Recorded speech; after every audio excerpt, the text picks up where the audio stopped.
Hello and welcome to the Hawks Nest live stream show. My name is Brandon Kane and I do appreciate you for tuning on in today, this beautiful Wednesday afternoon into the depths of August. Right there. So tantalizingly close to the start of the NFL football season. We have one more preseason game this Saturday and then we're live. And we're going at it. And we're going to get to that week one. We got some week one news coming up.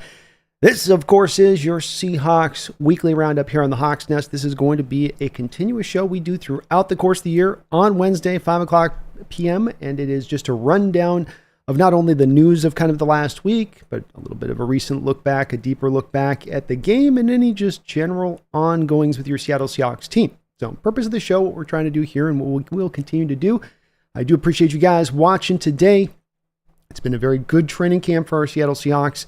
The news has been overall very encouraging, and I guess just the part to lead out without the gate here is that it still is, I think, in just nothing but that encouraging mold. It's not to be just simply everything is sunshine and roses, but just that we haven't necessarily run into some of the bumps in the road, let's say, some of the other teams out there across the NFL are maybe kind of having to deal with just a little bit. But let's dive into the start of the news today and what will definitely impact into game one, let's say first and foremost on that news. And that is that the Denver Broncos have announced their week one starter. It is not going to be Jared Stidham. Bo Nix, who is having a marvelous preseason run now through his first few games there with Denver. You watch Sean Payton and he can't stop gushing about him. He's got the rosy cheeks and he's just giddy in his chair as he's speaking about him. Oh, he loves himself some Bo Nix. So Nix is going to be coming into Seattle for his first start of his pro career, the first rookie for the Denver Broncos to start at quarterback since John Elway. It has been a while. And spoiler alert, I'm going to be giving you guys a little bit of a breakdown over about the last 4 or 5 years or so and showing you some of the recent performances of those rookie quarterbacks in their first game. I think there might be some takeaways from that, but I will be getting to that in just a moment. So we've got a little bit of news there that Nix will indeed be your starter. Mike McDonald's defense going up against a rookie. I'm not saying that he's digging his napkin into his shirt already.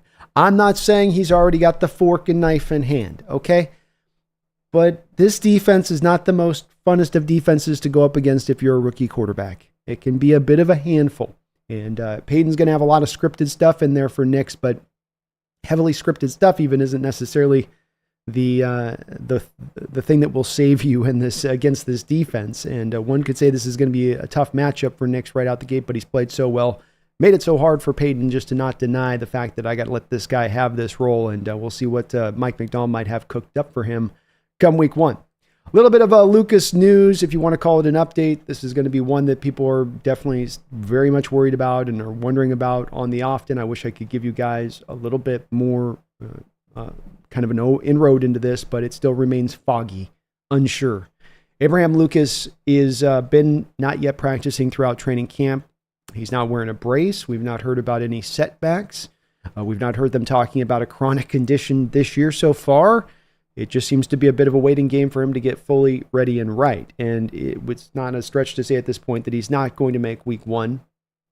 And this is probably looking like a bare minimum 4-week PUP kind of situation. Mike McDonald, when asked about Abraham Lucas, said right now, probably don't want to answer that question. And that's never a good sign when you're looking for some more positive news, and especially when he's been not super committal when it comes to Lucas for this upcoming season necessarily, just that here's the hope, here's what we're trying to set for, here's what we're thinking will happen. We're just going to have to see if that is indeed what does happen. And so Lucas, not activated yet back, looking like he's probably going to miss the first few weeks.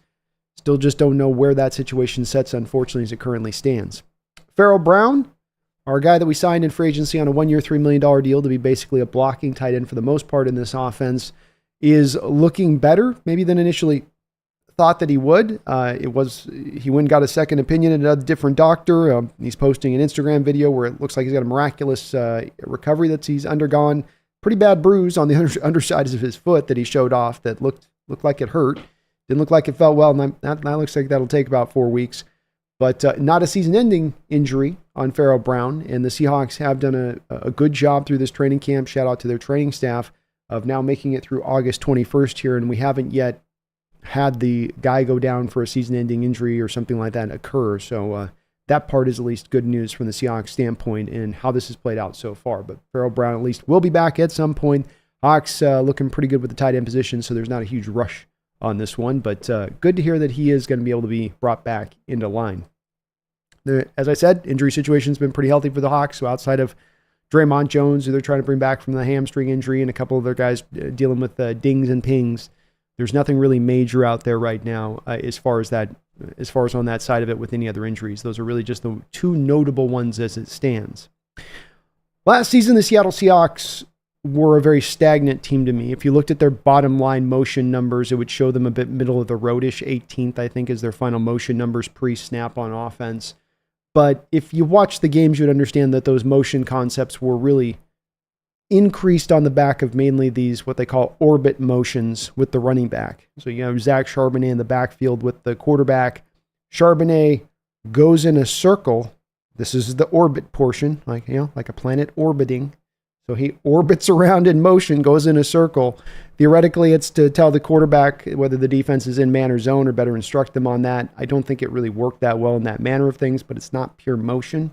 Something that stand out so far here in this preseason period is new Seahawks offensive coordinator Ryan Grubb has used motion at the second highest rate in the NFL here in the preseason. Second only to that heavy, we're moving all the time, we got to move all the time, Miami Dolphins, who are with McDaniel, they love that. So if you have a mech in your name and you're a head coach, you're going to run a lot of motion is basically what I'm saying here. I don't know if it's Shanahan or Mick Shanahan, but I have to change it to that. 70% of the time, though, this is a welcome onboarding here to Seattle that even absent last year, you go back the prior few years, just haven't moved a lot prior to the snap, and I think that has made our offense easier and more predictable to play at times prior to the snap for defenses. And like we're doing defensively to offenses, we want to do offensively to defenses. Confuse you and make you uncertain prior to the snap of what we're going to exactly decide to do. And that's just what it is here. I'm going to be showing my play call of the week again. Last week I showed you a play call that was heavily built on motion, opening up for that yak touchdown of Brady Russell. I'm going to show you a little bit more of that here today and what the motion does and allows for Sam Howell in his pre-snap reads. So motion has a real big effect on defenses. It helps out quarterbacks when it's not that orbit motion stuff of Charbonnet last year in the backfield, but actually true motion where your defenders are having to now move with it and really fully instruct you on what you're seeing. Very helpful, and this is going to help to take this offense up a notch this year. Good to see that Grubb is making it at sort of the head of the stack, head of the line, and making sure that he's really reinforcing this here and how he's run it so far here in preseason. Not vanilla in that way, at least, and I love to see it. Let's go to the next segment here. This is a segment I like to call the PFF Grades of the Week.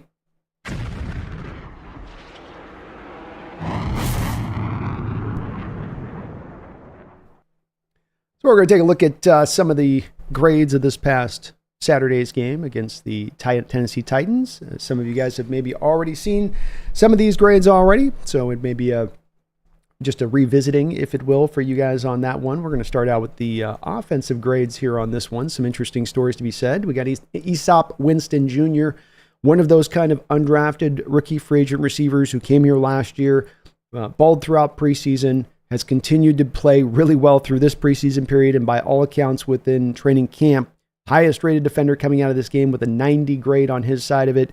He's also, just as a spoiler alert for you guys, going to be my underrated hero of the week. And not just because of this PFF grade, but I'm going to show you some different cuts as to how he really did have a good game and played really well on just simply those 20 snaps that he was allotted to play, because it wasn't necessarily sample size, but not a lot of snaps to do what he did do, which makes it all that much more impressive. Sam Howell came back after a tough first two drives, really found his footing, no doubt about that. Came in with an solid 80 grade from his standpoint. Anthony Bradford, we're looking for him to settle into there at the right guard, if not Haynes. And really the best ideal here is that he needs to settle in at right guard, because then we can have more of the flexibility to move Haynes to left guard if we need to better shore that up, if Laken Tomlinson can't be the guy to hold it down over there. And came out today, Bradford had a really strong game on his side of it, 28 snaps in this game, but played really well. Some of those runs from Kenny McIntosh were over the back behind his side of things, and he really held up his end of it. Brady Russell, Had a good couple of catches, made a great little toe tap catch, had a funny little moment on a catch where I swear to God he caught it 98.5% of the way. It was that last 1.5% that got him. But other than that, he still did play a really good game. Stone Forsythe, a guy that gets beaten on pretty hard, even in my chat quite a bit, and I often say, man, he's functional, he's usable, he's reasonable, and not if you're going to be paying him a contract or ask him to be your long-term starter at a place, but if you have to put him out there in a pinch, he can hold the line for you. He's not going to be dominant, but he can hold the line for you, and he showed that in this game, well-graded as a player all the way around. He'll have some bad moments like he did, I think, in the sack in this game, where you see him, I think, getting just ran over like a motorboat, went over the top of him. But those are moments more than they are what you see, by and large, from him on tape. As it's not that he's dominant, but he gets the job done. Cody White, put him in that same column of an Aesop Winston Jr., just catches everything you throw at him, does everything he can with the opportunities that you do give him. Jalen Sundell is a guy whose name has really risen throughout camp here as a player to watch, a guy with versatility to play all along that offensive line and who might be really pushing here. We'll have to see. It's going to be hard to make this roster as that lineman because there's so many guys in so few spots, but there's some other guys we're going to look at the bottom of this list that maybe have not risen as well to this manner, who might be more practice squad bound. Mike Jarrell came in pretty solid at 68 on his grade. McIntosh, I thought, played a better game than he was given a grade for at 64.4 overall. Barner solid. These guys were all about middle of the road. I think McClendon Curtis, you got to laud him a bit for being able to hold on the line as an average player in this game, despite the fact he is playing out of position. When we go to the bottom side of it, no shocker here. PJ Walker was your lowest graded player. I think that we would all probably agree with that. He just did not look comfortable, right, ready, good to go. I just did not. And now the Titans were kind of throwing some games at him a little bit, but I don't even think I can chalk it up to that. He just was not kind of locked in a little bit at times. Garrett Greenfield, Sa'atoa Lomea, two guys that we're looking at as could they maybe make their way onto this roster if things go right? Could they be surprise roster guys to make it because they are that good? And I think in both cases, they're drifting to that practice squad place of things. Lomea, they played a lot of right tackle, a guy that they thought they were going to move more to guard, and I'm wondering if now that we're seeing him more right tackle is indicative of the fact that they don't trust as much of that transition being able to take place. I don't know for sure. We'll see on that. Hololani only had about 9 snaps. Hard to judge much from him on that, even though he's kind of near the bottom there. Hayden Hatton has been one of your quieter undrafted rookie free agents here so far through camp in the first 2 preseason games. So those were your guys in there. Olawatimi came in with a 62 grade, middle of the road, played a lot of snaps at 28. I think this is a little bit of a game that you might get a reasoning for why they went with Connor Williams. It's not necessarily because of the fact that Olawatimi is bad or that he can't go out there and, a little bit like I talk about with Stone Forsythe, hold the line for you at the position, but he's not going to dominate for you at the position. He's not going to necessarily be impactful, it seems like, for you at the position, especially if you're talking about him as a run blocker, because I think this grade gives you a real clean snapshot of Olawatimi as a player and maybe where he is at right now. 57 grade as a run blocker, 81 grade as a pass protector, and this is kind of the book on him, is that he pass protects really well, but you can't trust him as much in the run game, and this is why we get to a place of looking at Connor and signing him here in preseason, because they look like there's an opening here for the position to be upgraded and to get better. He still can be an okay player if you need to get him in there for a few games, just probably not a long-term starter at this point, because we're not necessarily seeing a huge leap forward in his game, and I think the run limitations in his game are a bit kind of what they are there with him. I don't know if they're going to suddenly now magically step forward. On the defensive side of the ball, Derek Hall only had 23 snaps this week, first 30 snaps last week, but led the way. I had a video drop, I believe it was on Monday, on Derek Hall. Thank you for everybody for watching those videos, by the way. I really appreciate it. We had some great turnout on the recent video drops and the uploads, which is good to see. And he definitely matched to the tape on this grade from if you guys watched that tape, so that makes a lot of sense. Nelson Cesar came in, surprisingly to me, a little bit as high as he did. I thought he had an okay game to me, and he's a well-rounded player, a guy we're thinking could maybe be pushing Darrell Taylor, but I didn't know he was kind of up in that mark of things from my side of it. He was okay, he was fine. They liked a lot of what he did, though, as a pass rusher in this game. Darrell Taylor held in all right. He was a top 10 rated player for you in this game, and I thought that he held up on both ends of the game for the most part. There was one play where he got rolled over on the run game bad, but other than that, he had a couple of plays where he was active and strong in the run game, and he showed off as a pass rusher what he could bring to the table on that side of it. We get down to the bottom side of the list. Most of these guys are going to be your back-end roster players / not going to make it. Levelson. DJ James has had another just day where overall poorly graded, again on the back of a bit of the poor run defense. He was tackling better in this one, but the run defense, I've talked to you guys about this with DJ and Nehemiah Pritchett. Run defense tackling. These guys want to get on the football field and really get any substantial playing time. That's the part of their game that has to improve from college. And in DJ James, you can see in here, it's not really quite coming forward for his first couple of games. Nehemiah Pritchett was up a little bit higher in this game. He was well graded in this game for his coverage ability. But when you go look at Nehemiah in this game and where they had him for run defense and tackling, again, you see the dings and the, my bad, Kitty, sorry. You see the worries there in their game a little bit as to the part that needs to develop going in the future and the part that on both of them is going to keep them just off the field initially until that can improve, I think, a little bit. I'm sorry. Kobe Bryant, Trey Brown didn't have the greatest of games. Kobe down with 34 snaps. They didn't really love what he did across the board, so that's discouraging to see. Kyon Barrs, a recent guy that they brought in, is kind of a nose tackle body type in there. He did a little bit as the pass rush, didn't give him as much on the run defense, but most of these guys, again, are going to be back-end guys, so I'm not going to concentrate too much on them. Tyrese Knight, they had middle of the road in this game at a 53, maybe had almost a slight poor grade, almost kind of like a C grade, C+.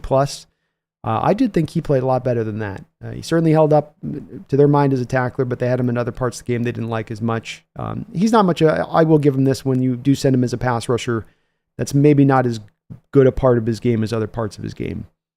Doesn't seem like it clicks through quite as much with that. Special teams grades, Laviska Shenault, no shocker there. Derek Hall showing up, Nelson Cesar. If you're going to edge out Darrell Taylor, it's going to be showing off your ability as a run defender and playing good special teams. Seems like he's doing that. Bobo came in high graded as he did last week as well. Bobo's definitely making this roster, no doubt there. And a bunch of kind of middle of the road grades that are on small sample size of snaps here because they're trying to rotate a lot of these guys through on these special teams. So I'm always hesitant to take too much from special team grades in the preseason, especially even in the regular season because it's so few snaps in on that. Let's go to the next segment here. This is one I like to call Tracking the NFC West.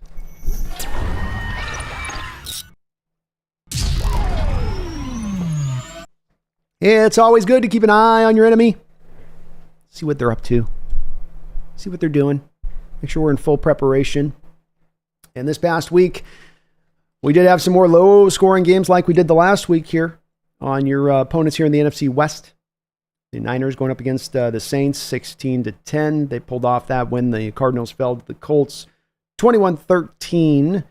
And the Rams were able to edge out the Chargers offense that's looking pretty anemic here through the first couple of weeks of the preseason period, 13-9. Now, you don't have Justin Herbert in there, but come on, Chargers offense. So, as a couple of just general takeaways here outside of, both going with the games on these and looking at a few different things. And just the Niners, kind of go through a little bit of their news here along with this game a bit kind of in tandem. Brandon Ayuk was supposedly having a contract in place and done a couple, like last week, it sounded like it was going to finally lock in. And then we heard that there was something as a problem with the 5th year or something on the deal or the 4th year on the deal where he wanted a little bit more money put into it. The Niners didn't want to do that. And then it got back to it, and they keep every day we hear they're getting inches closer, but not quite there. He's still not on the practice field, still not out there practicing. It's the 21st today. Hearing much the same thing with Trent Williams, that he's going to have a deal coming down.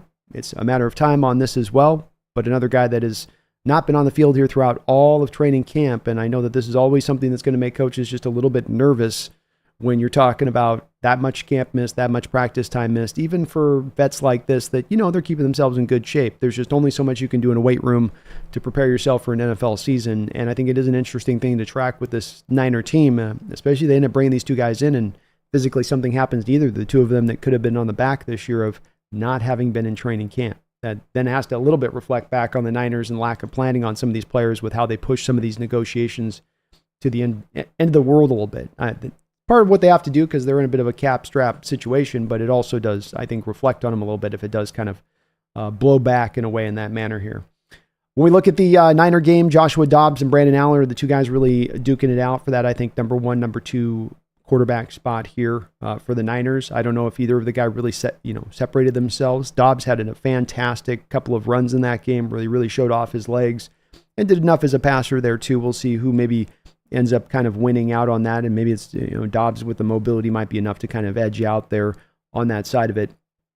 Running the ball, they're bringing back Matt Breida there, are the Niners, so he's out there doing his thing with them, trying to get Jacob Cowling involved kind of in that fly sweepish role. Jacob Cowling, the Arizona kid, I liked a lot. He's only about 5'8", coming out of Arizona, but really explosive, really legitimately fast, and he's played really well, I think, here for the Niners this preseason period. A kid to kind of watch and pay attention to and what he might bring for them. They're open. Cameron Letou can settle in as the number 2 wide receiver. He caught a couple of passes for them in this game. And defensively, they held the line. They didn't get, it looks like, a ton of pressure on their side of it on the Saints necessarily. Alex Barrett was the one guy that got a sack from him. They weren't really causing a lot of interceptions, just playing good, sound defense and doing it without their starters in there in this game here against the Saints. So, solid game with the Niners. One other thing to note is that people will look at this game a little bit in the Brock Purdy got a little bit of play in this game, 2 of 6, and he was running around, and some people are going to glom onto this game a little bit. I'm already seeing it presented online a little bit of, well, there's an exposure game for Brock Purdy because he doesn't have Trent Williams, doesn't have Brandon Ayuk, and I get where people are coming from on that, and I'll be one of the first people that'll point to that when that is the occurrence. But you're in preseason right now if you're Purdy, and they put Purdy out there with a bunch of second stringers, and so that's taking your starting quarterback and putting him out with second stringers, and Saints probably had some starters out there, at least to some degree. I know, for instance, they had Cameron Jordan for sure. It's not an indicator then that's exposed Brock Purdy on that. It's that this isn't the game in which that was done on that. He was trying to make of what he could with the people that he had in there. We'll have to see, if he is able to keep his full supporting cast come game 1 and onwards through this year, as he's had so thoroughly through most of his early starting career there. But this game wasn't necessarily an indicator of that, as some were trying to kind of present just a little bit. The Rams this week were able to get back, he didn't play in this game, but they were able to get back Matt Stafford to practice. Stafford had a hamstring injury he's been dealing with. As I said, they were able to slightly edge out here. The Chargers was not a high-scoring contest. Stetson Bennett had 5 interceptions last week, able to come back and only notch 1 this week, so a little bit more improved. 17 to 31, 213 yards, 73 ratings, so still not lighting it up there for the Rams, not making them think anytime soon. I think that he's going to be their number 2 quarterback. Jordan Whittingham, the kid out of Texas, the wide receiver, I think taken 6th, 7th round by the Rams, who was often kind of forgotten about in lieu of the other receiver the other 2 receivers that Texas had out there that were both drafted in the 1st and 2nd round respectively, has led the Rams in receptions and I think receiving yards in both the first 2 weeks of preseason. So he's been a good player for them. Rams are playing nobody defensively, really. Braden Fisk, Jared Verse, looking for an update on them and how they're playing right now. You're not going to get a whole hell of a lot. They're just a bunch of backup guys in there like the 49ers. They're getting it done with most of these backups and deep into a bit of the depth chart guys a little bit, but we're not getting a chance to see any of the real young pups. This is kind of how McVay does it. He doesn't atypically tend to play anybody in the preseason. That's just the way that he rolls with that. The Cardinals, the only other team to take a look at here against the Colts. They were the one other team other than Hawks that did lose here. They're 0-2 now in the preseason period. Clayton Tune and Desmond Ridder are fighting out there for their own backup battle there to Kyler Murray, and I don't know if one guy has necessarily distinguished himself over the other. I think that Tune's probably got a slight edge over Ridder now at the moment. Trey Benson was my best back coming out of the draft last year. He had a chance to really flash in this game, 9 carries, 43 yards. Really like that kid quite a bit. Cardinal defense played pretty soundly this preseason overall, I think. Cameron Thomas, was able to get a couple sacks in this game. That's a kid out of San Diego State that they're hoping can leap forward. Really had a lot of moves coming out of San Diego State. Not a lot of natural physical ability necessarily, but he's really made himself into a player. And then the LJ Collier Revenge Tour. It begins now. It starts right here, right now. He gets himself 3 tackles and a sack. How about LJ? Maybe he's going to make that roster yet there for your Arizona Cardinals. But nothing really going on with the Cardinals other than Marvin Harrison's look like the real deal there. They did lose B.J. Ojulari to a season-ending injury there off the edge. This has some people connecting the Cardinals to Hassan Reddick. So if you're looking like, to me, for a betting odds favor of where Hassan Reddick will end up, I would wager to guess that the Cardinals would be a good probable place for that, because that's a team that's familiar with them. Yeah, that's a team that's probably got the cap space to pull off putting him on the extension he wants to be put on at that point. And they do now need the edge help there with Ojulari no longer out there. Other than that, it's been a pretty quiet camp for the Cards. Haven't heard anything huge coming out of their end of things, but that was your kind of little look through the preseason here. For your NFC West, we'll be tracking these teams a little bit more closer as we get in the season and stuff counts and we know what's going on with them, but nobody looking dominant so far this preseason coming out of the NFC West. A lot of teams resting starters and whatnot, but not a lot of offense and pretty good defense so far. Other two things that I think we're seeing that are kind of notable from this division here. Make of that what you may. All right. Now I'm going through a couple of other segments here that are new segments. If you just popped into here, these are going to be part of this Wednesday Roundup show, looking back at this prior game for your Seahawks against the Titans. And there's an old segment ESPN used to run that I always used to love. It's a lighthearted segment. It's not meant to be taken too seriously. We're just having some fun here. This is a segment that goes back in the day, and it just goes back to kind of funny plays that might go down in a football game as you look back at it. And I don't know quite how Brady Russell, the tight end for the Seahawks, trying to make this roster. I don't know how you catch a ball 98.5% of the way. Like, how do I download a file 98.5% of the way, but then it's just gone? It was 98.5% here. I feel like I should still see some of that file there. But yet somehow my man catches this ball out left, pulls it all the way back to his right. I was saying it was a little bit like the Harlem Globetrotter move where they used to roll it across their chest, and then roll the ball back across their chest. But he's got it right here and just rolls right out. My man came back, made a toe tap catch later on in the game. He's had a great preseason. He's caught a touchdown catch. He's been very good. But how are you going to catch a ball 98.5% of the way and then drop it? Come on, man.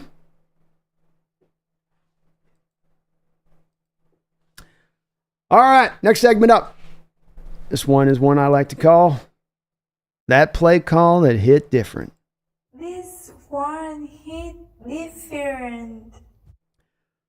Spoke a little bit about pre-snap motion earlier and the heavy usage by your Seattle Seahawks so far this preseason period and how it can really help out an offense. And not just simplistically wise where you have a, let's say, slot receiver moving at the snap, and then he's moving and he's already up to full speed in his route then. He may not be getting upfield, but he's moving at kind of a full speed pace where everybody else is at a dead standstill at the snap and how that's a benefit. There's other ways it works as well. I showed you with Brady Russell last week on the touchdown catch, the multiple movements, how you might have a linebacker who wants to just see the first movement, settle into his read and his check, make his pre-snap checks, boom, I'm ready to go. But then you add in that second layer of movement there in the motion and how he sometimes doesn't want to get over to that.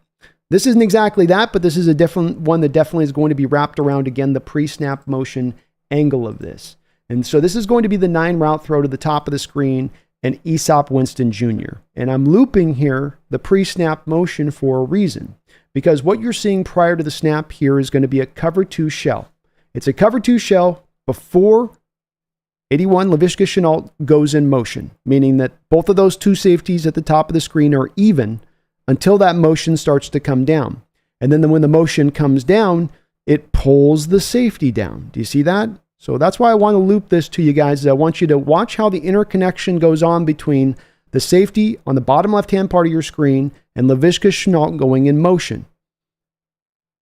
Right here. Boom, boom, boom. He's walking it down. He's doing it with the motion. He's reacting to the motion. Laviska stays to that side. He stays in the cover 2 shell. Sam Howell doesn't quite then know what he's going to be seeing post-snap. Right? And that's the important part of this. That's why I like this play call as much of the pre-snap motion of the play call itself. Because this now pulls this into a look for Sam where he can say, hold on. Now, instead of it being cover 2 post-snap, this looks like this is rolling more to either cover 3 or cover 1. Now I'm starting to be able to be informed post-snap when I'm seeing pre-snap by the motion that you're bringing. And by that then, if that remaining safety on the top does not stay on top to Winston, right? The high side receiver. If he goes to the middle of the field, if he angles anywhere over and I've got an nine route, then I've got one-on-one. And I'm also instructed on a secondary basis here by the fact that I've got my guys in press. So they're putting press coverage on Winston. I end up with a safety who's into the middle of the field. I have the other safety vacate what would be a cover 2 responsibility to come down and pick up the slot receiver. So now I've got my guy in press, and if he can beat the press, the safety won't be over the top to be able to cover him. What drives this to happen? The pre-snap motion of Laviska Shenault to pull him out of the cover 2 shell.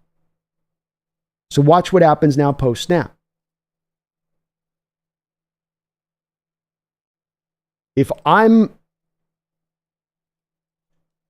Sam Howell here, my eyes post-snap are going on that safety. I know Winston can win off press.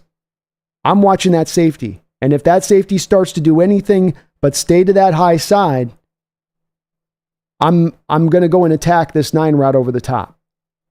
And what does the safety do? Watch the safety's footwork here. If you're Sam Howell and you're looking at that high side safety, watch his hips. His hips completely float. See, he's floating already to the middle of the field. Middle of the field. This guy ain't Ed Reed. He's not going to have that ability to flip his hips and get back over to that side of it. Sam knows he can fit that ball in. He's done enough just with those couple of little steps. I know it's a small little thing, but this is what Howell, the key on this is what Howell's kind of eyes are going to look at post-snap. He's going to see that safety drifting to the middle of the field and say, I got him. Right here, I got him. And indeed he does. Because he doesn't have to really know whether or not, he doesn't have to really go to the trust part of whether or not Winston can beat off the press. If Winston doesn't beat the press, he's going to put it in a place where either Winston gets it or nobody gets it. But the other safety vacates, the single high safety drifts to the middle of the field. He then hits it up over the top. Again, going back to a bit of how the impact of motion can so better help your quarterback in instructing him of what goes on and forces the defense his hand and showing its hand. And that's just what they do here, in my opinion. It ends up as basically cover 1 over the top with that press coverage. And he knows Winston can beat the press to the outside. And as soon as see how Howell's eyes go right to Winston, then once he sees that safety's hips are in the wrong place, that he's drifting in the wrong direction. As soon as he sees that, he goes back to the other side. I'll run at full speed so you can see it here a couple more times. See, watch eyes first to the high side safety, and then goes back to Winston. Because the play was simplified from the pre-snap start of things. That's why. That's why he's not looking at tight ends. That's why he's going through progression reads. It all got informed off of that pre-snap motion to get you to a touchdown here. Love it. Great play call. It's not something that's super, extensive and that there's a lot of moving parts to it. Once we get to the season, we're going to have plenty of those. I'll have some trick plays I'm sure I'm going to be breaking down for you guys this year on this segment. But that simple bit of moving that motion across the field like that and forcing the safety in a way it did, it opened up so much for Sam Howell there, made it so much more easier for Sam Howell. That's what you want to do as an offensive coordinator. How can I make it easier for my quarterback? How can I give him easy throws? How can I give him easy reads? There's going to be a lot of hard reads in the game. There's going to be a good share of hard throws in the game. How can I, though, manufacture and create as many as possible that aren't on that end of the scale? And I think that's what Grubb does a lot within the basic scope of his offense and the thrust of what he's trying to do for quarterbacks in just general terms. Let's get on to the next segment here. This is going to be your biggest hit. Biggest hit of the week. Hitting's been removed from football. I know many of you already called a flag football sport at times, but I've dug through the tape and still found you a good couple licks. And let's go through here what we got. My man Carlton Johnson, Fresno State undrafted rookie, trying to make this roster. I don't think he's going to make the roster, but he's going to try to at least get on that practice squad, showing that he's willing to bring a little bit of the heat here on this play. He comes up over from his... my thing got stopped there. He comes up... Sorry, technical glitch here. He's coming from his outside corner area of things here to drive down in on that slot route. Going up would be kind of the seam. I know they're to that hash mark over there, so it's not really the seam, but just lays a nice little hit there coming over late. I don't think he's really beat here. I think he's coming off his responsibility to help out here. but a nice little lick. Shout out to Marquise Blair, too, who cut down a defender in the hole and had himself a nice hit. And let's see if I got it here. Thought I had it here. Yeah, here we go. Marquise Blair coming down from center field here. Little finishing move. Kind of a little bit of a headshot here. It's just a little minor CTE.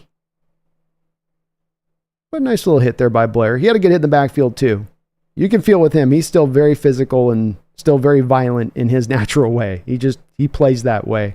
Probably part of some of the draw for John Schneider and why he wanted to bring him back in.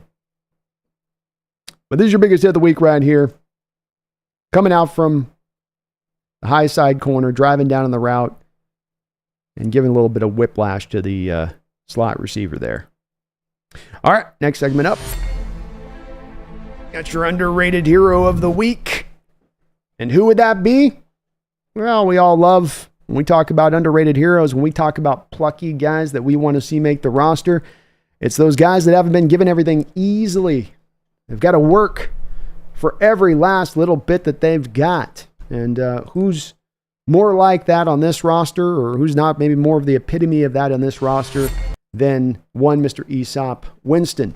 I just showed you right here off the rip already. You've got him with a nice little jump step, bounce, release here to get himself off, where he just freezes the cornerback for a moment with this release. That's the whole point of it here. Just get the corner be just a little unsure, and then you're just trying to run past him.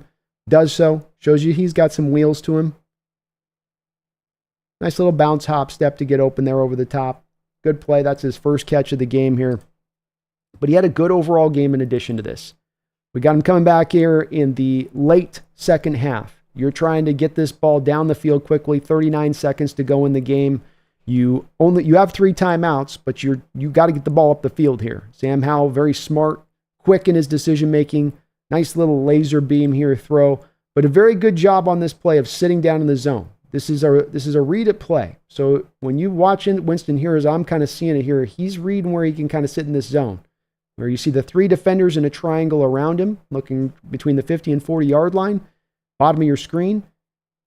And you got those 3 defenders in separate ways. He sits right down that zone, makes the catch. You're almost right to field goal range. I think they made one or two more plays after this to get a little bit closer. But really nice read by Sam, being smart here, understanding that the defense is going to, in these situations, pull the coverage to the sidelines because they don't want to let you make a catch and get out of bounds. They want to keep everything in front of them, and they're going to keep the middle of the field a little bit open. Not wide open, but it'll be a lot more open than you're going to get off near the sidelines. So nothing magical here, just a good job on his part of getting up the football field, recognizing where he can sit down in the zone, giving his quarterback a nice quick target to throw to there. His third and final catch of the game came over here as a little throw by P.J. Walker, kind of a little rub route sort of feel to it, almost. Not a full-on rub route, but quasi-rub route, I guess we can say. And good job here, where kind of has a little Doug Baldwin running gait to him here after the catch, and with the way he has the ball a little out wide of his body. But good couple catches there. It could have been a little bit more in this game from Winston. Could have been a little bit more, but he helped to get you the touchdown catch over the top of the 9 route. He got you up there to get to the field goal and helping on that catch too. A big part on both of those 2 drives that got you some of the very few points in the game that you were able to get. He played well aside from this though too. P.J. Walker here on a back shoulder throw gives him no chance. This is part of, this is the stuff as a quarterback that just completely drives me absolutely crazy. Because when you stop this throw, Walker's got a clean pocket here. It's not crystal clean, but it's clean enough for him to throw in and make this throw. Well, he does get hit, I guess. But really, the throw just wasn't impacted. The hit's already coming through here. The throw's out. But you just give your receiver no chance here on the back shoulder. And look, as you stop it here, you can see he's got separation. If the throw's in the right place on the back shoulder, even to a little bit of a degree, just give him a chance to make a play on the ball. Walker throws it 10 yards out of bounds.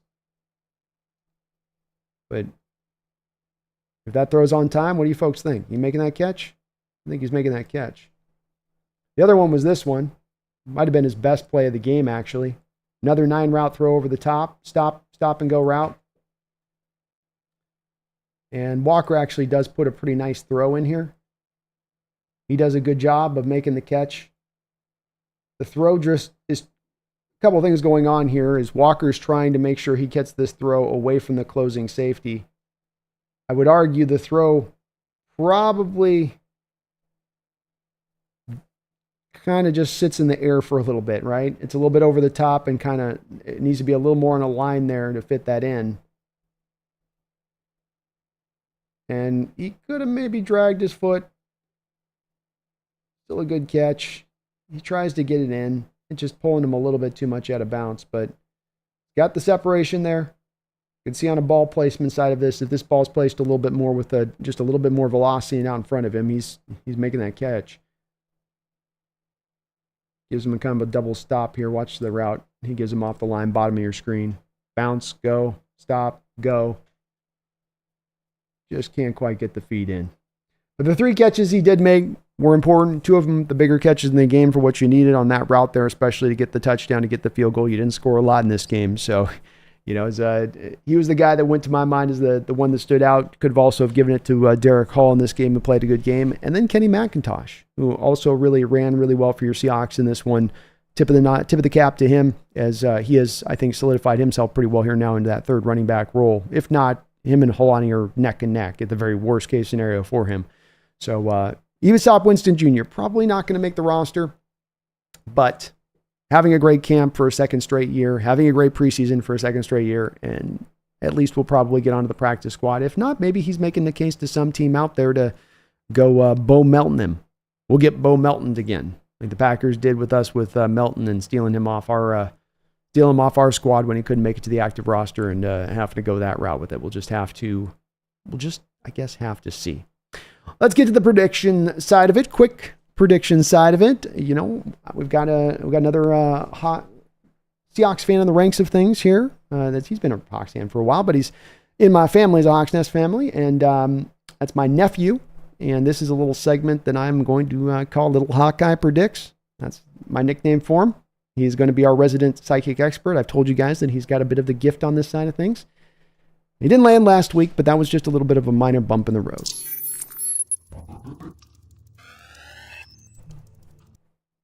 So let's see what my little nephew, Little Hawkeye's got to say about this upcoming game against the Browns and how our Seahawks are going to fare. Expect a brownout, Hawks by 2. Expect a brownout, Hawks by 2. Wow. Expect a brownout. Seahawks by 2 tutties. So I'm not saying, write it down, but like I said, a little bit of some psychic gifts with the kid, just saying. So, just is what it is. We're going to be bouncing over here to you guys in the chat. I thank you guys for watching today. Please do, if you could, hit that like button. I do want to show you guys one last little thing here before we bounce over here to you guys in the chat and see where you guys' heads at today. And that is to take a little bit of a look at some of the recent history when it comes to rookie quarterbacks and how they have done in recent years, how they've held up when they've gone out and started their very first game. Bo Nix is going to be starting for the Seattle Seahawks here week 1, and he's got a great offensive mind in Sean Payton to help him guide through, but he's going on the road, first start, and I thought it might be fun to go in and take a little bit of a quick look here at some of the quarterbacks recently in their first starts and how they've done, and maybe to see if there is a general theme that we might be able to find, something that maybe repeats over and over a little bit. Now, Daniel Jones made his debut in a week 3 performance against the Buccaneers, and he did really well. Daniel freaking Jones, 23 of 36, 336 yards, 2 touchdowns. He led a remarkable comeback from an 18-point halftime deficit, and he was the NFC Offensive Player of the Week.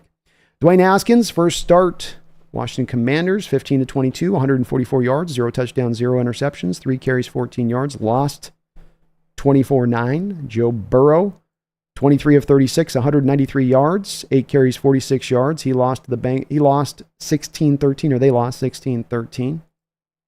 Demonstrated composure. Justin Herbert had a magical start coming off the bench after that one guy had like the shot of they got the shot in the lung or something. He had to last minute start. 22 of 33, 311 yards, 4 carries, 18 yards. They did lose 23-20.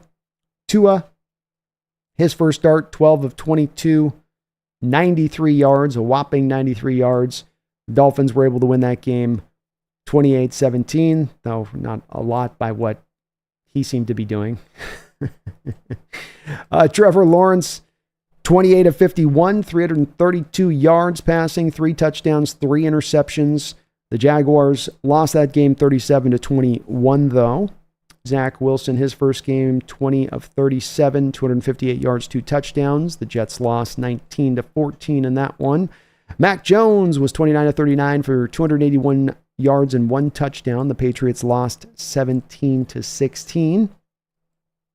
Kenny Pickett with his Week 4 debut against the New York Jets was 10 of 13, 120 yards, and the Steelers lost 24-20 in that game. He entered the second half. That should be the notable part on that one. Desmond Ridder started Week 15 against the New Orleans Saints. He was 13 of 26 and 97 yards. Falcons lost that game 21-18.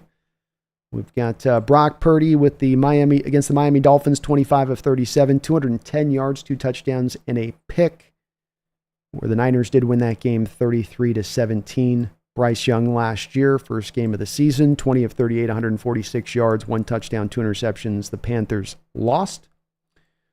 CJ Stroud with the Texans last year, going up against that Ravens defense. Not too bad, considering for his first start and having to against Mike Macdonald. I mean, you want a little bit of an idea of like McDonald's defense. Here you go against a rookie. 28 of 44, 242 yards, 0 touchdowns, 4 carries, 20 yards. And it's a decent game overall for any quarterback out there. Be like, well, it's not a horrible game. But of course, for CJ Stroud last year, that was probably one of his more underwhelming kind of performances. And understandable. It's your first start. So they were the Ravens to win that game. CJ Stroud did not play particularly good. And as I said at the top of the show, this defense is not the funnest of defenses to have to play if you're a rookie quarterback. By the way, it's structured, by how confusing it is, by how hard it is to read anything for certain. The last guy with Anthony Richardson, who last year in his first start went 24 of 37, 223 yards, 1 touchdown, 1 interception, and the Colts lost 31-21. So I took a look at these numbers going back to 2019 to see where we're at to try to... the week. All right, 1 second here. Turn these off here. So I went back to 2019 to take a look at these numbers with these QBs to see where they're at for recent data. We can do a deeper dive on this as we're kind of leading up to the season. Maybe put a spreadsheet together or something. You know, there'll be some of these numbers you can do to really look into. But you do see that most of these games for these rookie quarterbacks are going to be losses. Is there a lot more to the story than just simply it being that they're rookies? For instance, a lot of these rookie quarterbacks are going to teams that aren't particularly good. How much should that factor into it? Probably a heavy amount. But when you look at the surface of it, Nick's coming into Lumen Field, rookie game, that crowd's going to be amped up to the nines, no doubt about it, with a new head coach. And you got a pretty strong team in Seattle that they're going to have to face off against. It's going to be a pretty tough environment for him. Kid seems to be prepared and ready. He's having a hell of a preseason, but at least recent history is telling us that those rookie quarterbacks in the first starts tend to have a little bit of a long day more often than not. And if not a long day as far as passing goes, that they do on the bottom line, the way it all kind of ends up shaking out is the way these games do tend to play out with rookies. I would say, what it seemed like there, 7 out of 10 times, it's going to be probably a loss for the rookie quarterback. We'll see in the upcoming game against Week 1, but interesting data, I thought, nonetheless, to kind of piece through. Let me know what you guys think, though. Did I miss out on any hit of the week, or was there an underrated player that you guys thought that I should have included on? Is there a segment you'd like to see added to the show here as part of the Wednesday Roundup? We're free and easy here. We're letting it rip, letting it roll, whichever way you guys want to go with it. I just want to have a little bit more fun and kind of get something in that's a little more segmented during the midweek show here, a little bit more kind of locked in, if you would. But let's see where you guys are at today. I appreciate you guys watching. Thank you to everybody who watched the recent videos we've dropped on the channels. It's been great, the viewership. I'm really happy. Thank you to all the new subscribers here to the channel. You guys are really, really, really welcome in for coming in. I appreciate you on that. And let's see where you guys are at. Let's see what we got going. Brian Meyer says, let's go. Let's go, Ryan. Ryan the Cut says, yo, yo, yo, yo, yo, yo. What's up, man? Ricardo says, hell yeah, I'm ready for some football. I'm ready for some Saturday night football. That's right. We're almost there. We're almost turning the corner here, folks. I can taste it. Taste it. Jason McEward, welcome to the Hawks Nest as a Pro Bowl member. Jason, I know you've been a member in the past. Thank you for re-upping again. I really do appreciate it. And AI, I hope you caught that update on Lucas at the top, man. It's good to see you in the house. Wish I had some more for you on it, but sounds like we're still in a Die Hard 2 airplane holding pattern over the airport. Ran the cut, how you doing? Good to see you in the house. Brian says, feeling like not much crowd for the game Saturday. M's playing and Highway 520 closed. Soto nightmare. Yeah, it might be a bit of a tough one because that's hellacious getting into town when you got both going on at once. I mean, it's already brutal naturally. Trevor McGuire says, great news, Knicks is starting. I agree. I think it's a benefit for the Hawks. It's better than Jared Stitham. Not that I'm scared of Stitham, but just that give me a rookie in his first start every time. Every time. Dave Kramer says, let's introduce Baby Bo to the NFL. Let's do it, man. Baptism by fire. Nicholas says, I'm more worried about our O-line more than anything to do with our D. Hopefully it can come together. This is where it's helpful, Nicholas, that you got the Connor signing in there, and it sounds like Connor slid right into the starting rotation as that starter. So hopefully that will help maybe settle things down a little bit more further. But I think it's something to be concerned about. Trevor McGuire, do we know this new tight end we just signed to 3 years? They're signing these 3-year deals a little bit, Trevor, but they're not real 3-year deals. They're more 1-year things. Like they did the same thing with the Kyon Bars guy, where they signed him to theoretically a 3-year contract. But that's if they make the roster, and if they make the roster, still a very big question mark on that side of it. So it's not necessarily the 3-year deal like it might look like. But I don't have a lot of information on him quite yet. Brian says, don't jinx the injury situation, B. I'll stop talking about it immediately. AI, looks like we better be taking a right tackle with our late first-round pick next year. Fant is average at best. Certainly would say that if you can't get Lucas through again this year, AI, that you need to take a very strong, hard look at that being the priority into next offseason, one way or the other. And that you can't just hope to have it as a hold-on position, and you'd hope, I don't mind them waiting on Lucas through this time to see if he could get right, because he was so impressive out the jump. But if it's at the point now where you've gone through this long in the process and there's still this uncertainty there that exists with him and his situation, you got to kind of call the ball at that point, unfortunately. And hopefully that's not the case.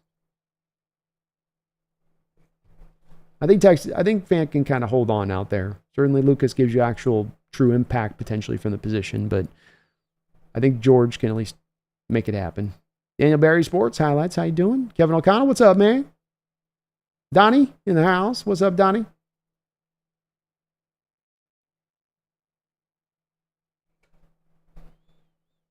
Well, Stan Grenade says Abe needs to get some of that Panama stem cell research for that knee. Is that or the Regenicosis stuff out there in Switzerland? Or maybe both. Maybe you should just double up. Zoran says, is there any good offensive line in the league? If so, who's copying their philosophy?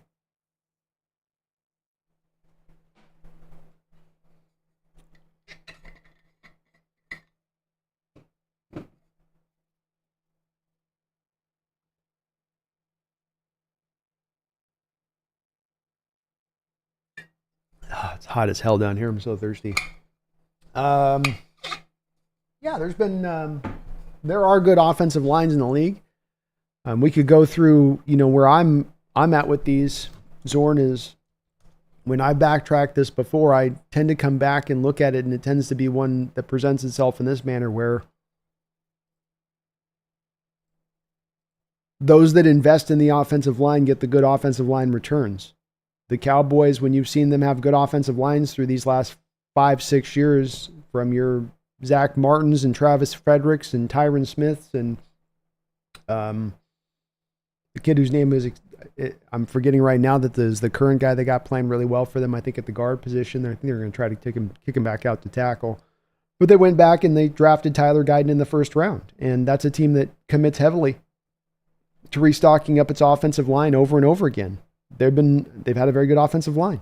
The Eagles in recent years have put the investment in the offensive line and the amount of money that they've spent on both of their two bookend tackles in Matala and Johnson But then they also went and, even as Kelsey was still there playing good from at center, Landon Dickerson and then Juergens. And those are guys that you're getting in the second, third round. You're continuing to put the assets into the position and make it a priority. The Chiefs, after the Tampa Bay Buccaneers game, where Mahomes was under duress a lot of that game and that you could not keep him clean. And it was partly because you lost your two bookend tackles that year to basically retirement. They were done.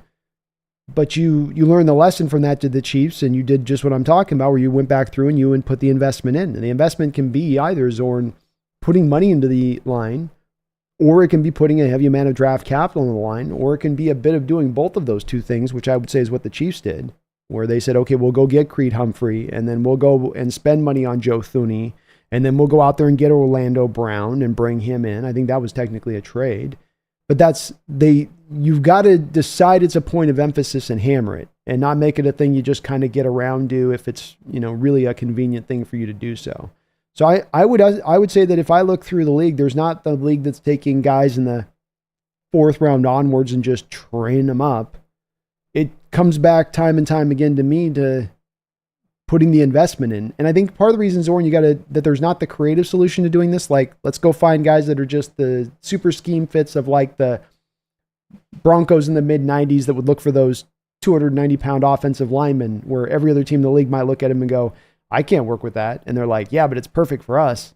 You can't even go that specialized, I don't think, with it anymore to that range, because there's just not a good enough offensive lineman coming out in quality to allow you to do it. So the good ones that are there, you got to pay the price to get. And this is how we end up with the right guard making over $20 million, or Damian Lewis being handed the contract he was given, is you have to kind of pay high prices for it. It's worth it. And there's really no other way around it. We tried the creative path for years here with the late round pick guys we'd go through, the guys we try to grab that were athletes on the defensive line that we would try to turn into offensive linemen. But it really just didn't work. Kelly in the house. What's up, Kelly? Chad says Pumpkin's awesome. She is awesome. She puts up with me. Rand says, my friends are Saints fan, and I gave them so much S for not beating the damn whiners. Yeah, especially with Joshua Dobbs at quarterback. No Warners, no Boses. Come on, Saints. That fan base is in tough shape right now. They're the ultimate team that just can't ever pick a lane in what they want to really, truly do. 3 hours says, I got Hall, edge 3, Caesar, edge 4. I think you're forgetting somebody, 3 hour. You got Uchenna, you got Boye, so then you got Derek Hall as edge 3, and then it's Darrell Taylor 4 and Caesar 5. But I know what you mean. Oh, no, you're out on, you didn't forget. He says, no, I'm completely out on Taylor, even though he did have a decent game. Hey, it's going to be maybe a possibility of way this rolls. Say nothing of potentially moving even Taylor if there's a team that wants to even trade for him. I'm not saying I know for sure on that, but I think there's a lot of creative solutions here on this one. We'll see with it. And you can save that money big time by doing it if you're Schneider. Do you feel as good that Taylor is going to go out if you're Schneider and give you that productive years of pass rusher versus the cheaper way of Caesar that you could go for what might be equivalency as far as level of performance, or near equivalency? Could be some of what they're wrestling with that situation. Swedish says, oh, what? A graphic? What is this? Production quality? Also, go Hawks. Go Hawks, man. Hey, Lou, how you doing, bro?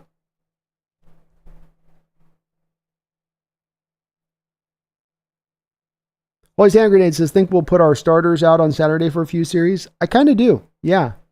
We are hearing that the Browns are going to put their starters out, at least for a little bit. I don't think you're going to put a long period of time. It might be just one series, but I think you do want to get them out there just a little bit for the cup of coffee a bit out there. Sports Talk with Jose Rodriguez. How you doing, man? Good evening, everyone. Let's get the likes up. Thank you for that reminder, Jose. If you could for me, folks, please do. Just smack dab that little bit of the like button if you could for me. Also, if you're not already, please do get subbed on up does help this channel out tremendously and growing. And we've been doing really well over the past couple of days with some of the recent video drops. I'd really appreciate it. Keep that momentum going. Lou says, is there a fantasy league for Hawks Nest subscribers? We do have Spencer's rolling right now for Hawks Nest. I don't know if we have any open spots. I've been thinking about running a customized league out of the Underdog app, potentially. So I might set up a league there on that. I'm going to work on that here for the next show if I can, and try to get you guys some information on that, and maybe kind of flow with something there on that side of it. But I'm trying to think here is I will do. I'm trying to think here. Yeah. If you go into the, I've got the link to the Discord channel here in the description. And I know we've got our fantasy lobby over there that you can go into there on that. And and you can ask Spencer if there's some room to get in. Hit me up on DM too, if you can, Lou. And I can reach out over there too and see what we got space wise through him on that. So one of those two ways. Or just, if you comment in the video here after I post tonight, I can respond to your comment with a link to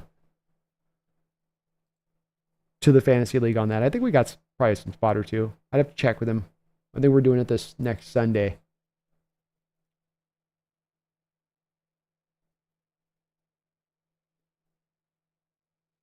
Zorn says, if the Seahawks stay relatively healthy, the new regime might scheme their way to 10 wins. We'll need to go 4-2 in the division to pull that off. Probably would have to, yeah. Probably would have to. And I'm at 11 wins myself as it stands. So I'm right in that same place.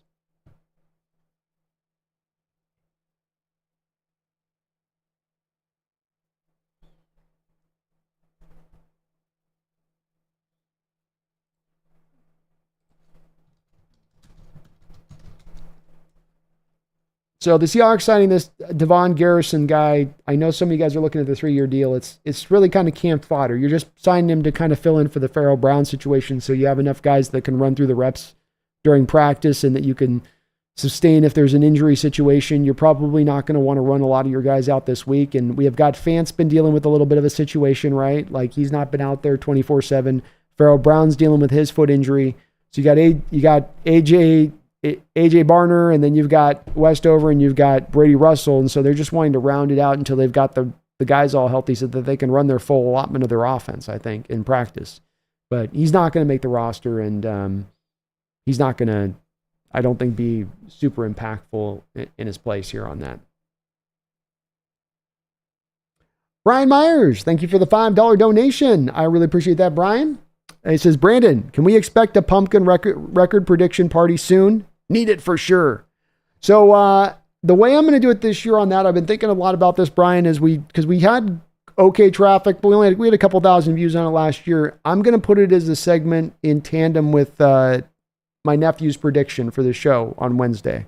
So we'll be doing a pumpkin prediction every week for the upcoming game, and I'll get that set up. And we'll have it, we'll put it up. So I'll get for next week, next Wednesday, we'll have the prediction. And we'll just do it week by week, because then it gets more eyeballs on it that way, Brian, than just the whole video, because the whole video is a little bit long, I think. So I'll just try to kind of chop it up a little bit to kind of make it more feasible, I guess. And I think it'll go good in tandem with my nephew's prediction, especially when those guys sync up. But for sure, I've been just trying to think of the creative way I could kind of make it rip. Great suggestion, though, man. We'll find a way. Jose, you too, man. We'll definitely find a way with it. Chad says, hopefully Peyton doesn't have a bounty on Seattle. Hopefully not. You hope he's giving that stuff up. Chad says McIntosh can catch the ball pretty good too. He can, man. He had, I think it was not this week or last week, he had a one-handed stab in the game.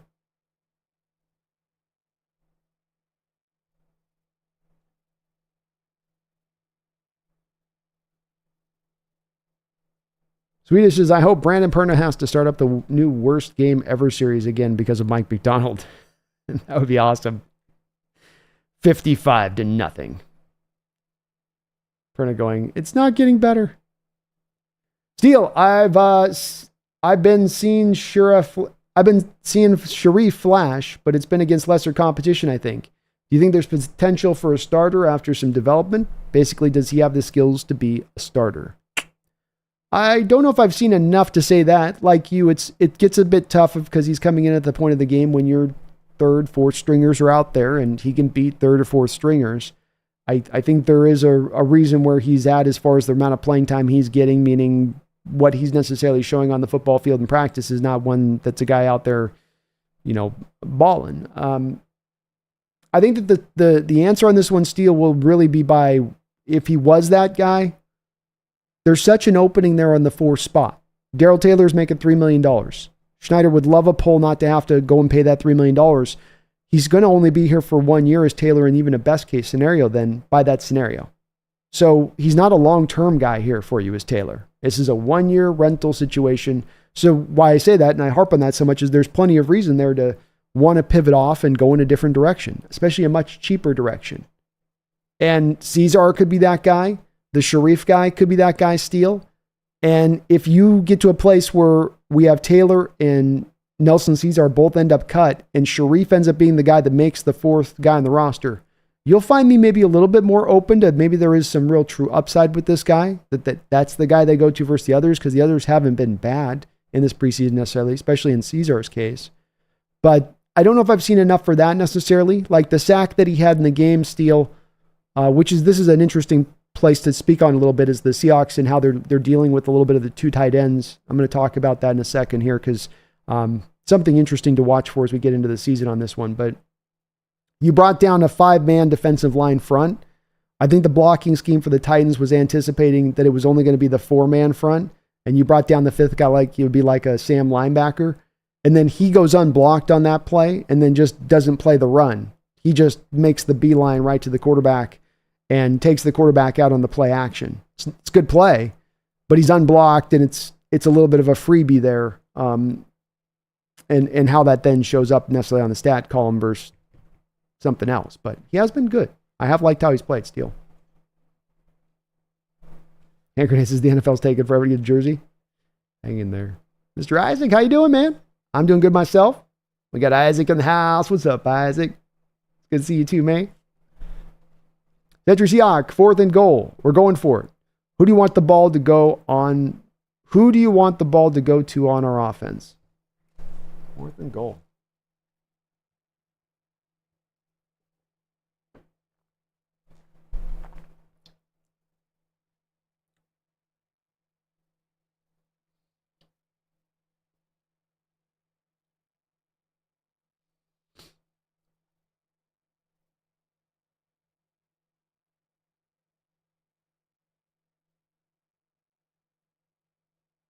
I like 4th and goal to go. 4th down. I'm thinking this through. So 4th and goal.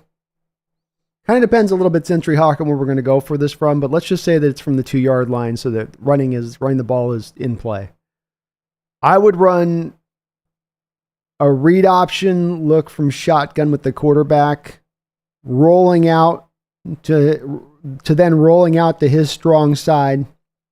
I'd have the outside receiver running a slant with DK on the outside, and that would be option 1 off the read option to Gino. Gino would also have the option to give it up the gut to Walker, then out of shotgun. So it'd be an RPO kind of concept, run pass option. So it's first he's got the option inside. Then once that he can pull it back, roll out. It's a sprint rollout to your right, basically. You have the tight end who starts out as a blocker, then he goes to the pylon. You have DK then running the slant, or Tyler, whoever runs the slant then from the other side, taking that corner out of the play. And then I've got Gino rolling to the edge with the option of a tight end or a crossing route coming around on the back, like a 2-level play there for him, or a third option where he can just run it in then if he sees the opening to do that too. That's my magic play. Jamarcus says, can't wait for week 1 when we unleash all of our potential with Grubb running his full schedule as well as McDonald. Me too, Jamarcus. It's going to be fun. We're seeing little peaks. We're getting little cracks through of what this thing's going to look like in full. Chris says, watching the M's is continuous punishment. I endure for I don't know what reason anymore.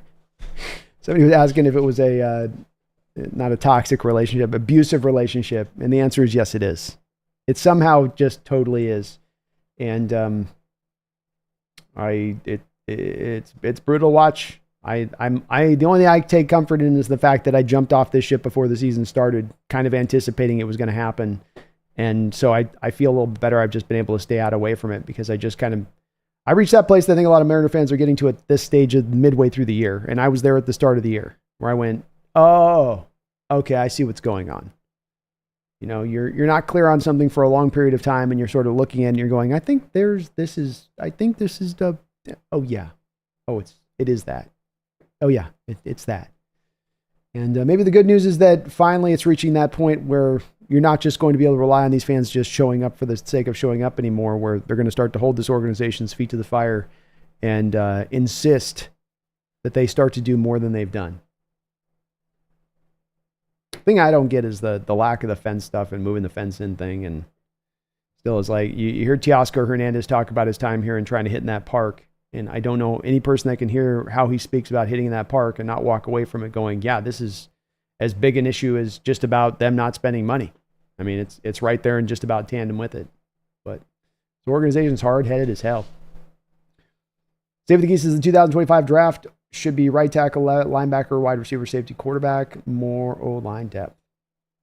Be great if you can come out of it with that. That's for sure. I imagine that they'll be the positions that they take a look at. Adam, just getting on, not going to get too high or low on Howell, but I do still remember how his arm beat us at home last year. He's young and was always playing from behind, so put up more yards and INTs. Yeah, he's a young guy. I think you bring up a case that you're building a lot into your measure of him, I think, than more do with Howell, where there's more of this outlook of last season being him as a finished product, that there's no more growth or development to be had. I'm with you. I don't think that that's ever going to be the case about any 23-year-old player. I don't care whether you're a quarterback or a linebacker or a corner or safety. You got room to grow. You're going to get better. There's a lot of reason to believe that that's going to occur. And Sam just needs to get more time to play. He just needs more to be in this better offense, the offense that better suits his skill set, and just needs to grow bit by bit. That's what we're looking for from him at this point. He doesn't have to come in here and be the starter right now.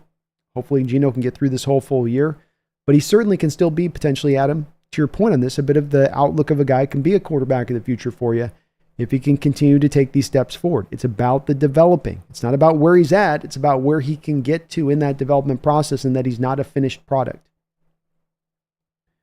SL says, yeah, take the most of the year off and do some of that stem cell regeneration. Could be the last way he does go here on SL. No one says, I'm here. Well, we're waiting on you, no one. Now we're going to start.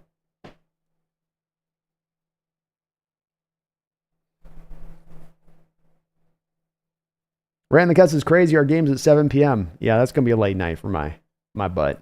Holy crap. I'm not going to get to bed that night until about 7 in the morning. You know those last preseason games are long, too. They're about 4.5-hour affairs. Save the Geese says Lions are an above average defense away from the Super Bowl.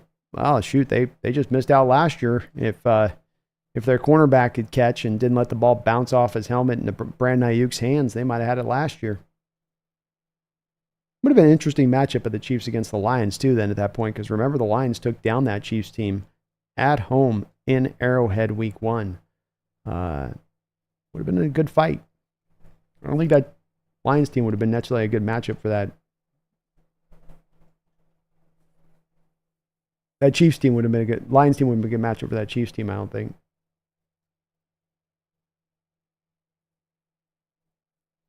They're on the right path, though. I agree there.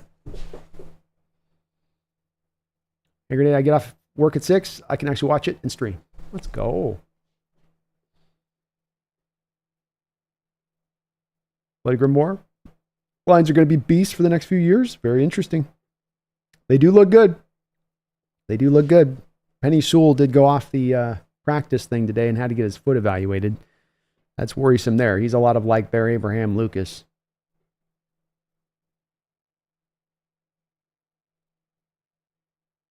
No one says hope the Hawks play more than just one series. Need to get up to game speed and hits.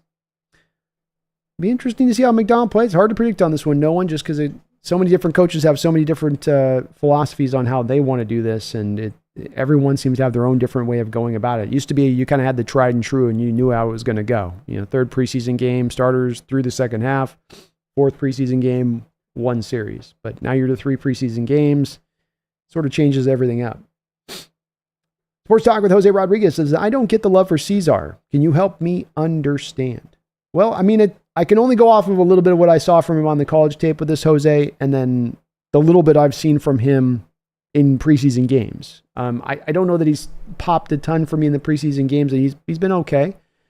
He's not been bad. He's not tremendously quick off the snap necessarily. He's a more along in that guy that's going to use his hands and some of his power a little bit. So it's not going to, conceptually look the same as it would look for a guy like Darrell Taylor, who's trying to just be lightning out of his stance a lot of the time.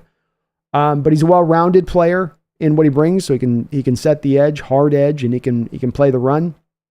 He's got some dip to him as a pass rusher. He knows how to use his hands as a pass rusher, and he's tremendously cheap.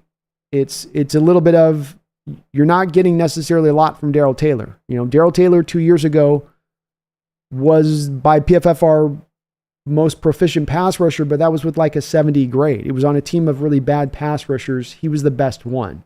So that doesn't make him a good pass rusher. It means you're just the best of the worst on that team. And when you really put him up against what he's done over his career as a pass rusher, it's not been tremendously consistent. He runs kind of more hot and cold, like a streaky shooter in basketball, Jose. And so he is carrying a little bit more salary this year at $3 million. Nelson's going to carry the rookie, undrafted rookie vet minimum that you can give a guy, so that it's about a third of the cost to go with Caesar. And then you have Caesar for club control for 4 years versus Darrell Taylor, who you'd only have 1 year of club control on this year, and then he's a free agent. So there's always a view on this of not just of where they are, Jose, but where they will be going into the future if they feel like Nelson can be a developmental guy. And, even as far as at least this recent PFF game, by PFF standard on this, Jose, and their outlook of it in this last game. Sorry. Where was that at? Here we go. Even by this last game here defensively, they had, by their metric, they had Nelson Caesar as your third highest rated defender, really your second highest rated defender, because D. Williams was out there for 14 snaps, but it's your third highest rated defender in this game, and much higher rated than Darrell Taylor. So if it does get to, I'm not saying I know it gets to that space right now, Jose, that's where it's at, that they're neck and neck. Maybe the coaching staff really likes a lot of what they think Darrell's going to bring to this new defense, but there is that pull that's extracurricular that has more to do just with where they're at as players right now, neck and neck if you put them together, and who's better. It's also a little bit of that, yeah, but who's cheaper? Yeah, but then do we have club control over one for more years than after that point? And it's, I think, a little bit of that extra stuff that can kind of bear into that decision making. Herzai says, so did you guys see that our nemesis retired? Not Aaron Donald. Even worse, I'm talking Colt McCoy. That guy was put on this earth to make us look bad. Yeah, he, thank God he's gone. I can finally breathe a little bit of a sigh of relief. No more Colt McCoy. I was almost wanting to bring Ndamukong Suh here at one point just so that when we played Colt, we'd have somebody to scare the hell out of him. The Bloody Grimoire says the Colt McCoy can't hurt us anymore meme is funny as hell.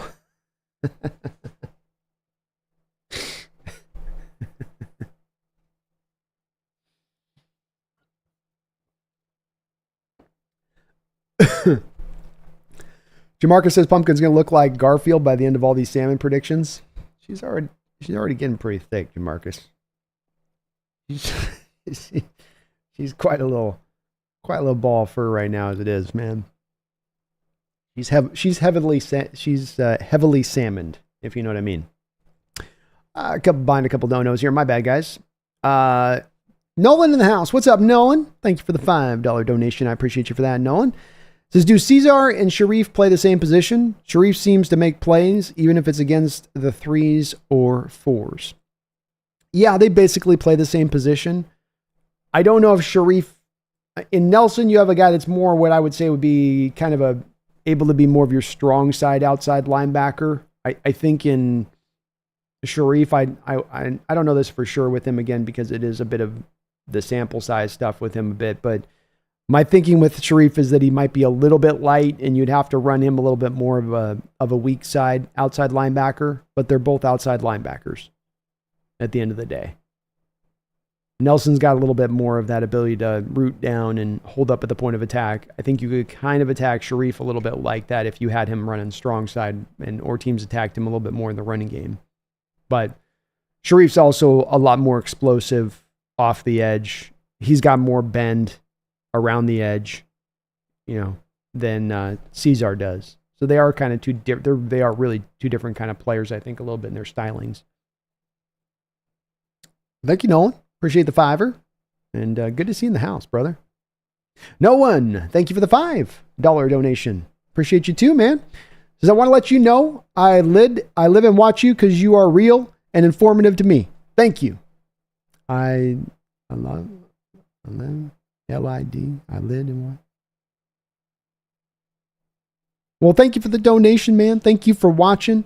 That's what I'm really trying to do here. No one, if I can on this, is make sure that if I'm doing these shows that I've done my homework in the background to hopefully inform you guys more than where you're at, because no one, as I see all the time with my chat, I've got as informed a subscriber base and people that watch this channel as anybody that you'll find out there. And so there is a requirement, I think, and responsibility on my part to try to do what I can in this to give you guys as much maybe that I can do in the background to maybe pull and find some things that maybe you guys hadn't located. But, my chat and you guys tend to be just as much on it on that side of it. I really appreciate it nonetheless. And thank you, man. Thank you for watching. Thank you for your support to the channel. I really do appreciate it. It's allows me to do this. And I love doing it, man. I love putting these shows together. And I really like this idea of this weekly Roundup show just being a little bit of a different flavor from what we kind of normally do. And, it's kind of, we always have the interaction with the chat, but at least to the front side of the show. But thank you, man. I appreciate you for that, no one. And thank you for watching, man. Thank you for watching. You guys are awesome.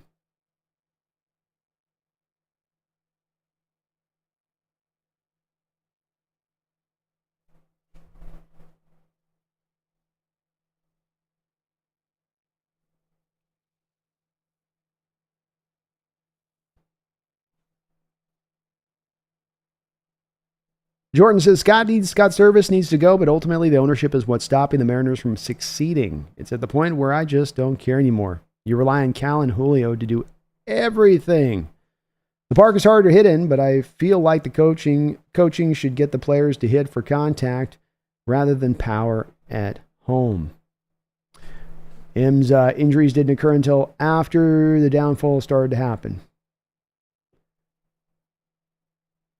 Yeah, you're responding to Brian on that. I have a hard time. I mean, is Scott the answer as the manager? Maybe not. He's certainly not the, he's a symptom, he's not the cause of the problem. And I do think that when you get back to trying to fix things, you got to get to the root of the issues. Otherwise, you're just dealing with the symptoms. When it comes to relying too much Cal and Julio, yeah, absolutely. You're relying too much on spare parts to work together as some cumulative rather than just paying for pure quality because you don't want to pay. It's like we can't name the devil that's in the room. You guys aren't spending money. You guys aren't doing what other teams that want to compete will do to compete. And then you can't then wonder why you don't compete. It's very straightforward at that point. I hear you on the park and the changing the conditions, Jordan, and there is to a degree on that. I certainly agree with you to a point on this. There's a couple things that have somewhat changed a little bit of my outlook on the park parameter thing, factoring on this and the hitting to contact. I think that the fallout of the steroid era is that we've had generations of kids who've come through to play baseball now, and the analytic era only reinforced this of there only being three outcomes, walk, strikeout, home run. And that when you talk about now trying to take these players who mentally are in that space throughout the portion of their baseball life as they get to you as a major league player and saying, okay, now you're going to try to lay on contact. Now you're just going to try to level the string out. Now now it's not about three outcomes. Now you're going to try to make the player essentially reinvent themselves of how they've learned and grown up on. You're probably going to have a hard time in doing that. And there are just not going to be as many prospects purely out there that's going to play the small ball stuff, I think, because of some of the steroid era impact that still hangs over like a shadow over the game, in my opinion. But I think the park is a place that you can control, Jordan. You know, they don't want to spend money. Can't control that. Owner doesn't want to spend more money. Okay, I get it. You can control your park. You can change the dimensions to more better balance it. And I understand that's awesome having this pitching that's so dominant. But maybe could some of the reason of that dominance be the parameters of the park playing in? And the big thing to me is, do the parameters of the park affect the hitters even outside of the park when they leave? Do they start to develop bad habits within having to deal with that park and the conditions of it that then carry over? Certainly sounded like it when you listen to Teoscar Hernandez speak about it. And he's like, I tried everything. Back of the box, front of the box, foot out in front, foot back, try to get back to the box. And you're going, oof, that's a lot of adjustments you're making. Are you continuing to make those adjustments when you go to other parks as you leave the field? And that's why I go and harp on that a little bit, is because I go, well, that's the one that's the simple enough one to go out there and address without having to wring your hands over the fact, well, I got to take my wallet out?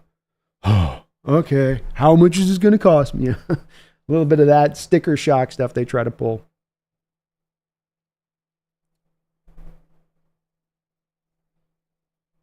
Yeah, Scott's weakness has always been relievers. His use of the bullpen game, I'd say, too. Isaac says, Hawks Nest, very clear data shows that the human brain continues to develop and change substantially up through the age of 26. There we go. So there's room, there's time, man, you know? And your body certainly isn't in its peak physical shape in 23, in my opinion. Yeah.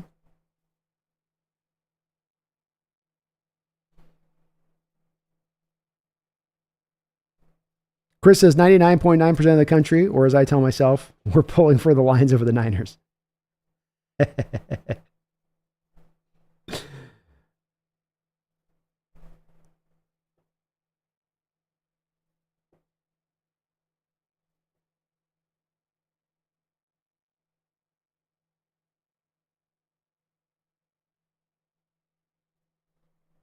El Nino, I think Jarrell should get some more work against the Browns 1s and 2s. Be interesting to see. I'd be okay with that. I mean, we know what we got in Stone Forsythe at this point.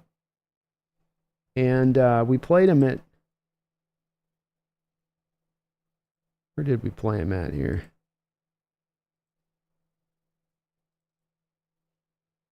So we had Jarrell at right tackle. I mean... Yeah, why not? McClendon Curtis isn't the long-term answer out there either for you. I'm with that. It's good, great idea, El Nino. McClendon's going to be a guard for you. You're not going to play Fant, probably. I guarantee you're not playing George Fant at this point. So, why not?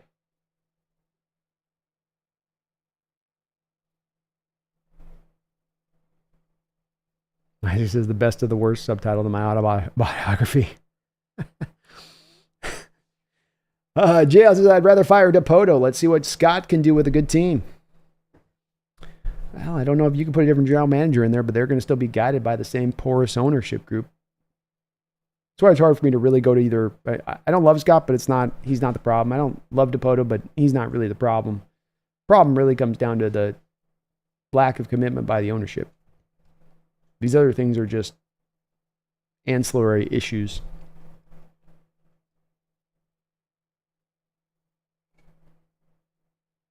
Brian says, we're okay at tackle. Not great without Abe, but okay. Exactly. And not the Chernobyl series where he's like, 7 Rotigen. Not good, not great, okay without Abe. You know? We're not that level either, but, it's a little worry. Chris says her omega-3 levels will be legit with all that salmon. She's getting stronger, that's for sure. She's adding a lot of mass. And if I wanted to enter her into one of those Norwegian powerlifting competitions for cats, she'd probably do pretty well. But as you can see right now, there's a lot of gut overhang over the top of this kitty tree right now. See? So as you can see here, that's a lot of extra kind of stuff right there. Should be flush. The orange should be flush here, right? But there's a good amount of moundage right there. A good amount of fluff moundage over the top of the treetop. See? We got to cut down some of that fluff moundage.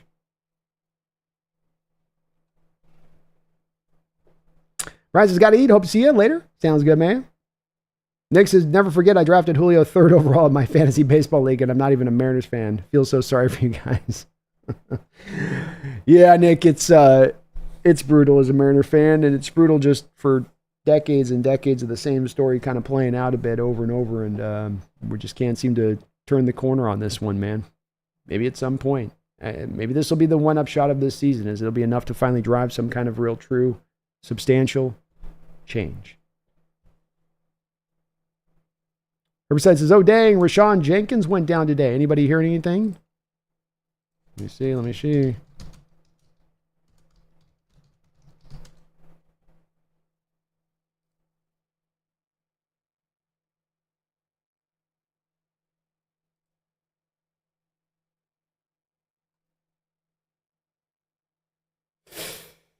We're here. There's an injury. Gosh dang it.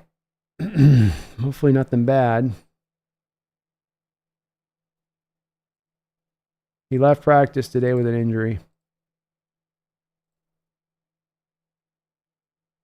Left practice injured and limping after one play on 11-on-11 scrimmage.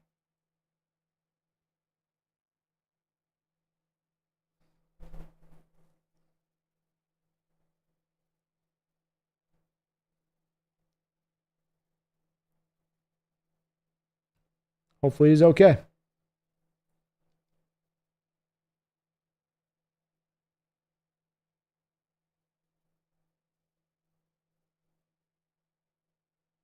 Citrus Yacht, thanks for the thorough answer. My pleasure, Citrus Yacht. Thanks. It's a great question.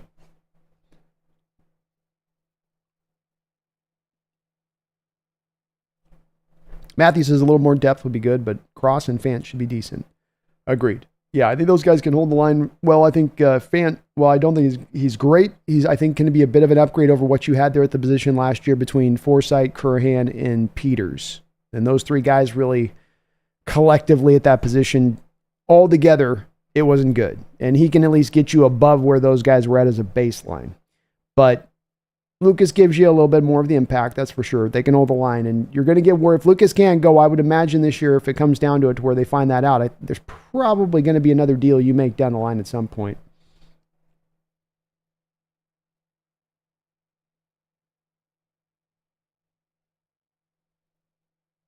Jose says, I'd rather keep Miles Adams over Nelson, just my opinion, or Sharif. Well, it's not really a down to the numbers game on that, Jose, because you're going to keep four edges, even with Draymond Jones shifting in between inside and outside. You're still going to carry four edges on the roster at given any one time. So it really doesn't come down to, unless you're trying to go with three edges on the roster, and that's hard to do that because you could, just teams don't tend to, I can't remember a time, Jose, in my life that we haven't had four edges always on the roster at any given one time. So there'll probably always be at least that. Not that if it came down to it, I probably would looked at him a little bit more. He certainly probably has a little bit more of the true ability to do something on the field than potentially Nelson does, but that's where that probably comes from on that. Matthew says, did I miss a Fant injury? Yeah, Noah Fant's got something he's dealing with. Him, Farrell Brown, Draymond Jones, and now Jenkins are kind of the nothing serious, but dinged up a little bit. And Sharp's got back to practice today, Chris. So he's, as you say, didn't run the drills, but at least sounds like he's improving.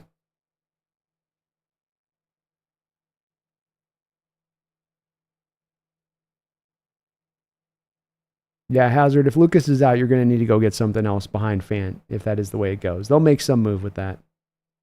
Save the Geese. Don't see how Kyle Shanahan hasn't lost that 49ers locker room after 2 Super Bowl losses. Their best vets are also all aging. The Seahawks imploded after the goal line interception, and they won one. You do wonder a little bit about that, and it seems like, to Shanahan's credit, he's been able to keep that team pretty much in alignment on that side of it. They are in a bit of a weird spot here with these guys holding out and waiting all the way through camp, and this is kind of your final year to go for it, I think, before you're going to have to make some major decisions. And as you say, there's some age on that roster as well. They're in a very strange place a little bit. They still should be very good, but it does feel like a little bit Save the Geese if they're hanging on that dominant edge a little bit more precipitously than they have in recent years past. Strong kitty competition as long as they don't test for catnip. That's right. She'd be breaking the meters.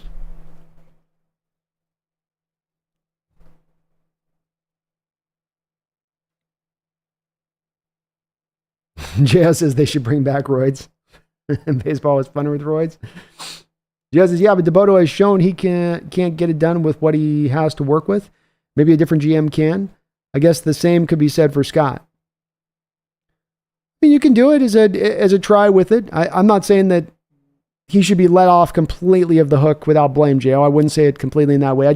I'm a big guy on this of going back to saying, it's a bit like this, Jo. It's like saying, well, Coach Carroll's if you keep Coach Carroll last year and you go, okay, well, he's going to let go of Hurts. And then he goes and rehires back in a Gus Bradley type or another, guy from an internal side back into his thing. And you go, well, okay, he's made a change. This other guy might be better. But if all of the same conditions are in place that caused the last thing to kind of, for lack of a better word, fail, why won't this one fail? And that would be just that's my main pushback to it is I just don't think, unless you get a guy of just utter significant brilliance, and I mean, the farm system is indicative of where the shape is of the farm system, that DePoto understands how to look at talent. He understands how to see where good players are, especially these young players, which that tends to be one of the harder places for general managers to spot that stuff. Doesn't seem to be a matter of he can't identify the talent. But we'll see what they do, man. Doesn't sound like DePoto. It sounds like Service is on maybe a little bit of the hot seat, but outside that, I don't think we're going to see a lot of change. Robert Can. What's incredible about our team is that we have dogs this time, and they are bigger all around. Not alone, our head coach using our players the best position play after play. They want to dominate. Amen, man. This is not about slowly winning a game or squeezing a win out at the end of this. This is about stepping on teams right from the jump and doing everything in your possible capability to make that happen, especially from a coaching on down to the players. And at the head of this is, I think, I would agree with you, Robert, a large part, especially in McDonald's case, is I'm going to utilize my players to the utmost. What do you bring to the table? How do I enhance that? Coaches like to talk a lot about this, like that's their whole process and way they go about it. But we do find a lot of coaches, Robert, that are more about forcing that player into the system, forcing that player into what they have built. And that becomes something wholly different than maximizing a player's capabilities and using those to the utmost. And I think that Mike really does lean in that direction of things. That's not just coach speak, that he will find a way to put you into those positions. And this is evidenced by the fact that he was able to get out two of the more productive seasons of their entire careers for guys that have been at a variety of different stops, have had a variety of different other options in places, and yet they had maybe their most productive career year there, with Baltimore being Jadeveon Clowney and Kyle Van Noy. Guys have been all over the league, yet they had their best year with him. If that's not an absolute indication of a guy that understands how to maximize his talent, I don't know what is. Because those guys have a lot of different teams that they've been with, a lot of different stops. They've been in the league for a long period of time.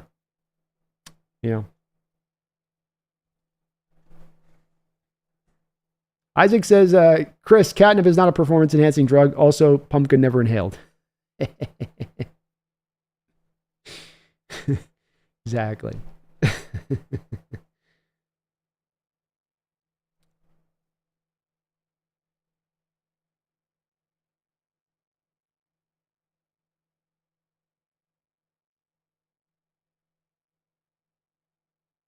Magnet says, well, bright side, injuries now instead of during the regular season. Hopefully so. Another bright side is I don't think we've had anything season ending. That's a good part there too.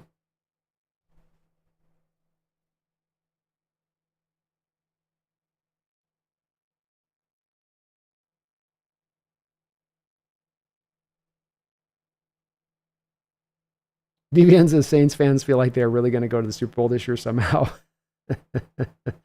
Yeah, we'll see. We'll see on that one. Woof. If I'm a Saints fan, I'm just like, reset it. Just stop with the negative $80 million in cap space every year. Stop talking yourself into being something you aren't. Just clear the books. Let's all suffer a little bit of pain. We'll come back, get the number 1 pick the next year, and we'll call it a day. But they just keep grinding away. Praying Mantis, do you think there's a chance Gino's asking for more incentives instead of more yearly salary? Yeah. But honestly, on this Praying Mantis, I could see this being a couple of different ways the negotiation's going, and that there's a few different feasible ways this is happening.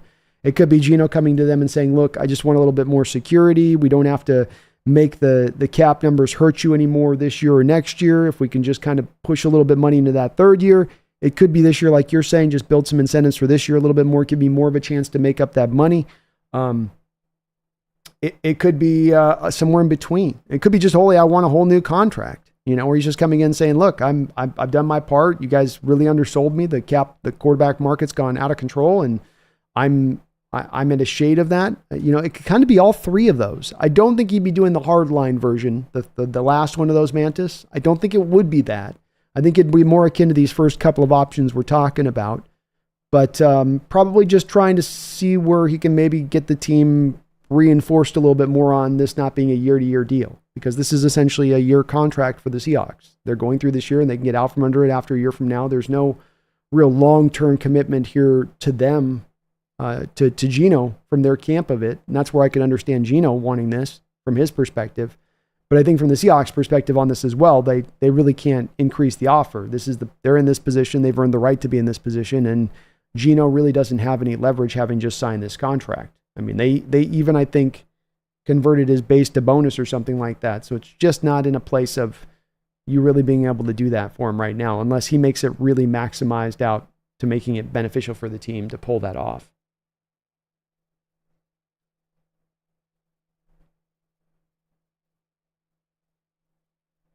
Sports Talk, Jose Rodriguez says, are we sure Draymond's going to be okay to start the season? Not necessarily certain on that, Jose.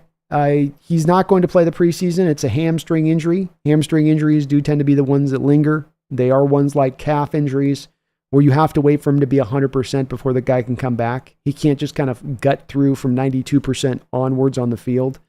And that would tend to inform me on this that if he does play, he's probably going to be on a sample size of snaps.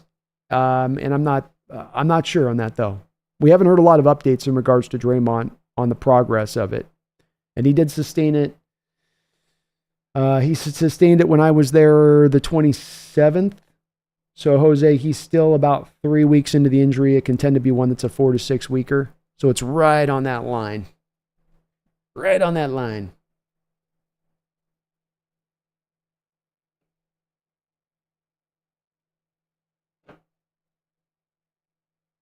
Chris says, if the Mariner fans continue to support and show up, ownership isn't going to change much.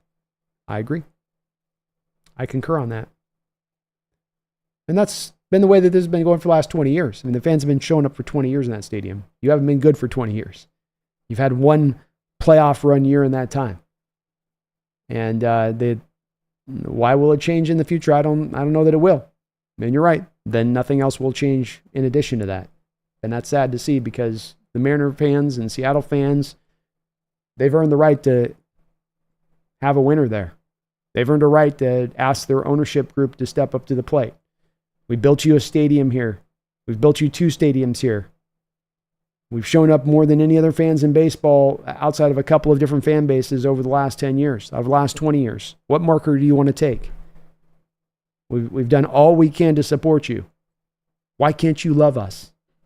Why can't you love us? Why do you hate us, ownership?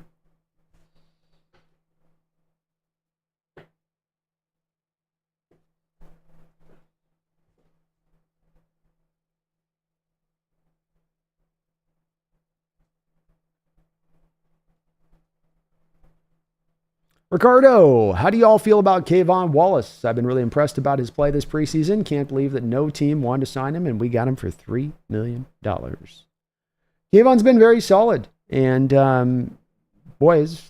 his help of depth is all that much more if there's an issue with Rayshon Jenkins. But he's been good on the field. He's laid a nice hit out in that one game, causing the interception. He seems to be a guy very heavily as good a communicator as you'll find in that secondary, which is, of course, a big deal in this defense. He can play both of the positions, free to strong. He has been solid all the way around. We've heard good reports out of him out of camp. I think he's had a pick or two through his time there. And yeah, he seems to be pretty good. I think with the safeties right now, Ricardo, it's like the running backs, the inside linebackers. It's just these guys getting money is really hard. Even if you play well, even if you're a good player, it's tough to get much out there on the open market. Nobody wants to pay for these guys.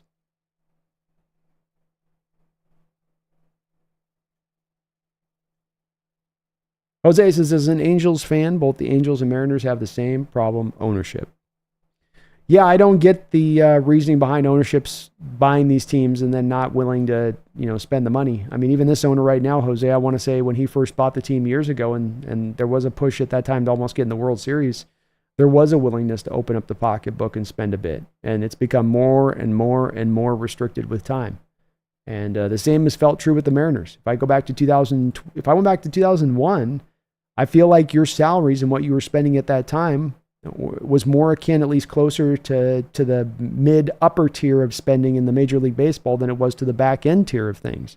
It's become more extreme to the back end of things with times, it feels like.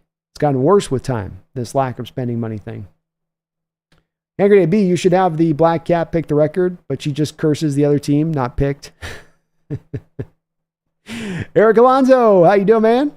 Good to see you in the house.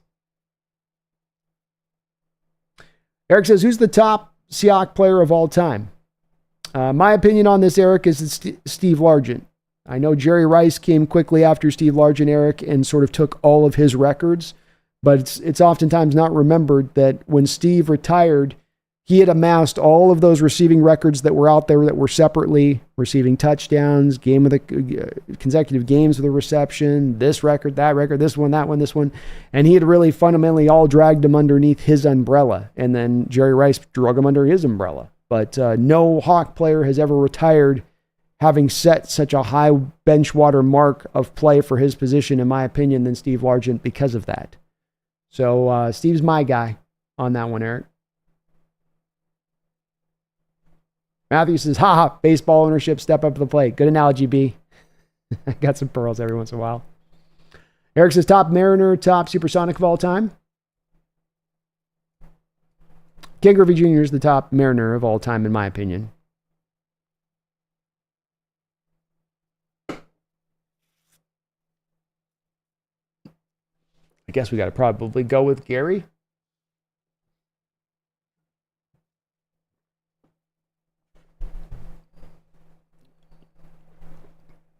I guess Gary would probably be the guy. Gary Payton. Eric. That one might be a little bit more argued on that. Matthew says the Boomers will say Steve Largent. Yeah. Williams got Ken Easley. Downtown Freddie Brown. You can do Freddie Brown. Freddie Brown's another guy you might build. I mean, he's got the championship, so I mean, that's the one thing that you can kind of give him as a nod there that you wouldn't be able to give to necessarily Gary, unfortunately. Margie Oaks, how did Sam Howell do today? I haven't heard any reports out of camp today from Sam. Gino and DK sounded like they had a really good game, a good day of practice again. But not heard much out of Sam. I'm guessing they probably are giving Gino a lot of run in this game with the anticipation that Sam and PJ are going to be, again, getting most of the run come game days. So you're going to get the work in of your starter this week sort of out there a little bit more. You like the picks, Eric? Right for me?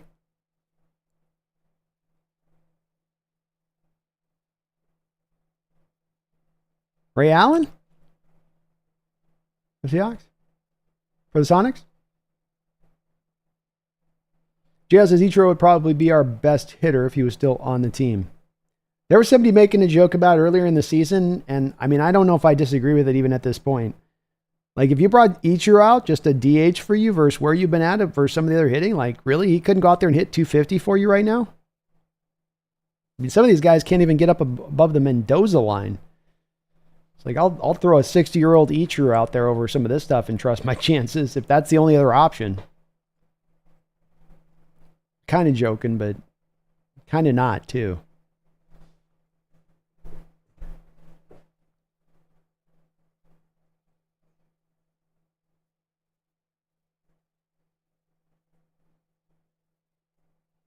Kenny's a good pick, though. Kenny is a good pick. Joseph Miller says, I think Pete's legacy is he saw the person behind the player and let them be themselves. I hope it becomes the Seahawks legacy. I do think that's definitely a hallmark of Pete. I think that is at the heart a bit of what really helped Pete to get the players to a place of getting them at their best on Sundays and getting them in such a comfortable position that's sort of the antithesis of those coaches that want to just really push on, the old Bill Parcells manner of doing it, Joseph.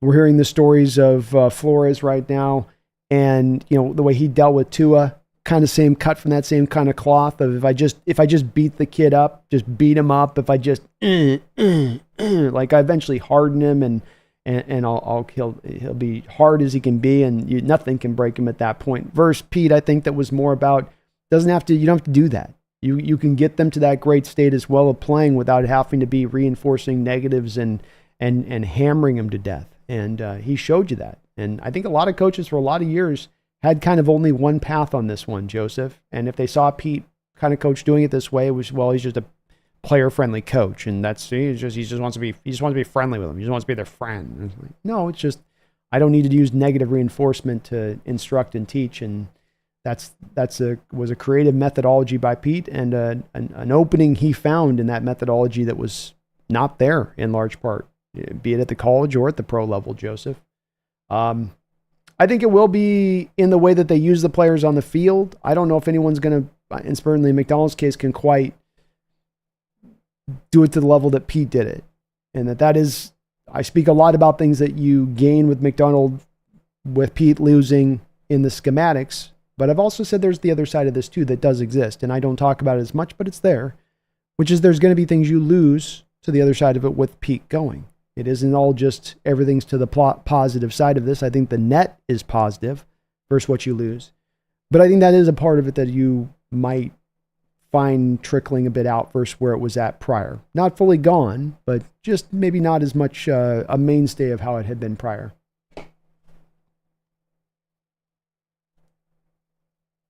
Praying Mantis, I wish I could have experienced Largent's era.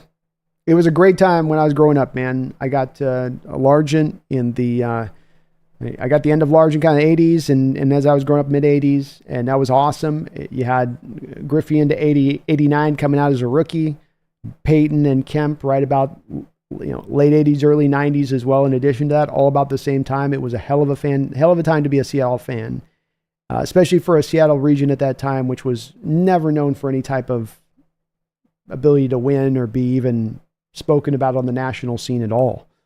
And that was awesome from that standpoint. And Largent was an incredible player.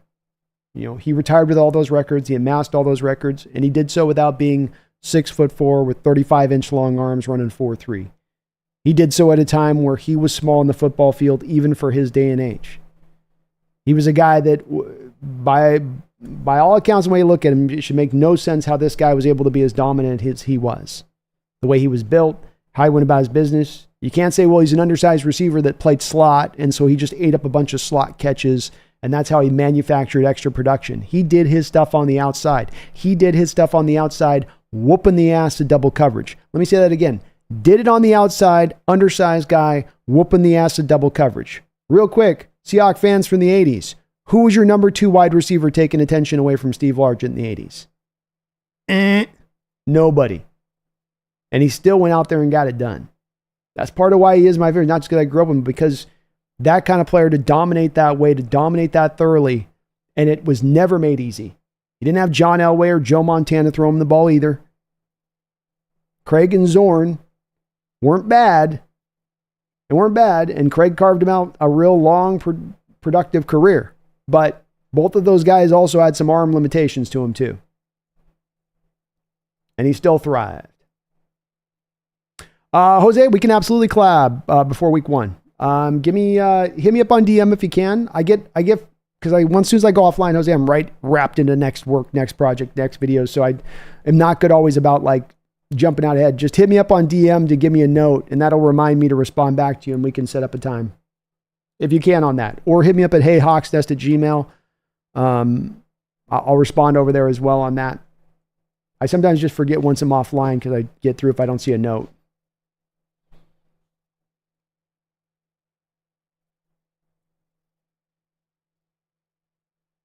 Ray Allen was nice, Elijah one. As pretty a jumper as you'll find in basketball history. I mean, that thing was like artwork. I mean, that thing was fundamentally as perfectly correct as you could teach it if you're going from the ground up. I couldn't even do it. Have you ever tried the Ray Allen jump shot? It's hard. It's hard to get it that like steady and just, but boy, he was smooth.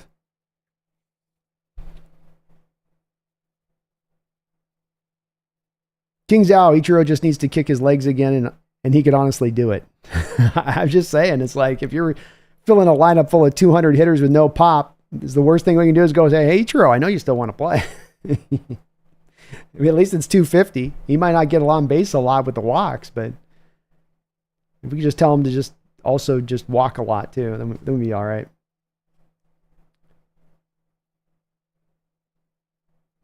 Chris says Gary Payton does get the nod, but Brown is right behind him. Seahawks is large, and for me, wasn't about just his numbers. Dude was average size, but his determination and drive were huge. That's a big thing with me too. You put it a lot better than I did on that. That's for sure.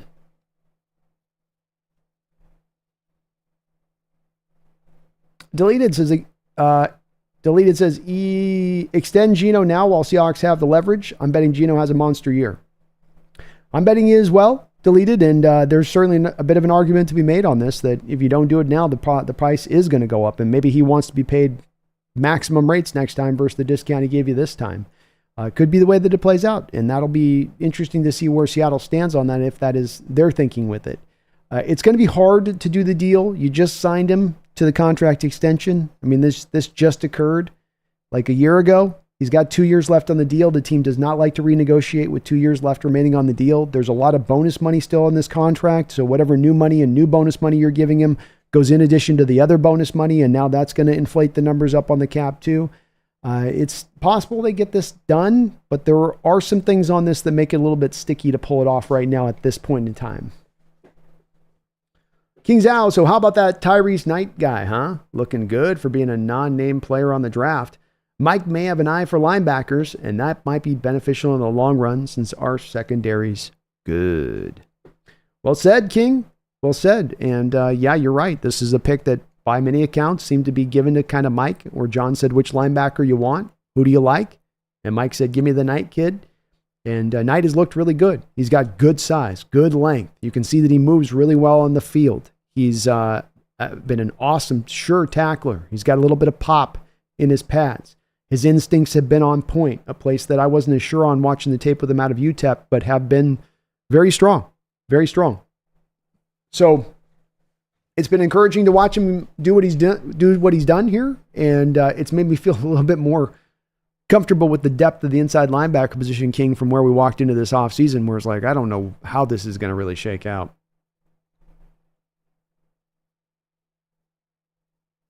Hand Grenade says there was a quote that I heard. It was Pete does 2 + 2 = 4 and Bill does 3 + 1 = 4. They get the same answer, just different processes. Yes, I would agree with that. There's a lot more about those guys that they have in similar terms than someone might think looking at the surface of it between those two guys. King says Largent also gave one of the biggest hits in NFL history to Mike Harden, too. Ask Mike Harden. That's right. Especially being a revenge hit. Chris says nobody. Scansy was a distant second. That's right. No one took the pressure off. It wasn't until he was late in his career and just about to retirement they brought Brian Blades in. But throughout his career, you could double team Largent and not worry about anybody else on the football field. For the most part. Catalyst says, how much longer do I think Lockett plays? The way it looks to me on this Catalyst, by the way that they've set up this contract with him, is he's entering into the final year of his deal.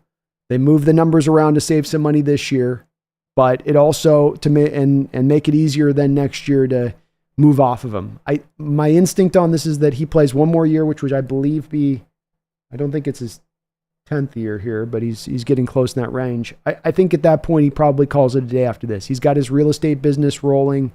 He does just get that feeling to me of being a guy that's just kind of right about the end of the spot where it's like, okay, I've done it. I made my money. I've got this after football life thing going. I'm kind of good to go. It'd be a great story too to have a guy that you're able to keep throughout your career at the receiver position in him, like you did with Largent, like you did with Doug Baldwin. And I do see it kind of going that way. Jose Rodriguez says, what about Cortez Kennedy, B? Cortez was a great player. And much like with Largent, Jose was not on a team through the 90s that allowed him to be put on his brightest display, where he's out there on winning teams and he's out there, getting it done. He goes out there and wins Defensive Player of the Year on a team that goes 2-14 that season. That's not his fault. I mean, that was a great defense. The offense was just completely miserable that season. And so that's not Tez's fault. But when I watch the two players play, when I watch the impact of one to the other, I think Tez's impact is great. But I think that both Jose, for where they retired, and now after their retirement, where kind of the current standings would lie on that positional group. And what I mean by that is when Largent retired, where he would have been ranked all time as a wide receiver. And I think that if you were to make an honest poll, Jose, around the league of sports writers at the time, I'm talking from Seattle to New York, and you were to ask them who the greatest receiver is of all time when Largent retired, when Largent was going through that end of his career, I think he would have been, by and large, overall the guy that had more of the answers to him than any other receiver in NFL history at that time. Again, I know Jerry Rice came in here and completely basically took the table and flipped it over. But I don't think that there would have been the same national outlook on Cortez Kennedy or any other Seahawks player, Kenny Easley or Bobby Wagner or anybody else, who would have held a singular player up as in high in that ranking as Largent was versus any other player on a Seahawks roster. And that's both to me from when they retired and where we stand right now. I still think to this day, Largent's a higher rated receiver in the all-time mark of things than any other player, in my opinion, maybe with the exception, maybe a Bobby, maybe. But I still think Largent was more dominant than Bobby on that side of it. And Bobby had a lot of more help on the other end for a lot of his career, which is, as we're saying, part of the factor here. But Tez was great, fully deserving of being a Hall of Famer, awesome player, had the Defensive Player of the Year award. All of that stuff is outstanding, but I just don't think I can say that same thing. And I think that's a differentiating factor between the two. I think there's something to be said that I can go to a reporter in Florida and New York and New Jersey and Minnesota in 1988, and I can say, who is the best wide receiver in NFL history? And the majority of those answers will be Largent, and I can't do that with any other Seahawks player. I really can't. And that to me is why he will always be, in my opinion, that number one guy, unless there's a guy that can really come in and supersede that. Good question, though. Meanwhile, Kevin Durant's legacy was sold away. He would have made the Seattle Hall of Fame. It's real sad. It's just another sad. It's like, can the Sonic situation get even sadder? You lose the team. They don't replace the team for years and years and years. And when you were going to get the team at that time, as the team had gone through its own little dark ages before you moved them, you finally were getting Durant in the house. You had Russell, you were going to get in there, and the team was going to be very exciting. And I think that Kevin, with his personality type, would have just been absolutely perfect in Seattle. A lot of some of the issues he's dealt with the media over his time in his career, being in markets like Brooklyn, would have been lessened, I think, coming out, just remaining out in Seattle. And I think he would have just stayed in Seattle his whole career. But yeah, another unfortunate part. Kelly says, B, don't ask me who my favorite basketball player is. He goes, Kyle, bull in a china shop, Lowry, Kyle Lowry. I just got to do the bad boys thing on it, Kelly. Kyle Lowry, Mike Lowry. He's fun. Hard-nosed guy, man. Hard-nosed guy. Ricardo says, I doubt Geno gets an extension. I'm pretty sure they want to see Geno excel in the new offense for a significant period of time before they give him another deal. This is where I say, from Seattle's perspective on it, just doesn't add up to making a lot of sense as to why they would do it. Geno doesn't have any leverage. You just paid him. You don't like to give contracts out with 2 years left. Your points are then another layer on top of this being you don't know how he'll look in the new offense. Like to see how his health holds up for another year. If he does take off after a season and he's due then that big contract at that point, you have the flexibility now of paying him a new deal, moving him and getting an asset back, pivoting to Sam Howell. You have flexibility. You put him onto a contract extension in the here and now. You've kind of signed up to him for him now in both in here and now and into the long term. That may not be something that the team really wants to go and do. So I just think you're right, Ricardo. It just adds up to where it just doesn't end up making a lot of sense to go this direction of it. Even though I know Geno wants it, and I understand him asking for it. He isn't being paid at the same market rate as some of these other guys.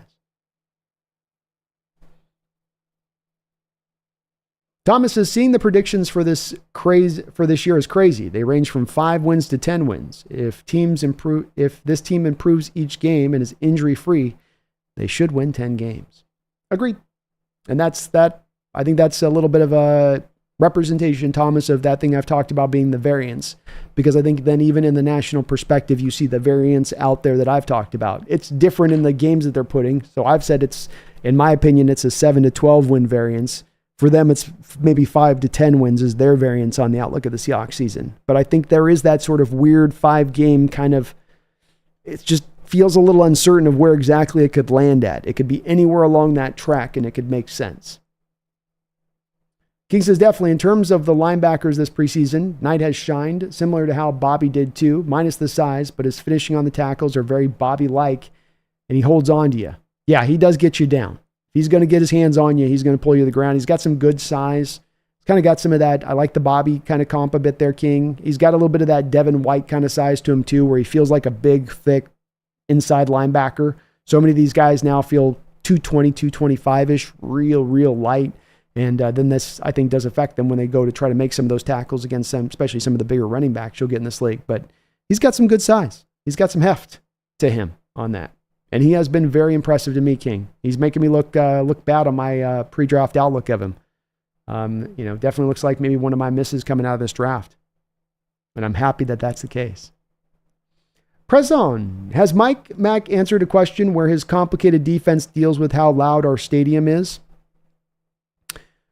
He has not as of yet. I think one of my subscribers tried to get one of the reporters to ask that question of him, and the person that they asked of said that it was a stupid question, that they've got hand signals, so that's that. So I think it'll be a good question myself. Maybe he had been asked. I can't remember. I don't think he's been asked yet, though. I think it is a good question, though, because I think that hand signals are all well and good, but the Legion of Boom had hand signals, and there were still issues in communicating. And they were communicating a much more simplified system and structure. I would like to hear how they kind of plan to maybe address that a little bit better. I've mentioned Prezon, get some ASL in there, full on, communicate 10 things with 4 hand motions. Matthew says, Baldwin's one of my favorite Seahawks ever. Another guy that's really easy to root for, Had to earn everything he got. Carved himself out a hell of a career. Rand says, I do think this is year 10 for Tyler. It feels like that, doesn't it? Yeah, so it is. That does feel right. Time's flying by, I tell you what. 10 years. Whew. Like, that can't be right. Just was drafted. Thomas says, I also feel Geno has an MVP-type season. It will be his last season as a Seahawks quarterback. I think Howell could take over, or they will draft a quarterback that us fans aren't talking about. I could see it going that way. It could. I mean, he is getting older into that age, and John might start getting a little bit uncomfortable, Thomas, when it comes to paying a guy this kind of money who's going to be 34, 35, 36 years old. And you look at some of these guys at that age and some of the injuries that jump up, and it's a worry. It's a concern. And just to general terms, as we've talked about this many times, Thomas, I think there is that natural pull from John to some degree here to go and have that guy you go and draft. Doesn't have to necessarily be fully it's this guy or bust, but there is a guy that you're looking to kind of target for that other spot there.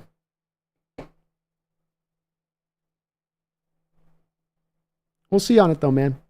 I think it's a fluid situation. I think John's going to play it as a wait and see. I think that he could go out and have a great year. I think if he has 4,600 yards and 36 touchdowns, I think the team would be willing to put him on an extension at that point, provided that he's not demanding $55 million a year and that he's being realistic in his thing. But that's where coming to the predictions on this one gets hard, because I think there's still so many different pathways that this could shake out in towards. King says if Sam starts cooking the next game, I don't expect an extension anytime soon. Thomas Cortez was my favorite player of the Seahawks in the 90s, but I also like Brian Blades, Chris Warren, and Joey Galloway. Yeah. Yeah, probably mine too in that time period. Galloway was so much fun. 90s were tough decade for Seahawks football.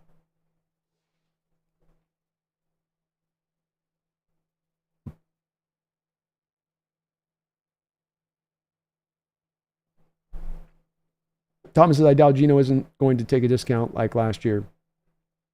I would think not, especially with his people coming and pushing for the contract right now. But, yeah, hard to predict. Mr. Kane, brother from another mother, how you doing? Says, hello, Hawks Nest family. Brandon, whose jersey's number should the Seahawks retire next? Thinking Wagner. So far, it's 12 fans, 45 Easley, 71 Walter, 80 Largent, 96 Cortez.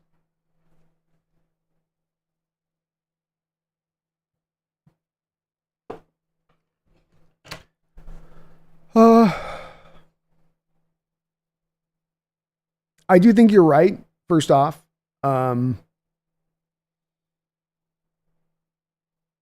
should go into have his number retired. 54 should be the last 54 worn. He's earned that right. He's up in that area of things. I would say, Mr. Kane, that there's no other player that's currently retired right now that should have their number retired. Cam, Earl, Richard, Russ, Marshawn, all of those guys should go into the Ring of Honor.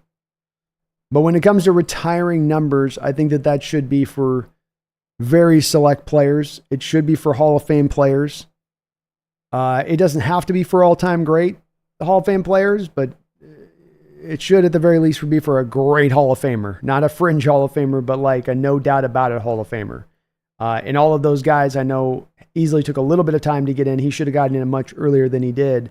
But those were all no doubters. And I think the rest of the guys that are potentials for that being jersey retired number things are all guys that you'd have to make more of an argument for rather than it being no doubt about it. But Bobby, yeah, that would be the next one for me. And the only one for me on that one, Mr. Kane. Is he in the house though, bro? Hope you're doing well. King says Sam is making the case that he's minimum starting caliber and a cool 10 years younger too. He's got the potential. That's what you're seeing in this preseason, is that there's potential in this kid, and he just needs to continue to grow and get better. He's not on Geno's level yet right now, but you're right. There is I think a potential there. This kid could become a starter for you on this team. That's, as I say, there's all these roads, and I think there's a lot of Hawk fans that right now are really twisting and turning to try to find what's going to be the road we're taking. You know, is it drafting the top 5 quarterback? Is it Sam Howell? Are we going to do the extension of the Geno? And I think really what John, part of the reason why I don't think the Geno extension gets done here is that what John wants is he wants the flexibility. This is the man at one point in time who had 3 quarterbacks on the active roster at one given time when Russell first came in. You know, he doesn't want to get necessarily carved up into a given corridor that he has to go down on one certain player with. So Sam developing and taking steps forward and becoming that guy could be. Geno could be. Geno not could be. Geno has a good year but wants to trade him and get assets back and then go draft a guy could be. Put all the assets together after this year into next year's draft and go get a guy up in the top 5 could be.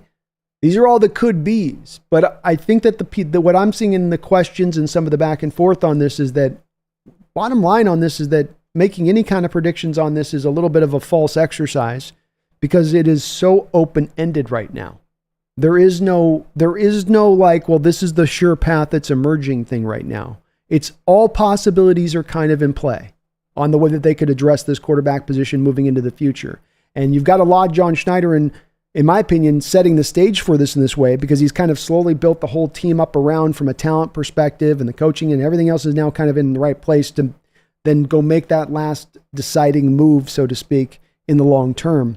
But you got all the flexibility in the world right now to do everything under the sun when it comes to this quarterback situation. And I don't think that Schneider's determined one way or the other on this where he's going to go.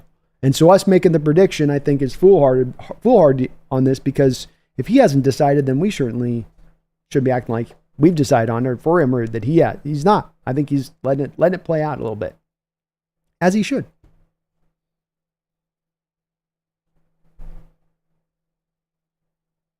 Thomas, I had a draft where I took another offensive tackle to replace Lucas. I believe Lucas hasn't shown a capability to stay on the field, but I also added a center, safety, and linebackers. Like it. Good draft. And if Lucas can't go this year, Thomas, I think you've got to address it. And you've got to address it, I think, in a major way on top of it. Kelly says, one thing I like about Tyrese is he seems really effortless. Yeah, there's not a lot of wasted motion with him. He's just kind of, and it's part of what I think somewhat threw me off a bit at times in his college tape, is he would sometimes look almost lackadaisical. When it wasn't lackadaisical, it's just the way he kind of just looks. But he gets after it. He does. He's just so kind of low key about it. Some guys look fiery, and they look like the whole body's moving when they're moving, and he's just kind of more, he's just got that cruise control button pushed at times. King, would Trey Brown take over as cornerback 3? He's been impressing a bit this preseason. Plus, I think he's more aggressive off the line than Spoon. Is he worth the cornerback 3, or can his play benefit us on a trade? Another one where it's, I think, a couple of different directions that you have Schneider having a potential of going here with it that are hard to predict. So on the surface of it, to me, Trey Brown makes the team. He's outperformed Mike Jackson. He fits probably to this defense more with the variety of skills that he brings to the outside than Jackson does. Jackson becomes the one extra trade guy that you can move and get something for. That would be on the surface of this. But maybe we live in a world where Trey Brown's the only guy that would garner anything back in return if you were to try to push a trade out there, where Mike's not worth anything, but Trey, you can get back a 5th or 6th. Now, does John go, okay, well, Mike's not quite as good in this scheme as Trey is, but Trey gets me the return back, but I can't keep all of the cornerbacks, so I got to move one. Does that take me to moving Trey? When it comes to Devin Witherspoon and Trey Brown,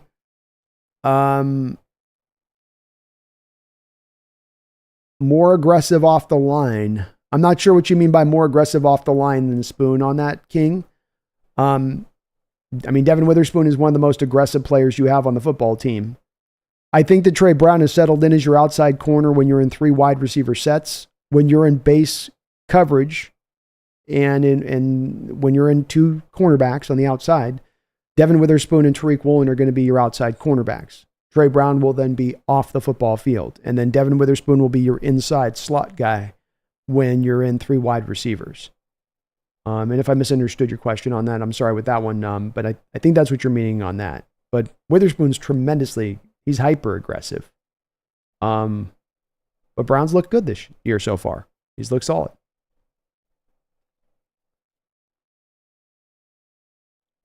But the trade thing's a hard one, because you just don't know who's worth anything. Does Mike have any worth out there? I think that they're going to try to, look to move one of the corners, because otherwise I think you're probably cutting one of the Auburn corners, and then probably one of the Auburn corners ends up on an active roster. At this point, probably being DJ James. So it may come down to that, King.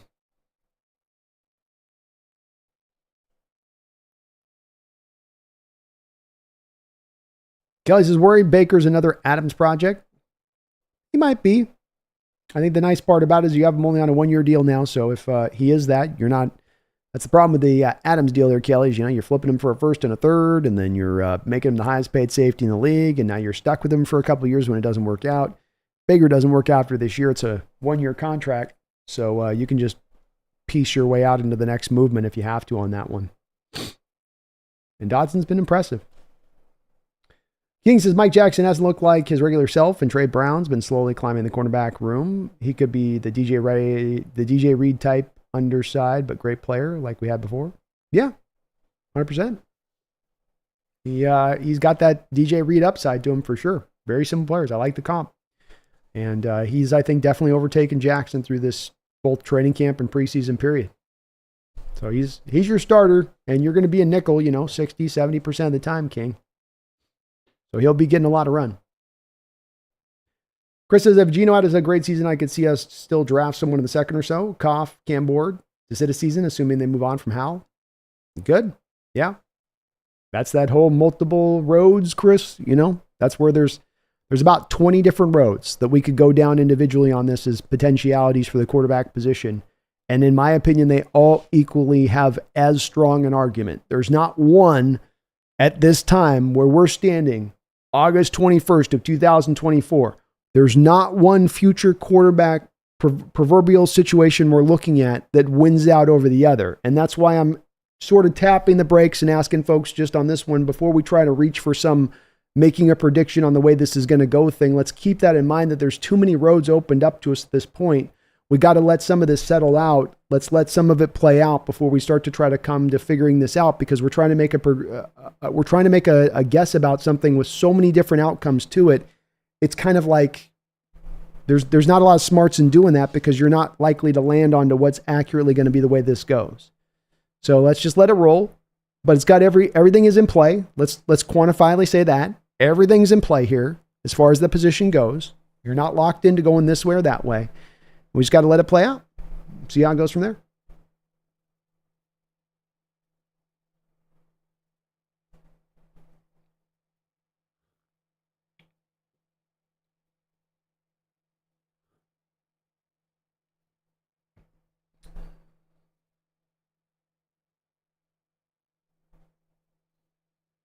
Thomas, I saw that in the preseason Grubs offense had the second most motion-based offense. Yep, that's correct. Correcto.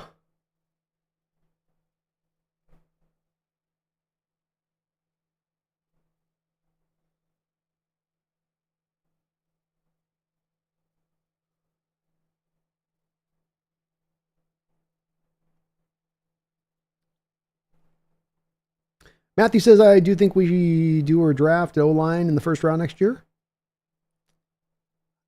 It's possible. Remember, too, with it, Matthew, the big thing with Schneider over the past 3 years has been, this, and Matthew, I've seen a few posts, not from you, but even above on certain people saying we're going to draft this position, this position, this position, that position.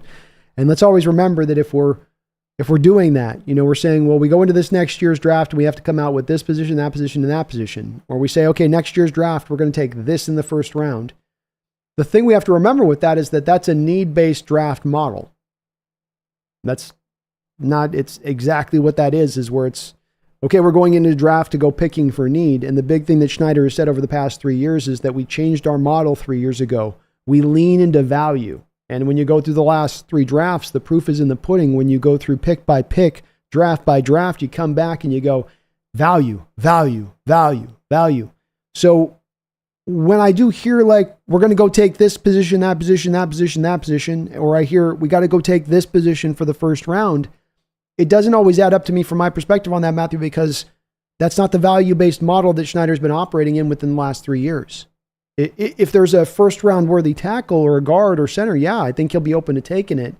But I also think recent history hasn't played out where that's the way the talent bears out, where that's the value of their board. Where there was offensive linemen there that they could have taken at 16 this year, but the value of your board took you to Byron Murphy. There was value of linemen you could have taken with the 5th pick and taken Witherspoon, and certainly some needs still there that existed, but the value was better to go with Witherspoon.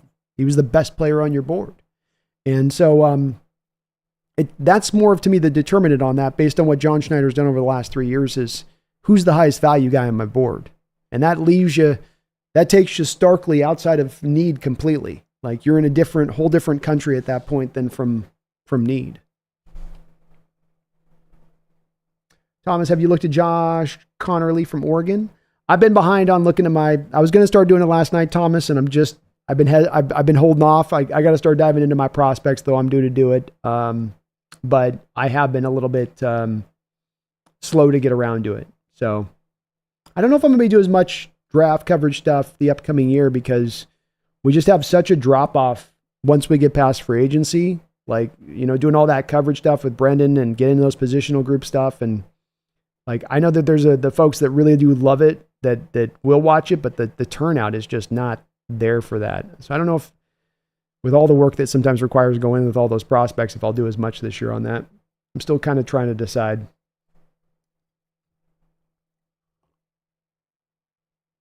But let me get his name here. Josh Connerly.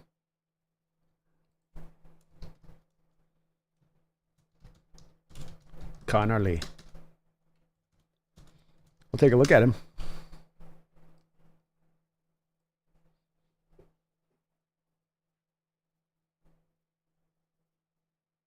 King's House says if Manning takes over midseason, then I might have to agree with everyone. Ewers ain't it. But I like his makeup more than most, but he does have mental lapses often. Well, there's certainly their share of fans of Ewers out there. You're not alone on that, King. And we'll see how it plays out for him. He certainly has a lot riding on this year and taking those steps forward as a quarterback to better solidify himself as a prospect. And if he can do that, if he can go out there and show that growth, he can solidify himself as high in the draft as any quarterback in this draft, including even potentially around that number 1 overall pick. So there's a lot to be gained for him, a lot to lose, a lot to be gained for Ewers this upcoming year. And we'll see if he can do it. And certainly he's got Manning breathing down his neck.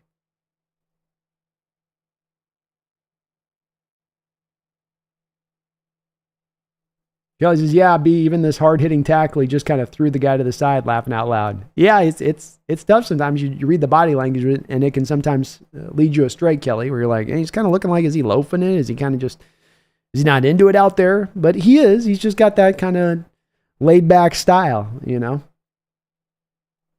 Just built a little differently in that respect of things. Thomas, honestly, I believe yours should have went into the draft this year. Maybe.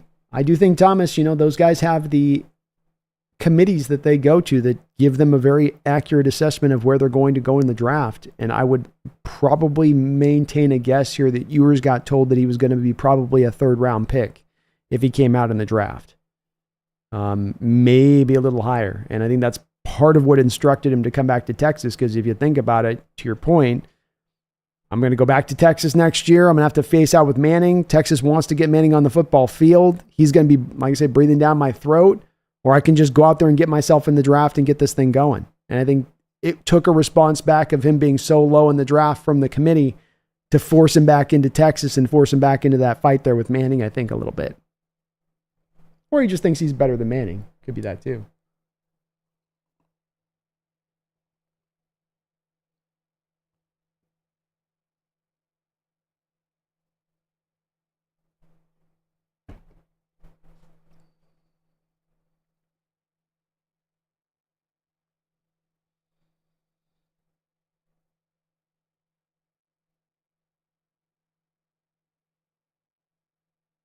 And King's out. Certainly, Trey Brown's looked really good. So I don't understand that. I don't want to undersell that. I think he has looked really strong.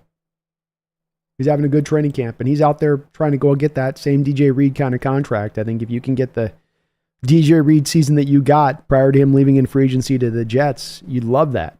And that's where he seems to be sort of on the trajectory for this upcoming season by the way he's playing and what he's been building up to this season off of what he did last year. You can see it coming together for Trey in that way. And that's going to help out the Seahawks defense maximally at that point, because we can use that. It frees Witherspoon up to be able to operate inside. Thomas is thinking about last game. I thought it was encouraging that our defense played good enough to win. If they got that first down, they would have won the game. Yeah. Defense has definitely done enough through the first 2 games. PJ Walker was just basically completely lost through the whole second half of that game against Tennessee. He had no idea of what he was looking to really do or get done. Definitely played well enough to win, Thomas. You did. And defense didn't necessarily play bad. There were some looser holes, some looser zones. I think Carl Scott was a little bit doing the Carroll defense there in the second half with his approach in game calling it. But they weren't bad.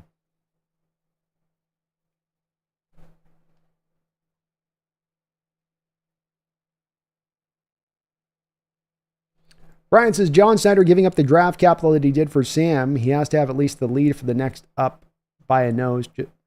John Schneider giving up the capital that he did for Sam. He has to have at least the lead for the next up. Oh, okay. So a couple words got left out there, Brian. So what you're saying is that he has to have the lead for as a potential starter of the future because of the draft capital given up. Yeah, I think a little bit. I don't think it locks him in. It was my only point with that, Brian, is I think my only thing with this is I think that this whole year is it's an evaluation year. And I'm only saying this as much, Brian, just because there's a heavy drive I'm feeling from within the Hawk contingent in my chat right now, and I'm feeling it show after show. And I think that there's a nervousness in this quarterback position. As I say over and over again with it, it's one that I find with the fan bases that we get so much into on this one of it dominating the discussion and it being this overarching theme that just is holds over the fan base. And I get it. I do understand it. I'm not trying to push back on that. I just think that it's one that is for us, making these guesses doesn't really, they're all being guessed in the dark. Like you mentioned on the capital, for instance, it's not that you're wrong. It's just that it's a complete guess in the dark. The draft capital given up for Sam Howell is the equivalency of about a 4th round pick. I don't know that that's going to invest John into Sam Howell years extra down the line. I think what it was is I think John Schneider brought him in this year and said, let's see what he's got. Let's get him into a different environment. Let's see if we can grow and raise his game along. And then we'll see where we're at the end of the 2024 season. And if he's grown, great. Part of the quarterback of the future talk. If he's not grown, if he is what he is, if he's not going to be able to be a starting quarterback, then we pivot and we move. And that 4th round pick is then at that point thrown to the wind for nothing. And I think that that was John's approach to it, which would run counter to kind of what you're saying on that, Brian. But what I would say to this though, is really my bottom line point, is that I don't know. And when I do tend to give opinions out, or I do tend to make predictions here, I tend to want to be soundly in a position of trying to base it on something that I have educated myself on, or I have a logical deducement of facts that we can build to build the case up for why this is going to be this way. I kind of find myself when it comes to looking at the Seahawks quarterback of the future situation right now with the fan base and the discussions of it being a little bit of we're kind of spinning in circles on this one. And it's just us. What about this? Well, what about this one? Well, it could kind of be this one. And in my opinion, I just don't think that we're really fruitfully getting anywhere by doing this. We got to just stand back and let it play out. I mean, I was in the doing the play-by-play on Sunday, and Sam Howell starts out the first 2 drives, and I'm getting the pull from people in my chat going, see, this is how Sam's not the guy right now. And it's we got to start looking for the QB of the future. This is why, this is a representation. And then Howell comes back 2 drives, and it's now those folks get a little bit quiet. And so it's the little bit of the benefit I get here with putting the pulse a little bit on my fellow 12's hand here a little bit and going, okay, here's this. I'm getting a sense on this side of it. I'm getting the sense and pull, and I can get the instinctual pull here, but I'm just saying, I don't know that it's getting us anywhere here to really spin on this too much. It needs the year. We need the year of see what Gino does. We need the year of seeing what Sam's going to do and taking steps or not taking steps forward to see if Gino can maintain a health for another year, if he can take to this offense, if Sam can take to this offense, if we've got the right even offensive coordinator, for God's sake. We've got to let all of that settle out and predictions and looking, and we're going to do this now, and we got to do that for this, and this has got to be slotted. We don't know. So let's let the quarterback thing let's release it for a second right now, right? Let's let this thing go out a little bit. Let's let less of us trying to white knuckle grip over the top of it. And what are we going to do? What are we going to do? Let's let it go and let's see how it shakes out. I think that's the real better approach here, rather than trying to make the who can predict what's going to happen at the position person. And I don't know if it's people are so wanting to so strongly make the prediction here because they want to be the person to say, see, I said that it was going to go this way and that's the way it went. I mean, maybe that's some of this, but there's too much that we don't know about here to just keep kind of harping on this. So I'm gonna let this one drift. I get the pull there forward a little bit, but I'm going to kind of start on this a little bit with the stuff on the worrying on the quarterback thing. What do we're in 2024 year right now. 2025 is a year down the line. We got a Seahawks team that's about to start out their season right now with Geno Smith at the head as their quarterback. They're going to have a damn fine offense and a team that might surprise some people. So let's lock in on that part. Let's stay in that concentration, and the quarterback thing to the future. We'll double back around to this once we get into more of at least through the season, at least like some more data that we can actually then be basing our opinions upon rather than trying to kind of base them upon nothing but the darkness a little bit right now. Hand Grenade says, remember when everyone was telling us to draft Malik Willis or one of those quarterbacks a few years ago? Pepperidge Farm remembers. I do remember. Thomas, a podcast, Dan Viens, that I saw talk today about getting Hassan Reddick from the Jets. What's your opinion of trading for him and extending him? Yeah, I saw Dan and posted that. I was a little bit surprised to see Dan posted that. I'm not really sure where Dan's coming from quite on that one, to be honest with you, Thomas. So you've got investment at $17.5 million per on Uchenna Nwosu. So you've given a big contract out. You've just put 2 second-round picks on Derek Hall and Boye Mafe over the last 2 years for those guys to be slotted as your starters. So you're going to then go and give up mighty draft capital to bring in Hassan Reddick, who wants to be paid around $30 million a year. I don't know. Maybe I need to go watch his podcast to hear what his argument is to be made behind why this is a smart move and why this is a good move for the Seahawks to make, or why it's even a plausible move. But in my opinion, it was not a plausible move to be made, Thomas. We don't have the money right now to sign a $30 million contract. I don't think John Schneider wants to give up draft capital of the future.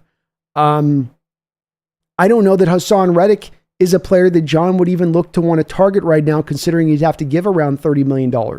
The reason in the first place that the Eagles gave up on Hassan Reddick and moved him to the Jets was because of the fact that they felt like he was doing the Chase Young thing from last year with the Washington Commanders and picking his spots of when he did not want to play the run. And that's the whole point of them moving to the Jets. And so you're going to go trade for a guy who's picking his spots, who's getting older in his career, who you're going to pay around $30 million that you're going to give up draft capital for, who's going to be the fourth edge on your roster? Or I guess the third edge, but then you're going to sit down and give up Derek Hall, who's had actually a really strong preseason and looks like he's ready to fit into his spot. So I guess, Thomas, if you can for me, can you give me some of the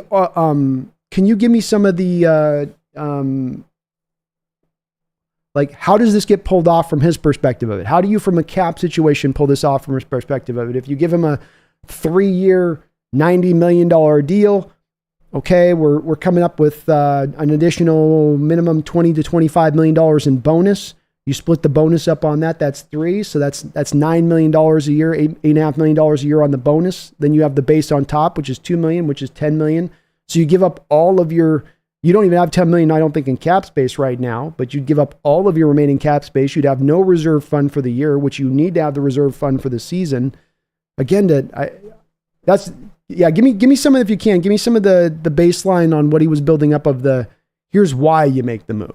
You know, was it just purely he's got 11.5 sacks last year, and so let's add 11.5 sacks and damn the torpedoes and let's spend the money?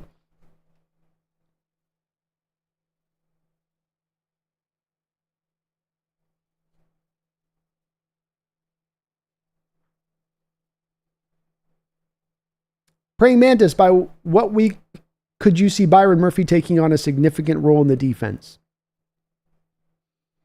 I think from day one, he's going to be having a pretty big role in the defense. I think that he's forced his way into, being that starter there, maybe potentially on the offensive line or almost a sub de facto start. I don't think it'd be full on starting, but he's going to have a substantial role. You're not going to see him being given sort of the snap count of a Derek Hall last year, for instance, Praying Mantis. You're going to see, he's not going to be a starter, but you'll see him, I think, fitted into the rotation at a pretty heavy amount. And he may not be at the same snap count at the same places of a place like Leonard Williams, but is he within 10 snaps every game of him? Yeah, I would say probably so. They're going to want to keep that defensive line fresh. And I think that just because of how well he's playing, he's forced more of his way onto the field than he would have, I think, if you would have pulled McDonald at the draft, King. I think you probably would have said, okay, well, we're going to get him in there. He's going to be a factor. But I think he's hard lined in as that first defensive tackle you're bringing off the bench. And because he can play both nose and 3-tech and play them both well, it provides more of an inroads for him to get out there on that field. The more you can do, the more you're going to play. So he essentially, I think, becomes, when you want to just look at not a starter per se, King, but as a starter on the snap count thing. Yeah, I think he's kind of at that spot of things where, by and large, there he's going to be getting starter snaps pretty much. He's been too good, I think, for the team here through camp. Michael Arrington, getting closer and closer to week 1. Can't wait. Good luck. Well, thank you, Michael. And good luck to you too as well. Congrats on Bo Nix. Looks like he's been looking really good for you guys, which is Bronco fans need some good news. You know, you guys have had your share of stuff you've had to deal with last couple years, which hasn't been fun. So it's good to hear that it sounds like you guys have been able to hit on this quarterback, and that fit between Peyton and Nix is going to be as good as we kind of thought it was going to be on draft day.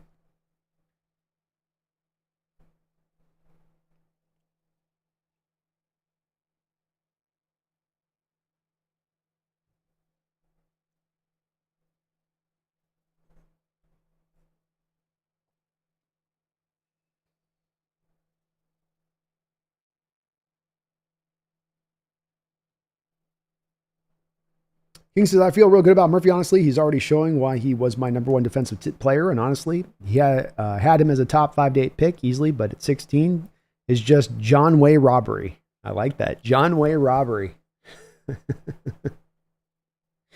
It was robbery at that, man. Well, Angry says, are we finally out of the it's not how you start, it's how you finish phase now? Yes. Now it is both how you start and how you finish. Do them both good.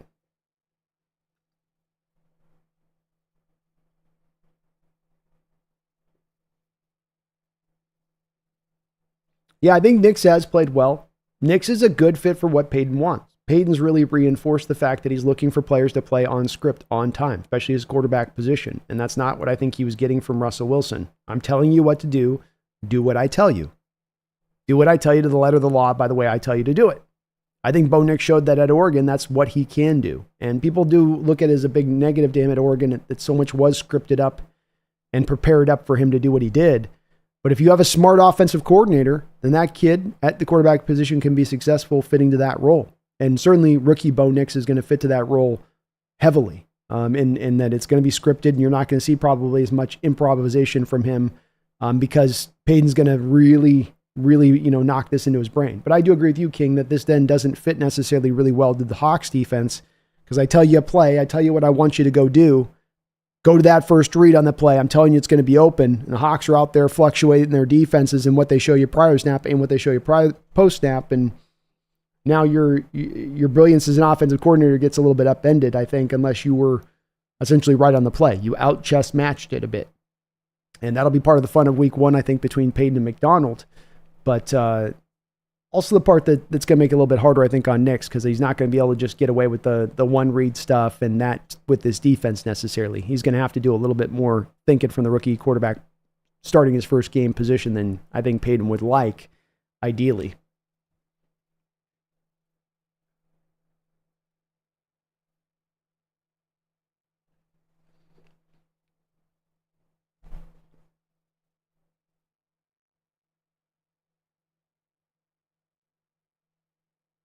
Thomas says, Howell could be the starter Howell could be this next starter of the Seahawks 2025 possibility with compete.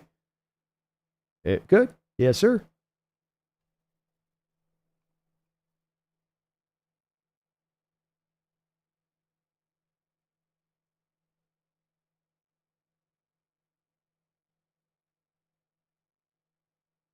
Hand grenade B. How goes the collab attempt with That's Good Sports host?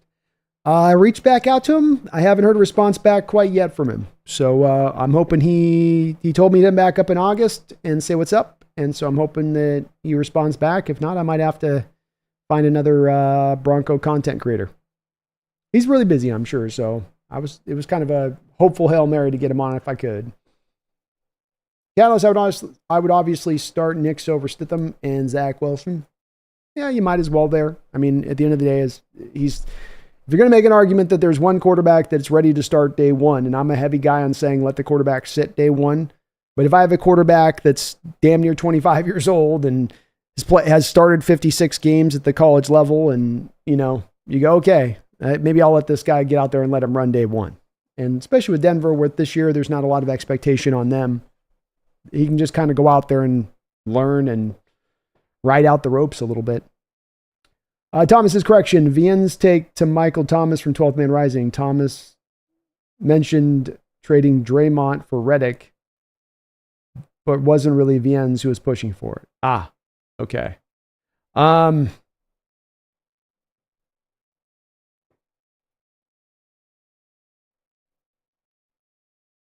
Yeah, it's another deal that just doesn't add up to any.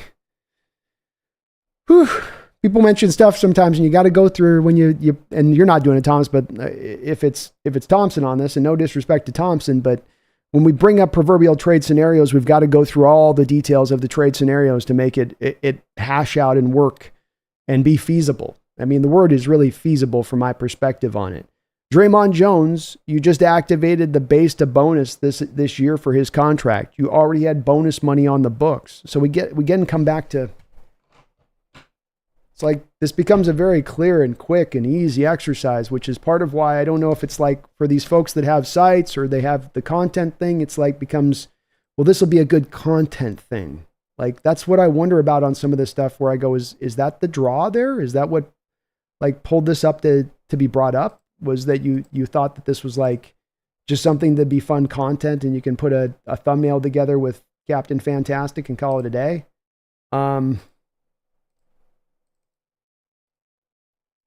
go over the cap.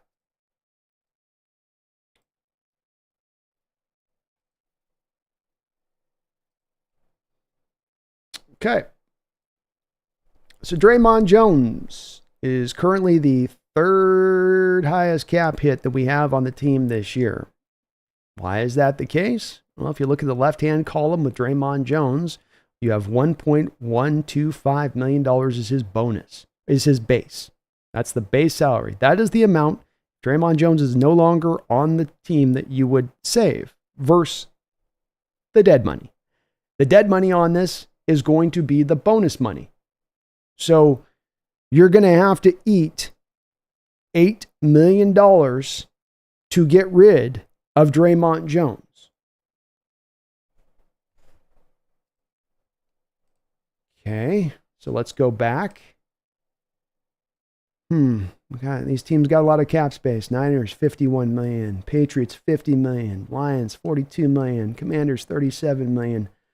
Hold on here. Where are we at? Where's Seattle? Oh, way down there. Seattle has $8.3 million. So kind of why I'm like, this is silly and Thompson needs to do better is you're going to eat $8 million by getting rid of him. So let's walk this through. I'm left with $300,000 of cap space just moving Draymond Jones out the door. $8 million is gone off the books. Bye-bye. See ya. Don't get it back. It was nice knowing you. I have $300,000 remaining to do the rest of my business for a 17-game season. So you can see maybe Thomas a little bit right here on the surface of it. Hopefully why I'm kind of like ruffled on where I'm going, come on, Thompson. That alone right there, it's dead in the water. We're a no-go. This trade has no potentiality. But then you still take it a further step ahead. Rather than just doing that introductory look at what the cost would be on that just to get Draymond out the door, then you have the other flip side of it being that you have to pay this guy $30 million a year.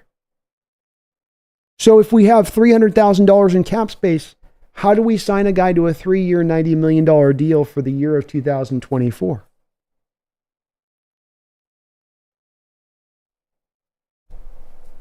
It's not only a deal of there's a small chance of it happening. It's a deal of that there's no chance of it happening. And if you're following football, if you're a content creator and you're pulling this stuff up, this is chat sports type crap, in my opinion. That's why I push on it and say it should not be brought up by content creators if you're trying to be a person that fashions yourself smart in the outlook of the team. Because there's no potentiality of it happening. Deal in what's feasible and real and, can actually occur. But I mean, am I missing? Please, folks in the chat, let me know if I'm missing something on the numbers I just showed you with that. To my eyes on that, I walk away and say that there's no chance. There's zero. So we're talking about something that has a 0% chance of happening. I mean, I get if it's the slow off season, but We're a week away from the regular year.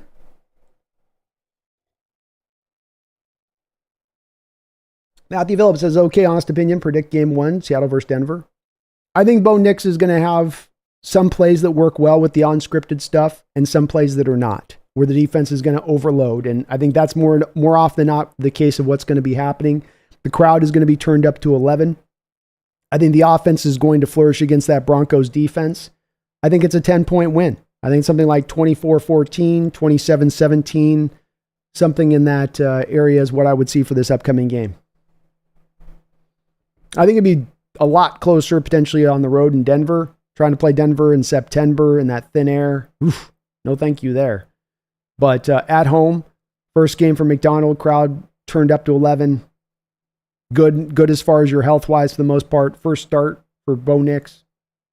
Michael says, with a new inexperienced young center, Byron Murphy does kind of intimidate me with a possible pressure up the middle, not going to lie. He's been good, Michael.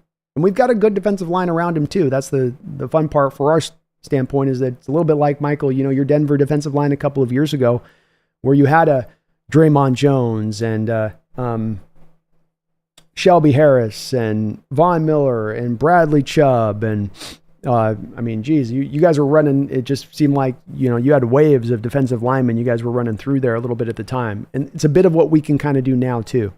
But, your Broncos pass protected really well last year. That was something. Excuse me. That was something you guys did really well for. I think you were top 6 or something in pass protection. So, and historically speaking, Sean Payton does a pretty good job of keeping his protection clean for his quarterback and scheming things up well for his quarterback in that way. But that will be a fun matchup, that offensive line for Denver against the Seahawks defensive line. Kind of a bit of strength on strength there with that, especially when it comes to pass protection, pass rushing.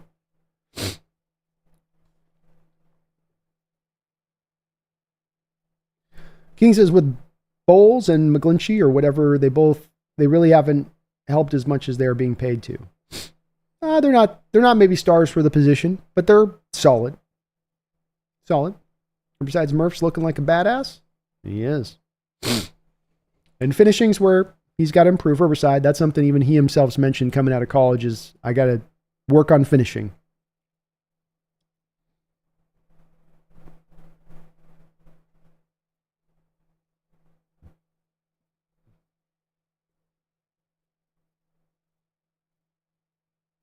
Michael Arrington says, you wanted to get That's Good Sports for a play-by-play live stream together at the Hawks Nest?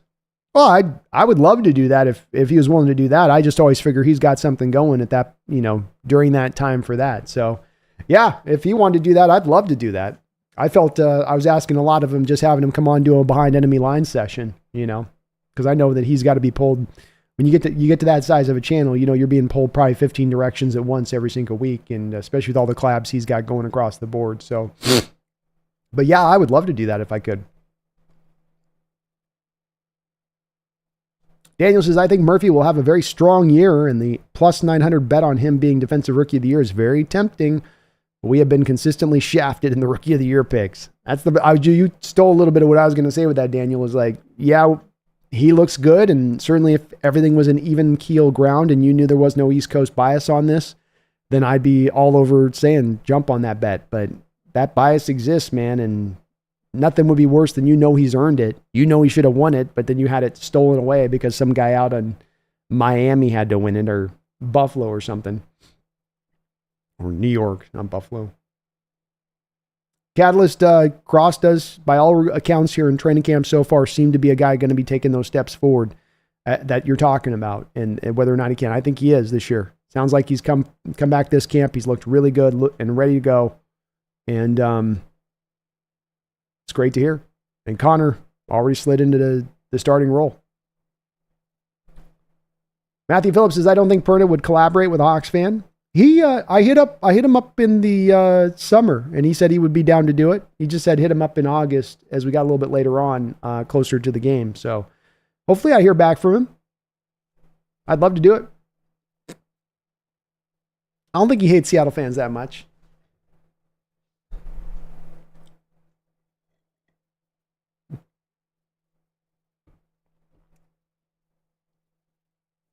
Calm Cow says, hey man, how's it going? Appreciate all these streams you put out.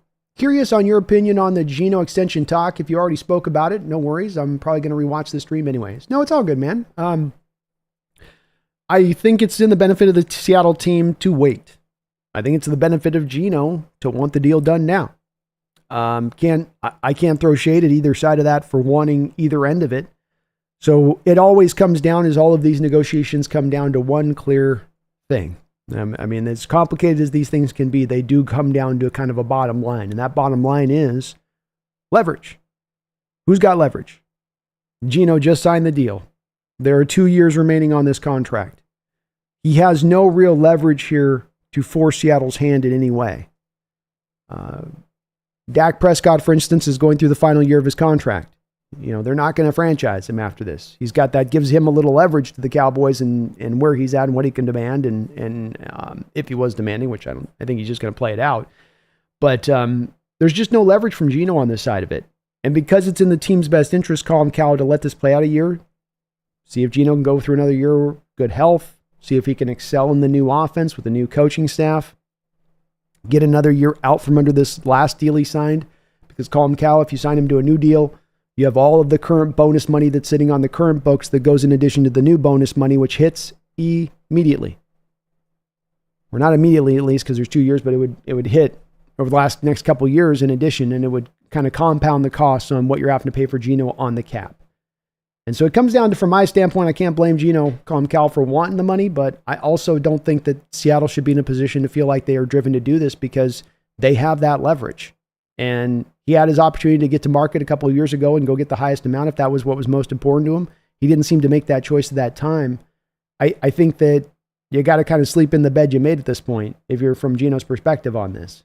And on the good factor of it is, if I think he's going to have a great year and he goes out and has that 4,600 yard season and 35 touchdowns, this is one of the places the quarterbacks are different from some of the other positions, is you will get your money.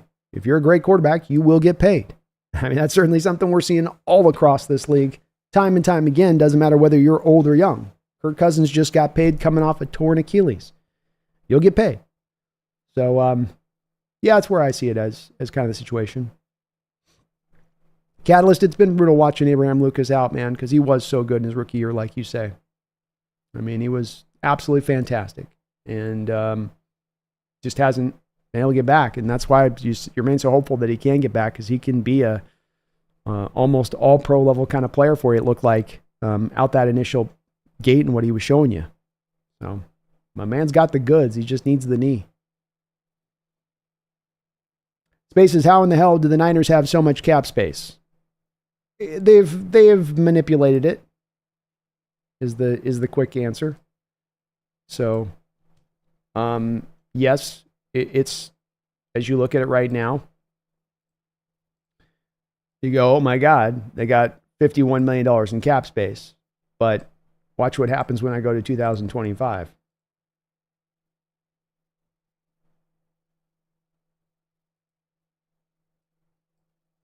All right, so where's their $50 million in cap space now finds them $39 million of negative cap space next year. Why the Ayuk situation is taking the time it is, why the Trent Williams situation is taking the time it is because you're right now $39 million of dead money on the cap if you're the Niners, without Brandon Ayuk's contract on the books, without Trent Williams having any more increases of money on the books, and without Brock Purdy's $55 to $60 million a year contract on the books. So you have the $50 million, but you want to roll that money over so that you can offset the negative $38 million. So it's not really accurate to say that they have truly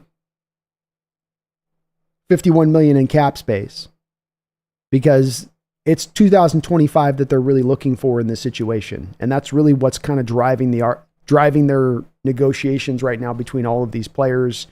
And the Purdy situation is, we've got to keep that in a position to where it's not getting any more extreme from where it is already. Because if you go and you sign Brandon Ayuk and Williams to a new deal now here, okay, that pushes it up to negative 55, 60 million. You have 40 free agents, I believe, due for the Niners next offseason. So you have to replace those free agents. You're at negative $50, $60 million in cap space. And now you have to go find a way to create enough space to still get the Brock Purdy deal done. It starts to look like an impossibility when you put that much money on top of it. So they're in not a bad place cap wise, but this is one of the reasons we've said for a while here that this is a little bit of the last ride for them as far as the Super Bowl window, because you are going to face a little bit of the reality come next year, and there's not a whole hell of a lot they can do about that.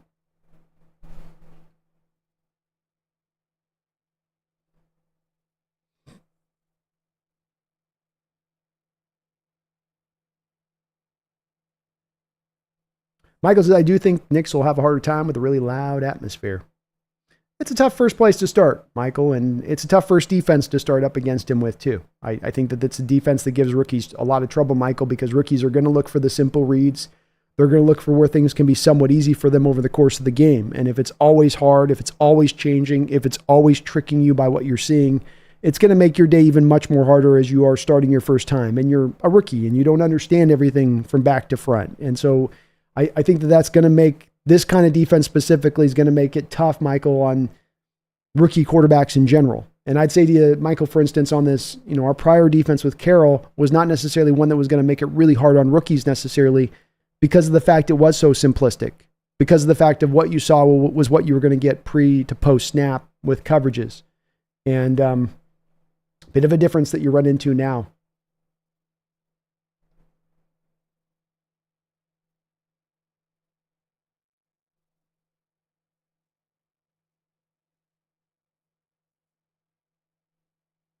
How's the Broncos cap situation looking? Not great. Not great. Broncos are currently, where are we at? We're at here. We got the Broncos currently of $7 million in cap space right now at the moment. That's kind of their reserve fund. In 2025, the Broncos have $32 million in cap space currently set. So they're in a better position for next off season, but you still do, even in that year at that point, of course, you're still going to have the Russell money coming off the books. I don't know why it doesn't show up on this. Maybe it's down here. There it is. So there's your Russell Williams, $53 million of dead money. Randy Gregory, $7 million of dead money. Justin Simmons, $3 million. When I go to 2025, it's only Russell's $32 million at that point that you're on the hook for. So they got space, but they're still $32 negative million at that point. El Nino, I just watched the replay on NFL Network, and Jarrell looks solid in pass pro for a D2 kid. Kid's got some skill and ability, more than you might typically see for the D2. He had offers to go to D1 in college, but he stayed faithful to the program he was at Findlay. And he's an interesting kid because of that physical profile. I don't know if he'll have a chance to make the roster, but certainly some potential long term. Surtain Metcalf will be a fun one, Michael. They had a good matchup a couple of years ago in that opener when you guys came in, and it was a tight one throughout that game.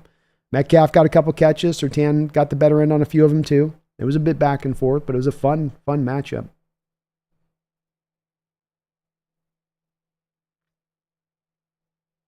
Brian Myers is $55 million for Purdy. Contracts are beyond ridiculous. I don't disagree with you there, Brian. One of the reasons I push heavily for a quarterback salary cap. I don't think it's good for the sport. And I think even $55 million right now, Purdy might be on the low end of it. I think 60 is looking more likely to be, when I was running the numbers and looking at what Tua currently got, and the argument that will be able to be made, which is a sound one at that by Purdy, which is that I'm better than Tua. It's a year later. You need to pay me more.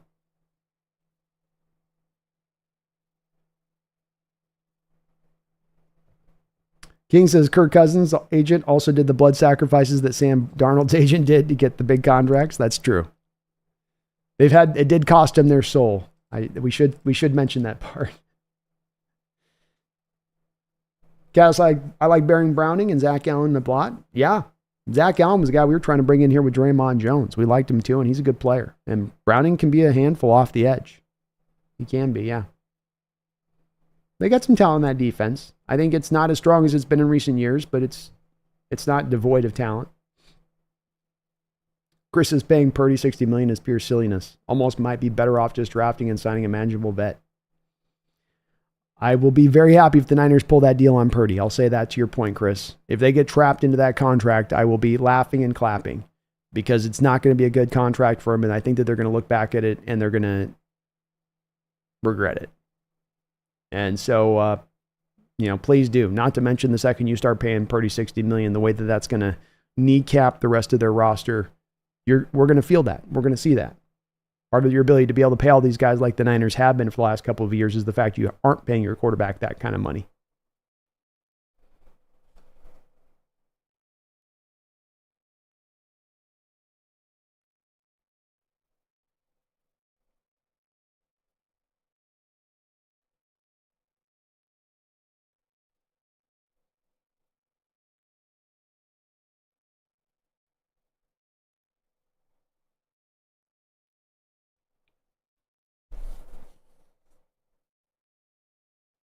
Yeah, we get Cody Barton week 1, Herbicide. That's their starter. We better attack the hell out of him. I want second level blocks.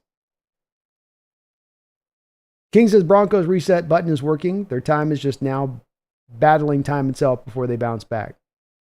And again, that's just being logical about it as a Seahawks fan. I agree with you, King. I think that, I think that Payton came to Denver not really on board with Russell long term, and he wanted to pivot off him as quickly as he can. He has done that. They're going to have to bleed a little bit to make that happen, but this is also purposeful on the part of Payton to go this line in this way. And he's getting what he wants from this, and he's setting it up to the vision that he wants to see for success. And it may fail, but it isn't going to fail because he hasn't been able to have that kind of control to do that. And so you can see where their plan is going. You can see why the direction they're trying to go. And I can get it. I can understand it, especially offensively. I think defensively for me with the Broncos, it's a little bit more of, why did you break something that was working? Why did you have to kind of destroy something completely that was really solidly in place? But overall, you get the vision of what they're doing and why they're doing it. Oh, it was Drew Sanders went out for the season. Is that why Barton's starting? That makes sense. Randall, thank you for the $5 donation. It's good seeing the house, Randall. Appreciate the dono. Do we have or can we get cap space in case there are players available after cut down day? Seen any chat about guys who may get cut who could help?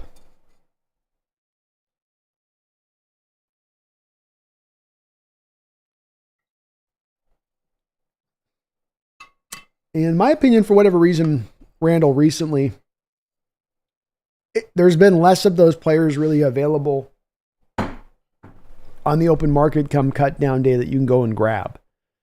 They just don't tend to be, it seems like if you went back to 2010, 11, 12, 13, you could always kind of find those guys. And it just seems like in the last 5 years, when we get to cut down day and we look at the players truly out there on the market that are available, it's all guys that kind of deserve to be cut / probably shouldn't be on an NFL roster.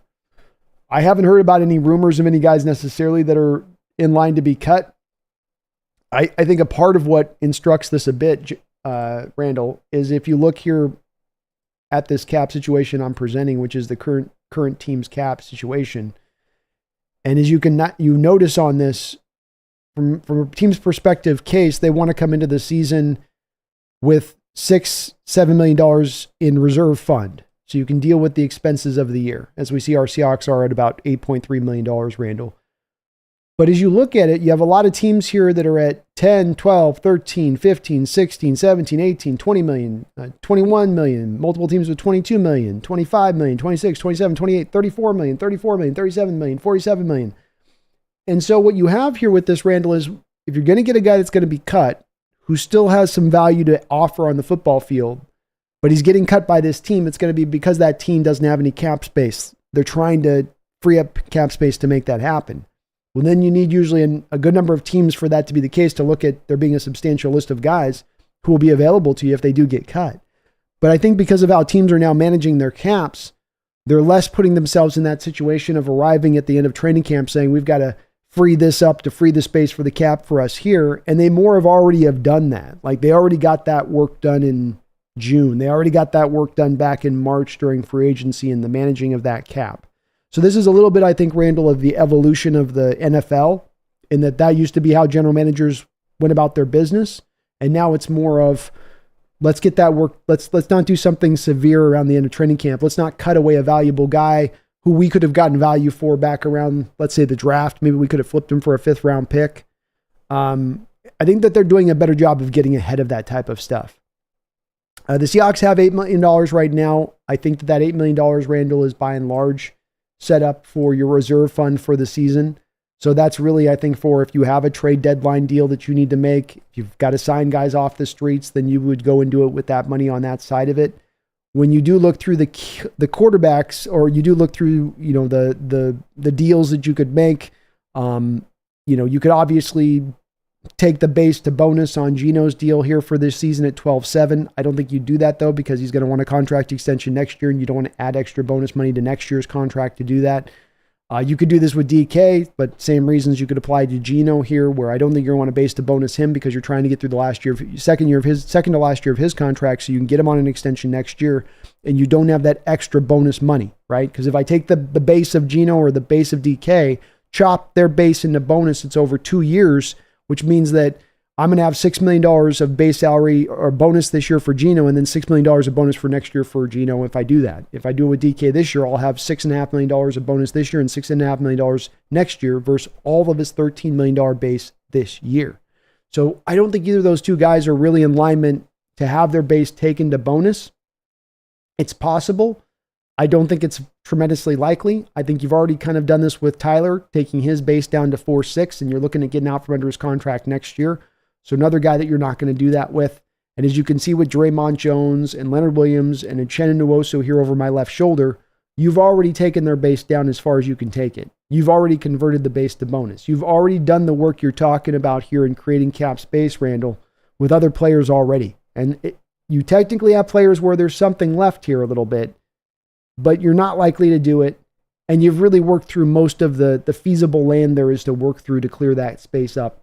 Understanding again, Randall, that we're looking at this too with a little bit of a view to next year. And when you look at this with a view to next year and you talk about trying to add on cap to next year's contract, because Randall, if you're talking about, to use your words, if we can create cap space, if you're creating cap space, that means you're pushing cap to next year.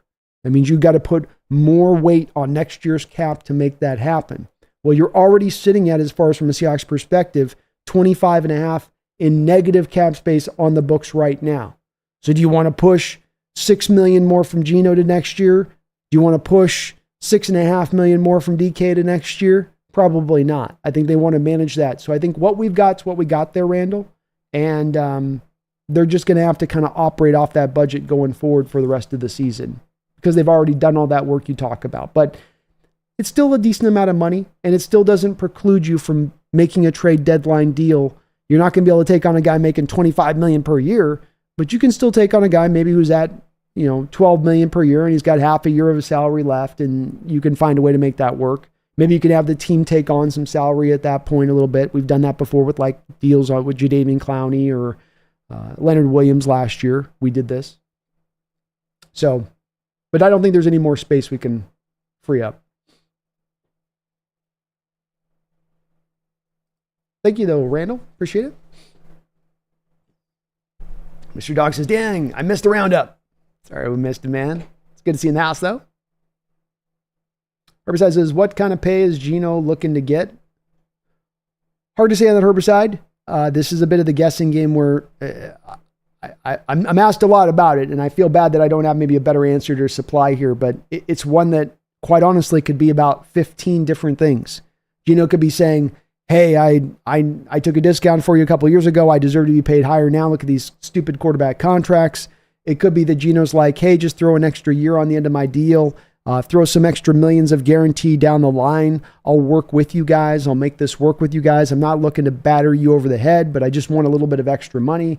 It could be just ensure me that you guys have me as part of the plans for next year, and we're going to get a contract extension done if I do ball out. I mean, it could be like 15 things here on that Herbicide, and I don't think I could give you any sort of accuracy on that as an answer without talking to Geno or understanding from Geno's camp of what they're truly trying to drive for.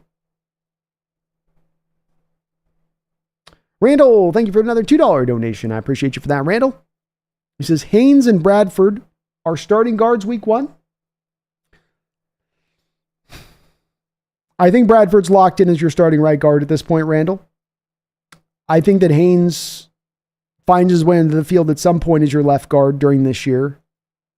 I think game 1, if I was a betting man, I would say Laken Tomlinson, but that's only just because of the feeling I've gotten from the team that Laken Tomlinson they feel solid about, that they want his veteran-y presence out there to keep the boat steady, I suppose. But Haynes' athleticism at the left guard position versus Lincoln is going to be a heavy pull for the team throughout the course of the year. But Bradford, solidly graded this last week. He's looked good in preseason in my eyes. Randall, I think he's pretty well solidly set to be your right guard. Catalyst says, do you think Purdy would take a cheaper deal? I assume no, but there's no way he's worth that high of a contract. I've thought a little bit about this. It does seem like he has that kind of general way about him where he would take a less money. But this is where we call it's all relative.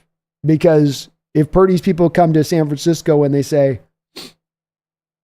$60 million is the rate, but we're going to take a discount at 50.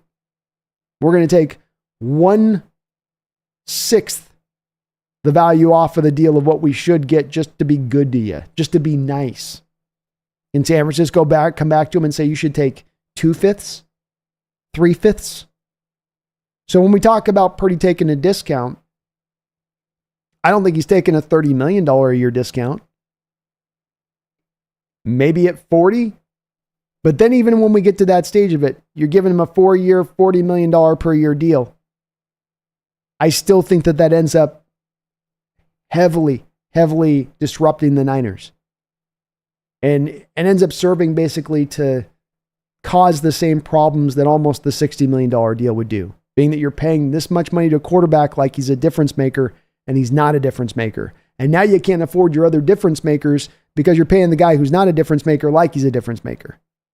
And that's where I think they fall into, even at that $40 million a year price. I think that's too high. The rent's too damn high.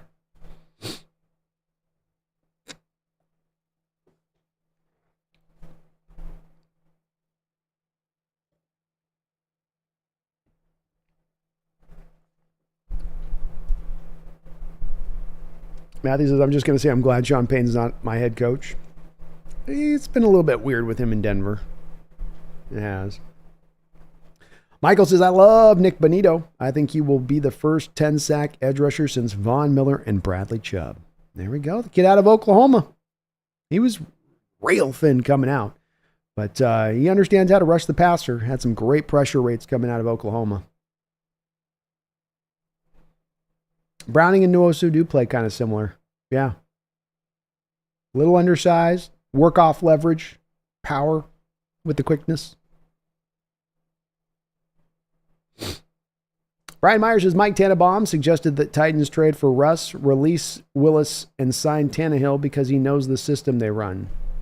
Crazy. Tannenbaum sometimes has got some wild suggestions he does make, and you're trying to come up with creative things for the TV and give him something, and then this is the type of stuff that generates clicks and traffic too, no doubt about that.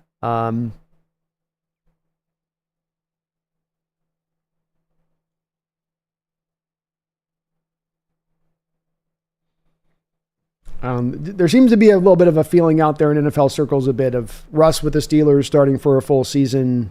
You're not getting anywhere. Justin Fields, you start him for a full season. Maybe you're not likely to get anywhere, but he's young and maybe he develops. And then Tannehill's your guy that's a backup, and then you can not have any issues with Fields getting pushed as much with Wilson there or whatnot. Like he can just develop in that role. I don't know.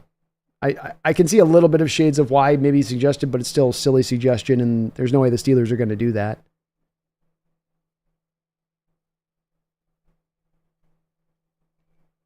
No, Tannehill was running it well in the last couple of years. I guess technically he's not been there for the last couple of years. He's been in Atlanta.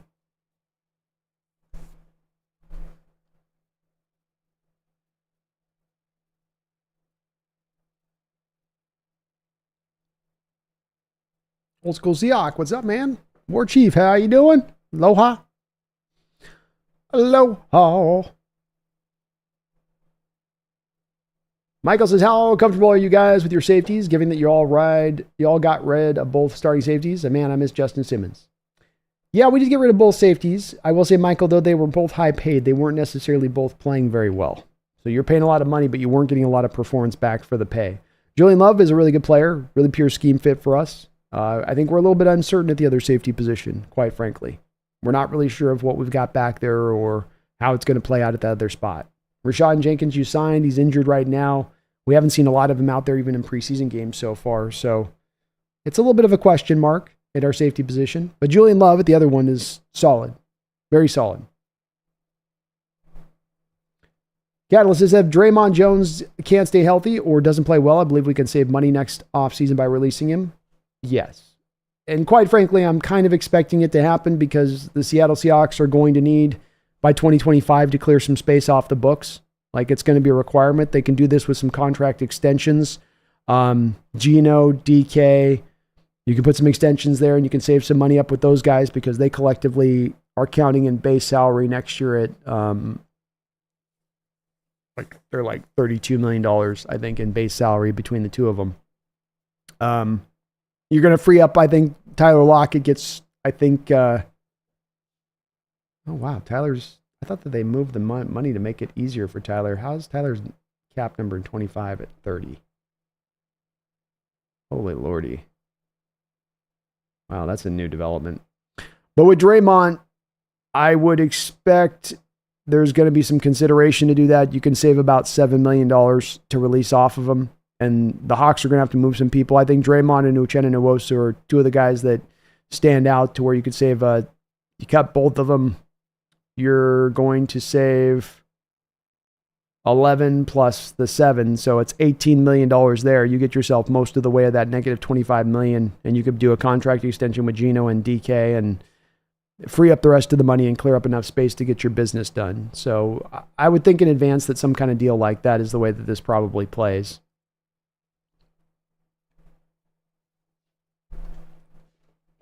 I thought we saved more with Tyler next year. Jesus, you don't save much with Tyler, though. You don't. It's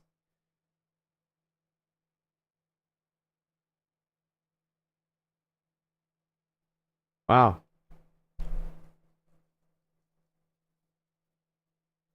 I guess it's a roster bonus per game thing. Yeah, Tyler, that's what drives up that cost. All right. Interesting.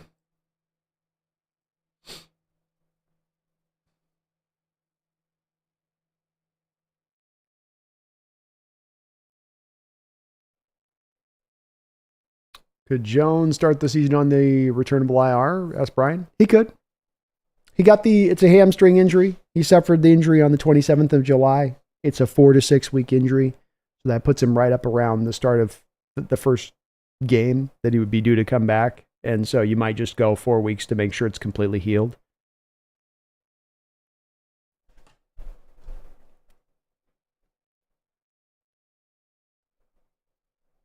Well, Integrity says, when we gave the second to the Giants for Williams, who did they pick with it?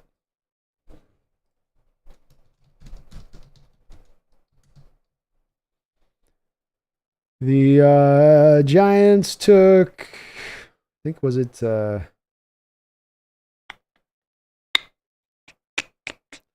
Giants took Tyler Nubin, safety out of Minnesota, my favorite safety in the draft. With the Seahawks pick. Kings is amazing how I'm still thinking of Haynes. I hear Phil Haynes and get PTSD. Thank you, Christian Haynes, for being on the team. All right, goes this Jake Bobo. Michael, around here we always say we want more Bobo. More Bobo, please. Like you'd say, I want second helpings. Jamarcus Purdy definitely has that character about him that makes it seem like he'll take a pay cut, but he also a huge family guy. I think he'd like to take care of them as well as his future children. That's where I think on the discount thing, you can't say, well, he's going to take $5 million and be like, I got what I need. He'll take a discount, but it's within the realm of realism. And it's especially for a guy that has been on a contract that is the 7th round contract for 3 years. So you can't come to him and be like, you already got paid. You don't need your money. It's like, I've been waiting to get paid. And not like I was a first round pick that's been getting paid and now I'm waiting to get paid, but I've already got kind of paid, but I haven't been paid. So he's 40 million minimum would be like that. That's to be the floor discount he would take. And much more likely is people probably come back and say, look, we'll take 50, but we could ask for 65. That's where the market currently is based on the rates. And what do the Niners say back at that point, you know? Well, okay, but I mean, yeah, right. But, you know, I mean, that's just like, you know, totally your perspective or something, Brock. So, yeah, wow, rent's too damn high. Deep cut, bro. Rent is too damn high. These quarterback prices are too damn high. Orchie says a Purdy pay cut would be like, hey guys, I'll help out the team. Just pay me $52 million a year for 5 years and we should be good. Exactly. He'll take a discount. It ain't going to be that heavy though. Yeah, hand grenade brings up a good point. Can't forget those California taxes too. That's like 15% or something on top of the federal stuff.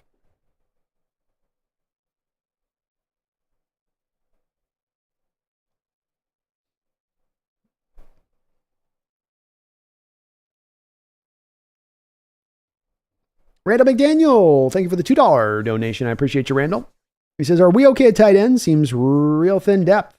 Well, you have right now Noah Fant dealing with an injury, and you've got Pharaoh Brown who had a foot injury that he's trying to get right back for day one. So, you know, you're starting one and your one and your two, Randall, are both out right now. Barner is essentially your de facto starter as we stand, and this is why the team signed a tight end today, is you're trying to make sure you have enough guys to just run through practice and be able to get through all of practice. Is it a little thin right now? Yeah, it is a little bit thin. I don't think it's thin if those guys are able to come back and be healthy by around game one, being Fant and Brown. And I think Fant's going to be ready by game one, but Farrell might need a week or two. So you have the depth there to deal with it in the interim. If these are not long-term problems, Randall, if these guys are going to come back, if you were to lose one of these guys for the year, being Farrell Brown or Noah Fant, then you would have to make probably some type of trade or make some type of signing to offset that happening. You'd have to go get probably a little bit more creative at that point. But Brady Russell has been pretty solid as your fifth, sixth tight end. Westover hasn't even really been out there much. I think he's dealt with some injuries of his own. But the answer is kind of yes, but not fully really, because nothing's serious there at the position as far as the injury, I would say, in my opinion on that. Hand Grenade says, I honestly don't see why any player wants to play in Cali after they take like 50% of your taxes. Paycheck and taxes. Yeah, I wouldn't want to either. I mean, it's beautiful weather, but that's a lot. It's a lot to be like, all right, I signed a $10 million contract. You're going to end up with $2.5 million. Wait, what? Well, you got state, federal tax, you got the agency fees, you got the you got to pay the union. What the hell is going on here? I'm laying my body on the line for $2.5 million. Orchie says, I see Draymond Jones and Darrell Taylor getting released off the clear off books next season. We have a good old boy tight end. They don't ever get hurt. Darrell's done after this year. He's a free agent war chief, so he's only got one more year left. Taylor might be traded. It is hard to say on that one. Whoever says, how has Connor been looking?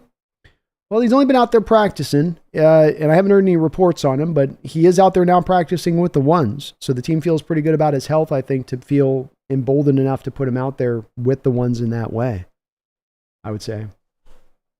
Lorenzo Edwards, thank you for subscribing to the channel. Quinn Ishimutsu, thank you for subscribing to the channel as well. I really do appreciate that. Please do join today if you're not already. Join these two fine gentlemen and getting subbed on up to the channel. It does help me out tremendously. I really do appreciate it quite a bit.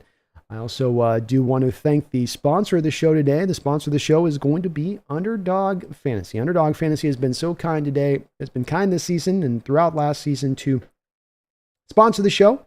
And they've got a great introductory offer for you right now. So use my code NEST or click the top of the description link section below and you can find a link directly to Underdog Fantasy.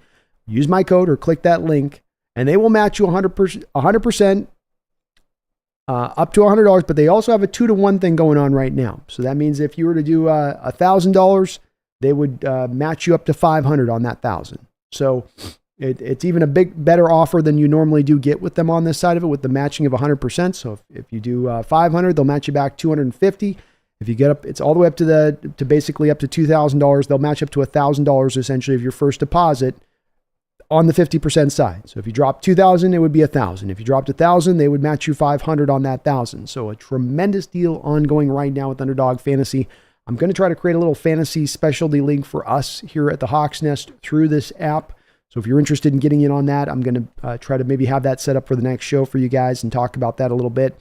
But use my code today, Underdog Fantasy, and go out there and make yourself some money. Got some great ongoing contests. You're feeling bad about the Mariners? We'll take advantage of this. And if you know the Mariner lineup ain't hidden, then get that Mariner lineup put together on a little parlay, put it out there, and see if you can go out there at least and win some money. Maybe they can lose, but you can win some money. And brighten up the day a little bit on that side of it. And great seasonal bets. I'm going to be posting some of my seasonal bets here on the NFL too, on that side of it as well, very, very soon on it. But thank you to Underdog Fantasy for sponsoring the show. Space says, love the t-shirt, Brandon. Thank you, man. Got to show my love to Easley. Got to show my Easley love. Jamarcus says, I bet you Bobo plays some tight end for us if we get it there. I can definitely see that, and I don't see why he's not immediately be one of the best route running tight ends, and he's an excellent blocker.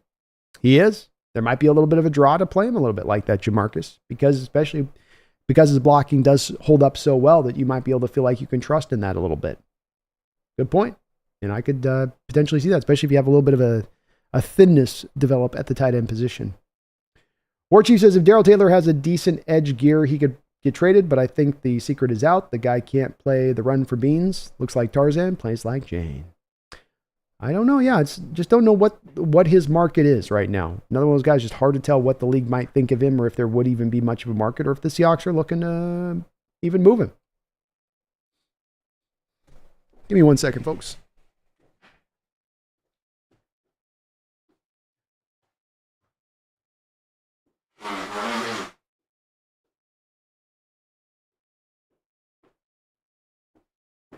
All right.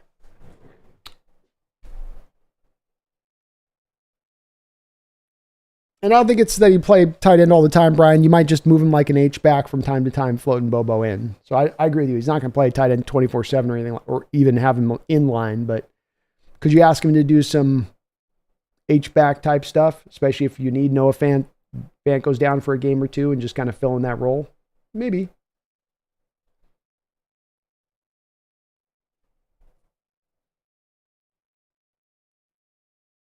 Randall McDaniel, thank you for another $2 donation. This is, Purdy might lose an agent taking a big pay cut. He might. I mean, from the agent's perspective, it's like, well, it's still money in his pocket. I think the bigger problem might be from the Players Association, because the NFLPA does not like to have their players taking discounts. And I think that there's going to be a heavy amount of pressure on Purdy to not be taking, if he's going to take a discount, too big of a one, because they just don't like that. So that could be a bit of what factors into this too, Randall. But yeah, agents don't like it when their players take less money. That's for sure too. Don says, great Kenny Easley shirt. Thank you, Don. I got this one specially made. We might have two, I don't know if you guys have noticed, I think we do have the store live. I've got the store finally connected here on YouTube to the account. I don't know if you guys noticed that below, but we got the store actually live and connected here to the channel now. Making it a little bit easier to get Hawks Nest swag. Randall with another $2 donation. Thank you, Randall. Says, I'll say it again. I thought Russ would take less. I certainly was expecting at some point or another Russ to get into that mode. I understood the first time that he wanted to be paid big. It's a little bit like Purdy, where you're a third-round quarterback. You deserve that money, and you had to wait to be paid after the 3 years. So be it. And then he got the second big contract, and you go, okay, so be it. And you think he gets around to that third one, and you go, okay, at least for the very reasons, Randall, of a PR sake, right? Even if you don't want to take the discount to save the money of the team, which you think would be a natural pull for a quarterback because it's easy to put one and one together. I take less money, they can build a stronger team. I look better because of it. But simply for the PR aspect. You've pushed for this big contract every time. You have contemporaries like Tom Brady and Patrick Mahomes that are not doing the same thing. You want to be held up in the same high esteem as them, so will you not take the same actions that they have undertaken? And Russ went, no, I won't. I want every last dollar. I'm like, okay. So I would have thought the same thing, but that ain't definitely the way it didn't play out. Don Cornelius says, McIntosh looks electric. He does. He's been a fun back to watch this preseason, and he brings a lot to the position. He's not ever going to be, I think, a number one bell cow guy. But if you fit him into a role, into a running back room, and just get him some touches over the course of a game even, he'll make the most of those touches.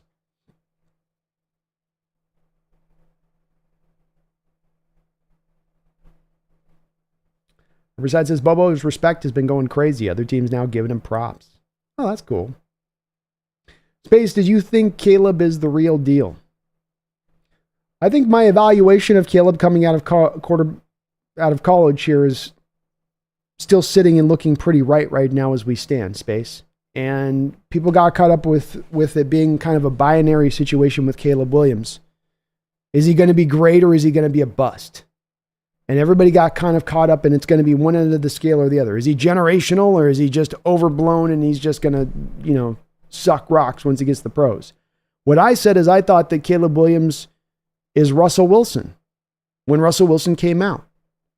He's not a guy that's going to play really great on time, but he is an awesome improviser. He is next level as an improviser. And he's got a pretty good arm to go in addition to that. And that those things will work together well to where that kind of does, to me, in a lot of ways, removes a lot of the bust factor. But it may also limit him a little bit on the ceiling factor, because much like we saw with Russ on that you can kind of only get so far by so much on the improvisation stuff. You've got to eventually be able to work the on-time stuff into your game. He's really young. There's a lot of time for him to grow and get better. But I don't know if I would go to the full-on saying real deal. I just think that he's into that evaluation of what I saw him coming out, which is I think he's Russ. I think he's Russ when Russ came out in 2012.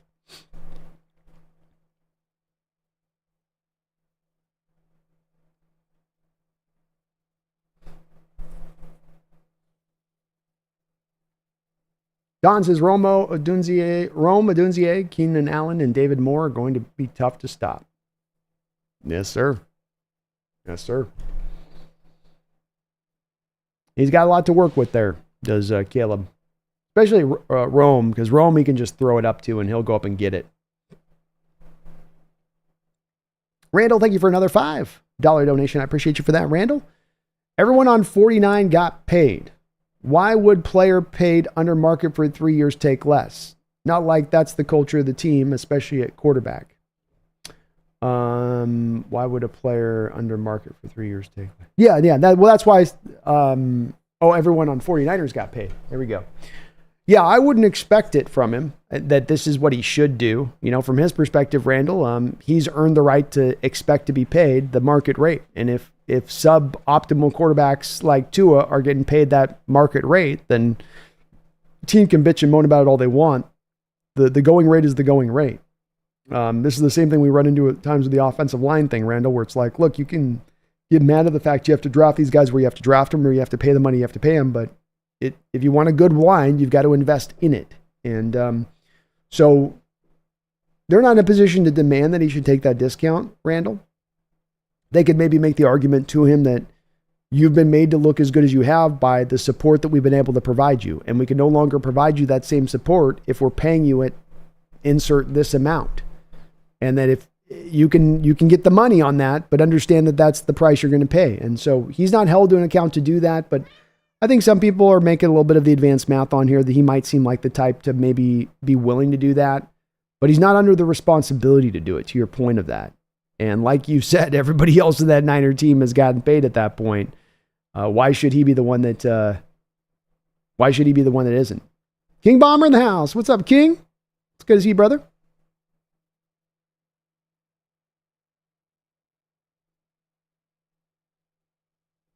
Mad Wolf says, I don't think Seahawks want Geno long term. I mean, I don't know if that's the case, Mad Wolf. It might be. It's potentially, but they just gave him a contract extension last year. So I don't know if that's the case. If the intention is we don't really are signed up for this guy, we don't really want him, I don't know why they would have just given him an extension within that last year, basically. I think that they just don't want to put a. I just don't think Mad Wolf, they want to do a contract extension with 2 years left on the deal. And that's not just for Geno, that's for players that have been in here for years. I can count on the number of times on my hand that they've done deals for guys with 2 years remaining. And that's over a 15-year period. So it's just more of this is where the team's ideology goes when it comes to playing players. And I think that they're open to paying him long-term and having him here long-term. I think that they just want to Mad Wolf let this year play out and see where it goes before they make that decision. Michael Arrington, assuming you all want to get rid of Geno, what quarterback in this coming draft do you want? Well, I don't want to get rid of Geno. I don't know if the majority of the Hawk fans want to get rid of Geno. I don't have one quarterback that stood out so far. I've been pretty underwhelmed by this class, Michael. There's a year for some guys to come up and develop and look better, but most of the guys to me have been pretty underwhelming. I'm yet to get excited about this quarterback class. Spaces, would we have won the game if Myers didn't miss 2 PAs? He only missed 1 PA, Space. And it would have been just a tie. Preseason games don't go into overtime.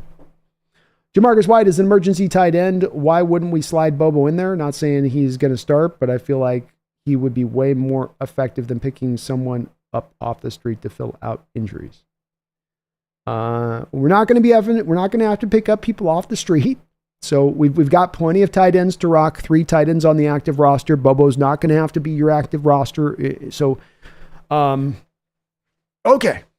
We've got 3 tight ends. We're down 2 tight ends. We can still put the 3 tight ends together. We've got Brady Russell, AJ Varner, and we've got Westover. So if we get to week 1 and we're down our 2 tight ends, we still have our 3 tight ends. Is there a way that over the course of the game, Jamarcus, you might here and there move Bobo in as an H-back tight end, meaning he's the off-ball tight end, meaning he's not going to be set up on the edge, but it'd be off-ball and then going down and climbing down to maybe a linebacker? You might fit that in over a collection of a couple snaps, Jamarcus, but you're not starting him wholly for a full game at H-back and expecting him to hold in there all game at H-back. That's not in his skill set. He's not going to do that. The coaching staff won't do that. So let's keep it within the realm of realism. You might mix him in on a few snaps in there as an H-back, but you're not running whole hog for a whole game like, well, we're down our 2 tight ends. We'll come into this game with just 2 tight ends, and then Bobo will be our 3rd guy. The team won't go down that approach with it. I can almost guarantee you there. Don says he's more like Mahomes than Russ.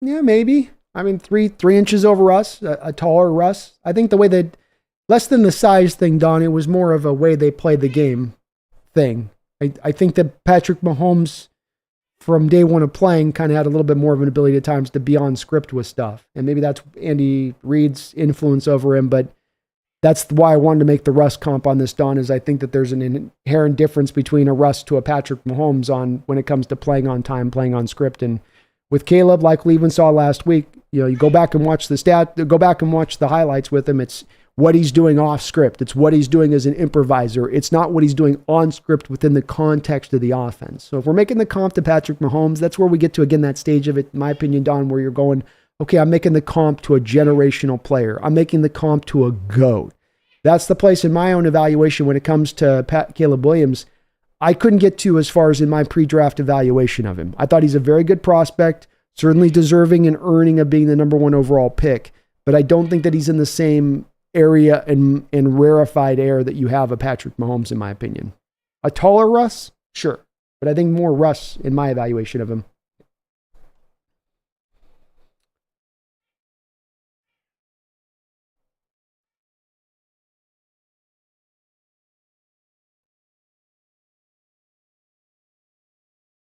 Orchie says, Brandon, just checked out your store. The hat, shirt, beanie, coffee mug is coming to Hawaii soon. Well, thank you, War Chief. I hope you guys like it. We're trying to beef it up a little bit and get the store in better straits. And it was cool to be able to connect it to the YouTube account, making it easier, because before I had to kind of send everybody out to like Etsy and stuff.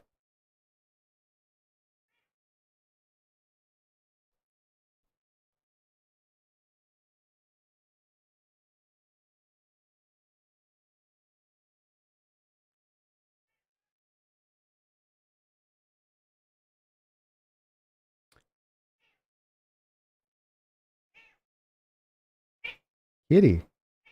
Jamarcus says, yeah, I don't think putting Bobo out there to block an edge. We're smarter than that. If we're in a pinch at tight end, he'll be chip blocking and things of that nature. Yeah. It's what I would see it is if there are games, let's say there's sets where you've got two tight ends to one side of the field, Bobo becomes the H-back. He comes in motion off of being the H-back. You have him then climb down and attack a linebacker, attack a safety in the ground game. Or he can run routes off of that set as well. And then you mix in a little bit of that. I think you'd mix that in if you could, and I could see a way that could work as kind of a little bit of a sprinkling in a little bit. But definitely not not the inline stuff or anything like that necessarily.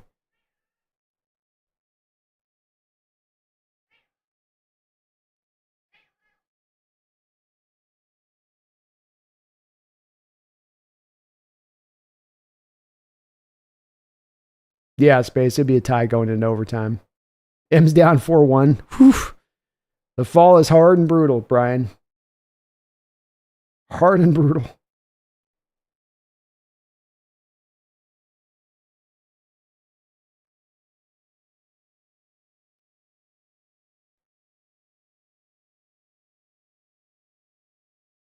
Yeah, hypothetical. I like it, Jamarcus. I like it as a sprinkle thing, because you could find some mismatch in there, and I think he can hold the line enough as a blocker coming off the line, kind of as that H-back type where it's fine. Warchi Brobo as a Seahawk. All those other teams can keep their googly eyes off our dude. They'll never have enough to win. 2 errors by Rivera's 5-1. Look out. Randall, thank you for another $5 donation. I appreciate you for that, Randall. What'll be interesting to me on Caleb is how he will handle media criticism and just when things get hard. Not some that he's got the grit of greats. Oh, you're kind of getting that he's maybe not got some of the grit of the greats is sort of a bit of maybe some of the feeling you're getting from him. Well, I think, when you have that moment that stands out to you that, last year when he's running into the stands and he's crying his eyes out in his mom's arms, and I'm not trying to throw too much shade at the kid at that moment, but you do kind of go, that's not exactly an example of great grit there, is it? When you see that, you go, okay. I don't hold him accountable to say that it's his fault at USC that the season wasn't better there. Your defense was god awful. I don't think he has as good a talent offensively as he did the prior year when he won the Heisman. It will be a part, I think, that you bring that is going to be an interesting part for him to track, because in the NFL, there is really nowhere to run with the criticism. And when you're a young quarterback and you're being asked to start immediately like he is, you're going to have some brutal moments. You're going to have some bad games. You're going to have those games that are going to have fans questioning whether you were the right pick or not. And that's that grit where you've got to weather that storm through a little bit. You got to go through like Peyton Manning did in that first year where he had the 29 interceptions. And just learn the ropes and get through it and take the criticism and get the other end of it as a stronger player from it. And we'll see if he can be that guy, if that's, in his reservoir, so to speak. But I think you're right to bring it up as a thing of wonderment, because it is in my mind a bit with him too. Because there wasn't necessarily a lot of that there with him at USC, and then when there was a little bit of it, didn't necessarily stand tall with it. I do like his talent, though, and I do think he can be a really good player.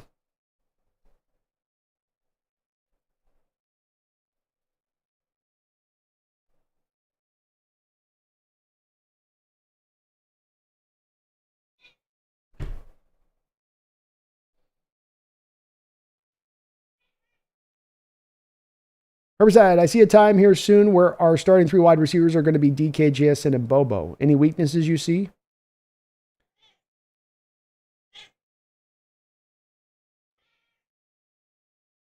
Speed could be a slight problem in their Herbicide. In Bobo and JSN, you have guys that aren't exactly burners for their positions.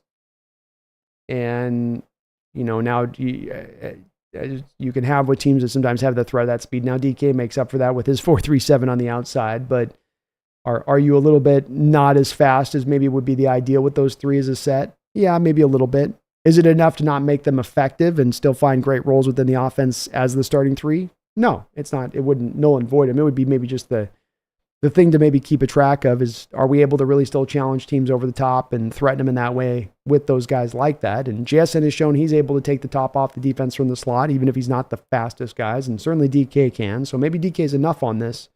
to make the other two work, and that it all kind of can work together as a sort of interlaced sort of three stack there in their skill sets really working well together. DK can take the top off and open things up for those other two guys to attack kind of underneath.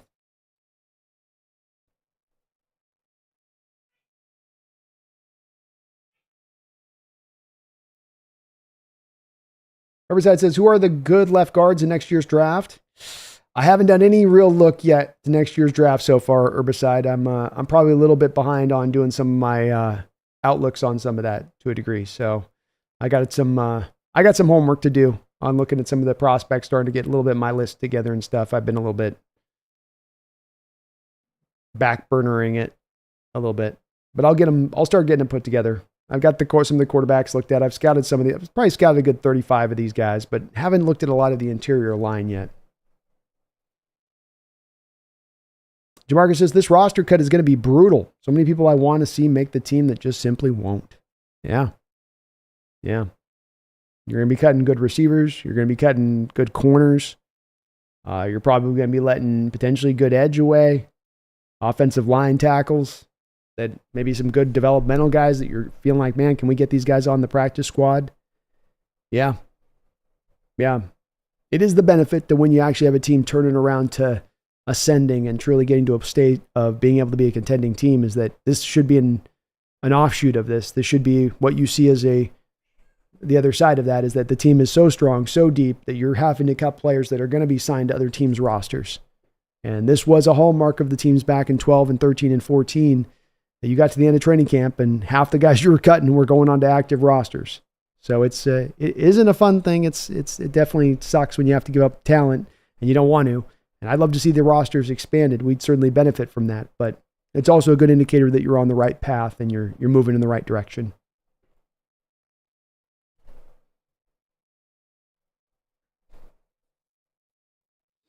Mr. Kane says, I didn't realize how much Caleb had around him. NFC North is looking like a fun division. Lions, Packers, and Bears, oh my. It's definitely looking like a 3-team race right now, unless you're signed up for the Sam Darnold experience there with Minnesota. And Minnesota just looks snake-bit in general right now as it stands. And those are going to be the 3 teams duking it out. And the Bears are as strong as they've been in years. And if Caleb is raring to go and can do enough in that improvisational role, can do enough in the off-script stuff, that Bears defense should be good enough, and he's got enough playmakers around him to where they can be a challenge in that division. So it's going to be a fun division to watch those games fight out, whereas in recent years past, it always seems like it's just 2 teams, and then the other 2 teams are going to suck. And at least this year, you got 3 teams, and even in the Vikings case, at least, they'll be probably at least competitive. DVN says, I see more of Josh Allen. And Caleb?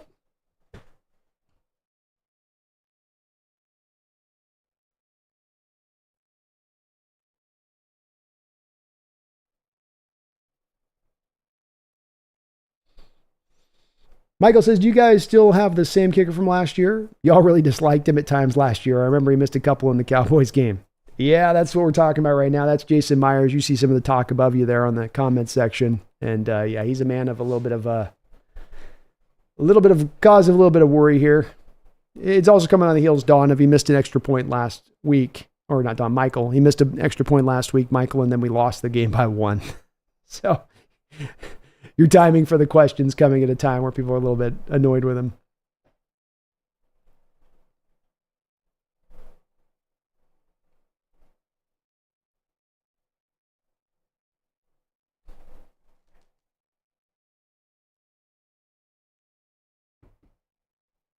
Randall, man, thank you again for all your donations to the channel and support today with another $5 drop.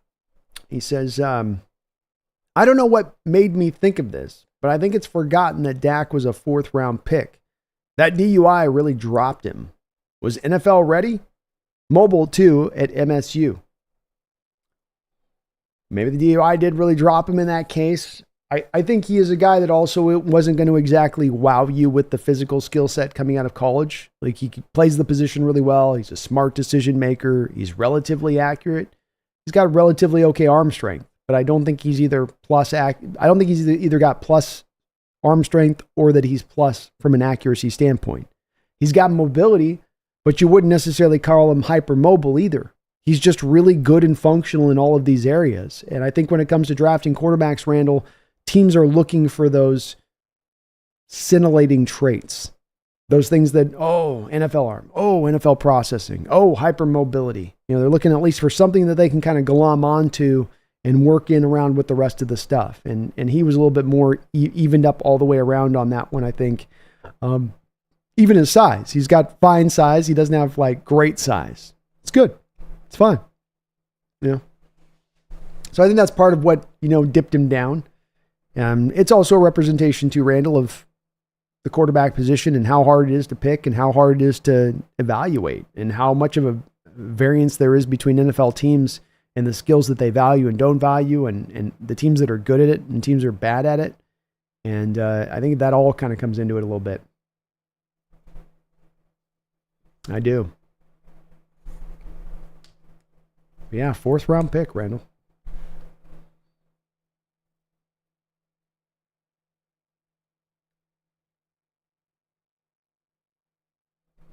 Thank you, man. Appreciate you for the donation. Great thoughts on that. Jamarcus White. If Tyrese Knight turns into an above average starter in a couple of years, Mike will be looked at as a wizard. People were saying we reached and there was a better linebackers, but I trust Mike's evaluation.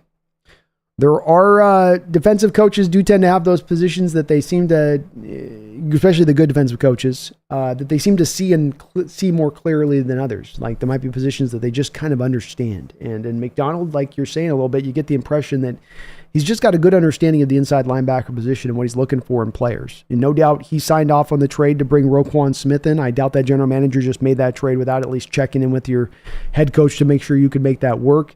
He's the guy that moves Patrick Queen out of the middle linebacker spot to the natural will linebacker spot where Patrick Queen was going to be a better player.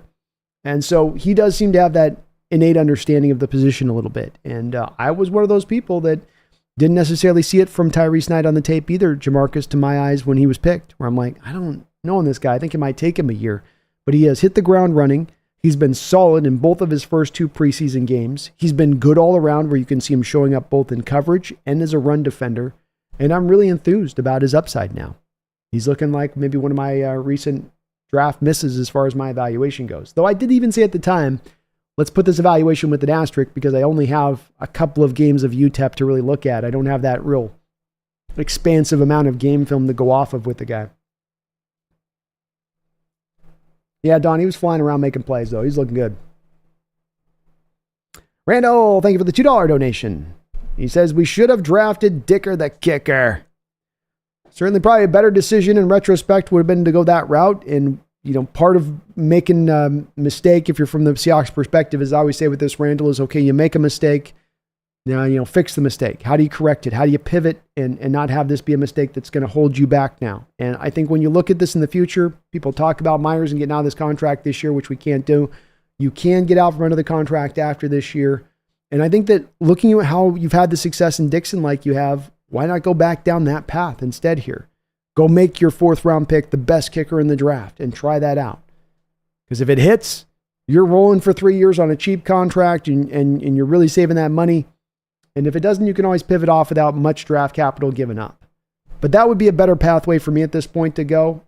Whatever pathway they want to go with the kicker, if you want to go with also-rans, you want to go with journeyman, just don't have a kicker you're paying at the highest mark.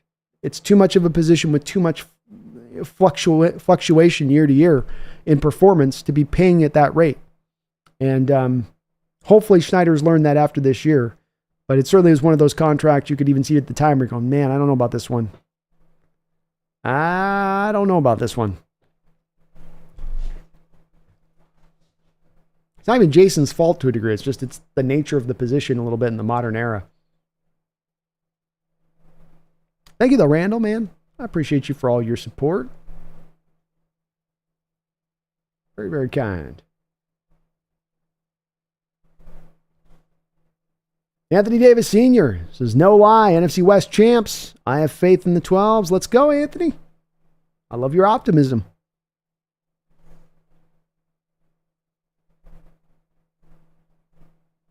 Seahawks Gaming says the Bears are smart for building the team first and then getting their quarterback. If feel bad for Bryce Young. They didn't have a good O-line, and the one wide receiver they did have, they traded him.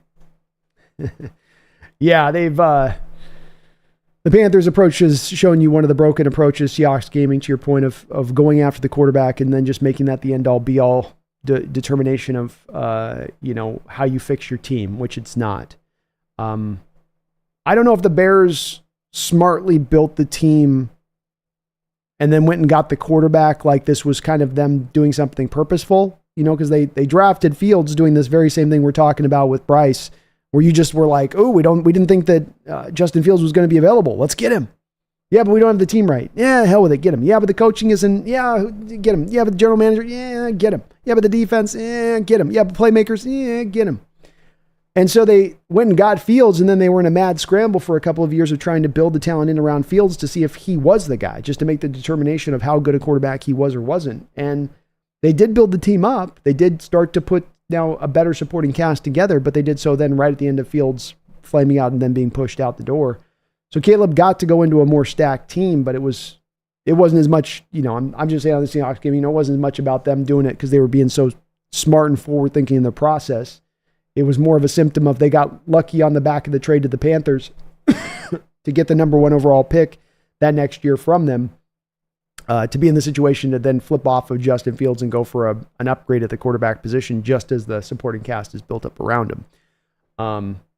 But your bottom line point is still the most important key here, Seahawks gaming, which is that you want to put that team in place, I think, before you get the quarterback. And it's the one where I've had so many discussions over this offseason, and even with a variety of people that are smart football people that are,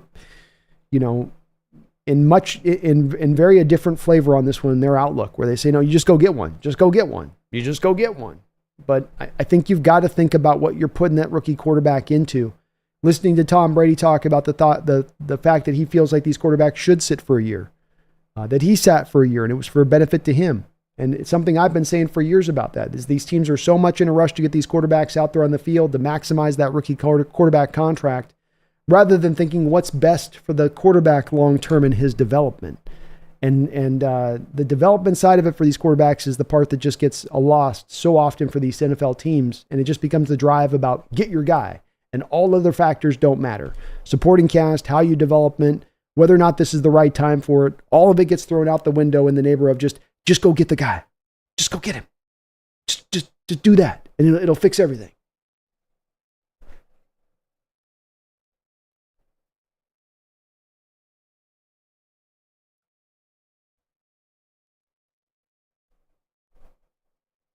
Don says at least Randy Ariziano, I can't ever say his name, is ready to brawl. I can't wait for the memes to come home. Don says Buchenna's 100%. He looked enormous next to Cliff.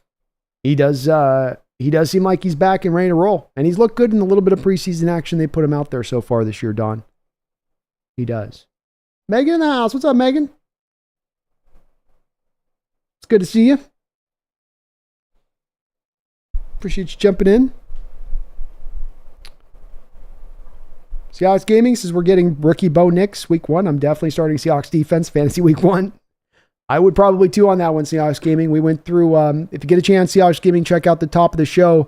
I was able to do a little bit of data dump search on this one, and we did look at some of the rookie quarterback performances in the first start going back since 2019. And the data was pretty succinct in showing that these rookie quarterbacks, as you might think, tend to start in that first rookie start. It tends to be a lot. They tend to lose. Even if they do good statistically, they tend to come out with a loss on the other side of it.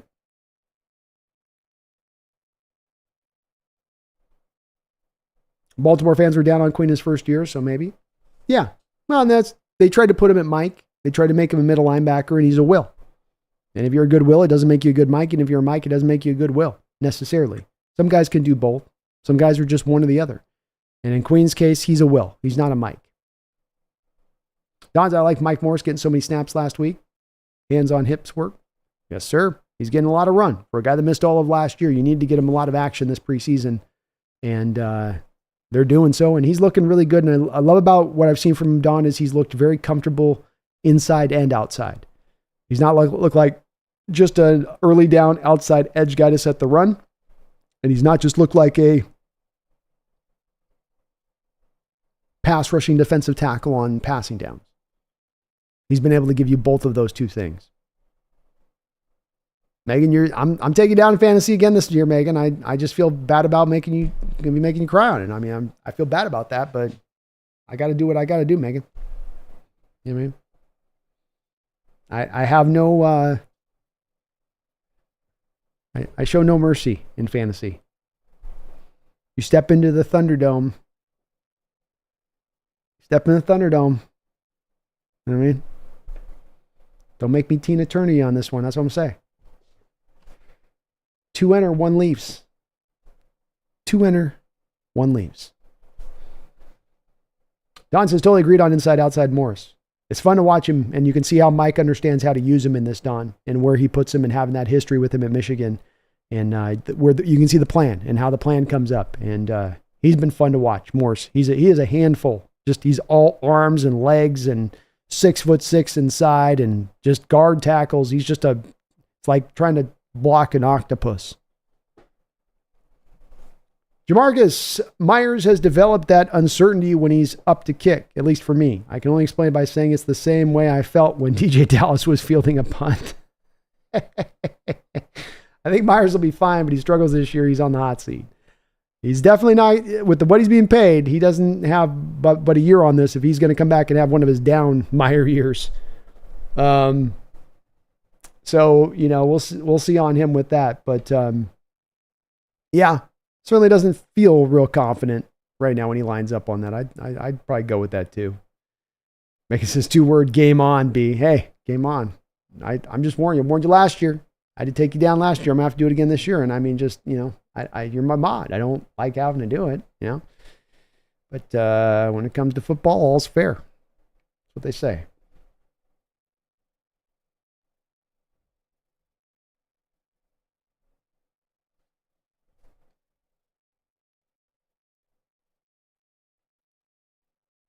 We got 6 less people in the fantasy this year. Are we cutting it down a little bit? It was hard drafting an 18-person league last year. That was tough. Brian says, Megan, wish I could do fantasy with the next post. Well, if you can't do the Nest thing, I'm going to try to set up Brian underdog fantasy deal too if I can. I got to get that set up on my end of it, but I'm going to try to put something like that together on my side. If you can't get on the regular Hawks Nest one, we'll have that one set up.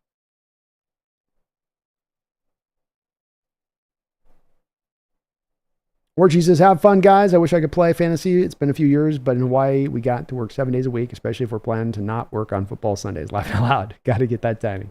I know how that goes, man. So it's a beautiful place to live is Hawaii, but people don't like to ever factor in, War Chief, the fact that you have to work as hard as you do have to work there to live because the cost of living is insane. Don says, 18-person league. We got a 12, and it's tough. Yeah, it was brutal last year. You got through the first 4 rounds and you're like, ooh, okay. I wasn't really kind of prepared for it. It sort of caught me off guard. And I'm like, man, this is kind of an uphill battle to put this together. I don't know what to do here. You got into the depths and you were taking some flyers by the time you got to about round 7. But 12's about right. 12's that's where it needs to be. That's the better area.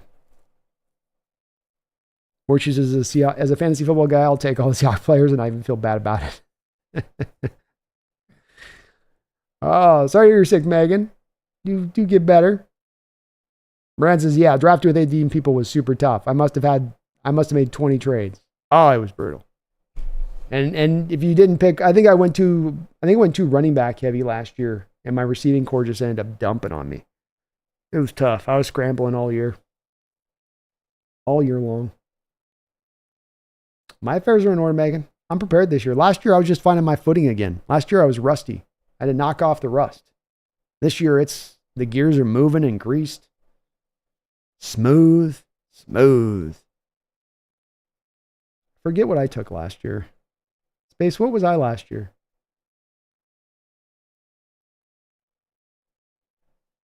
Don't make me show the standings, Megan. I can still go pull up the standings. Seahawks gave me when Murphy does become Aaron Donald. We got to thank the Falcons for messing up the draft board. It certainly is going to be looked upon back on that as the 6 quarterbacks allowed you to land a player of this ability. And that is what allowed it to happen. This 14 straight offensive players that has never happened to start a draft in NFL history. You got to benefit from that. And if he's that player, if you got yourself 90% of an Aaron Donald, look out. Look out. Megan says, I have culled my list of 84 to 53 and probably have 27 by the draft. There you go, Megan. Refining. I like it. Refining. Randall, thank you for another $2 donation. I appreciate you for that, Randall, and all of your support today. It is donations like Randall that allows me to do this channel, folks. I really do appreciate it. And you're awesome as always on that front of things, Randall. He says, don't forget Bears moved up for Trubisky before Fields. That's right. Certainly an organization that probably shouldn't necessarily be given a ton of credit on how they go about their quarterbacks to have Caleb land in their laps and make a pick that 31 other NFL teams are probably going to pick if they're in their position. And the Bears and their approach to the quarterback position has been pretty silly for years. And it's been a reactionary one. And I think that smart organizations let other organizations make horrible mistakes, and then they learn from those mistakes. They themselves don't have to. Excuse me.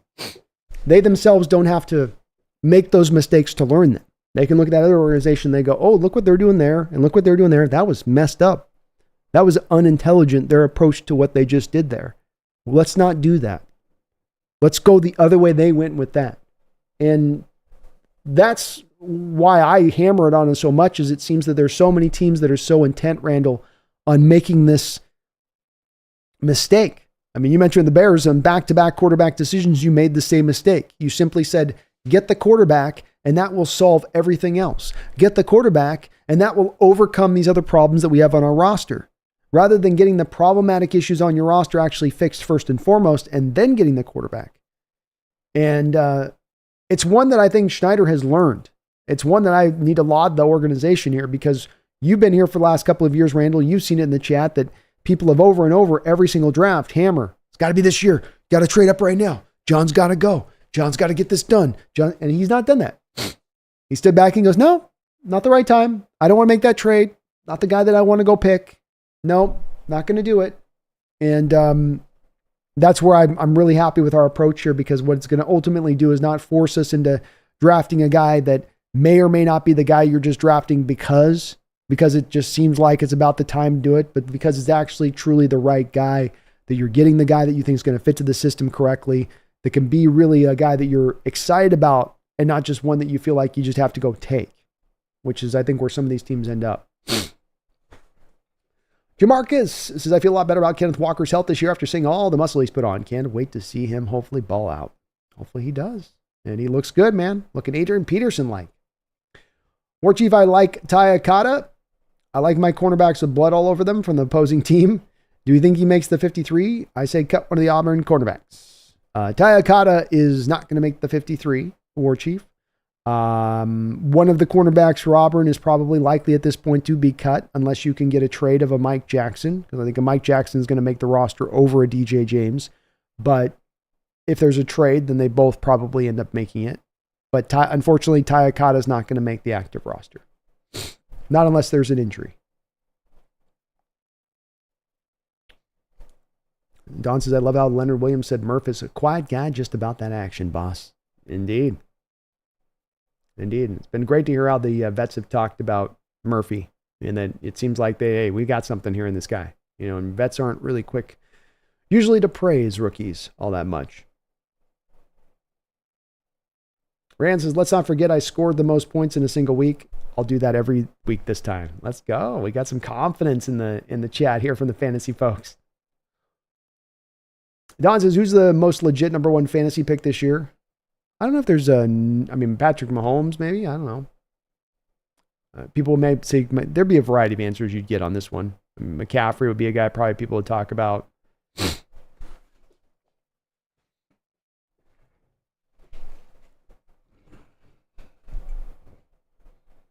I mean, you might have people that even want to say, like, I don't know. Depends on who you ask on that one. Jack Dong, didn't the Bears want to trade Russ? Dangerous? Didn't the Bears want to trade for Dangerous a few years ago? Indeed, they did. It was a year or two early from the Seahawks standpoint on the trade, Jack, because you're going to have to eat too much dead money to move Russell at that time, and you were going to get the equivalent trade capital back from the Bears to make that deal happen. But they were interested in doing so, yes. Seahawks Gaming, Bears deserve it. Their best franchise quarterback was probably Jay Cutler, and he's mid too. Oh, you'd have to go back. It's like the 40s you have to go back to Seahawks Gaming with them. I forget the guy's name, but it's that far back to find a good quarterback. And you're right. I mean, they're at the point that fan base has endured a lot of bad football, and a lot of bad football at the kind of behest of also not having a good quarterback at the same time. So they've certainly earned the right to start to make some noise again in that division and have a good team again. It'd be cool to see. And I think they are going to be tough, like Space says on this.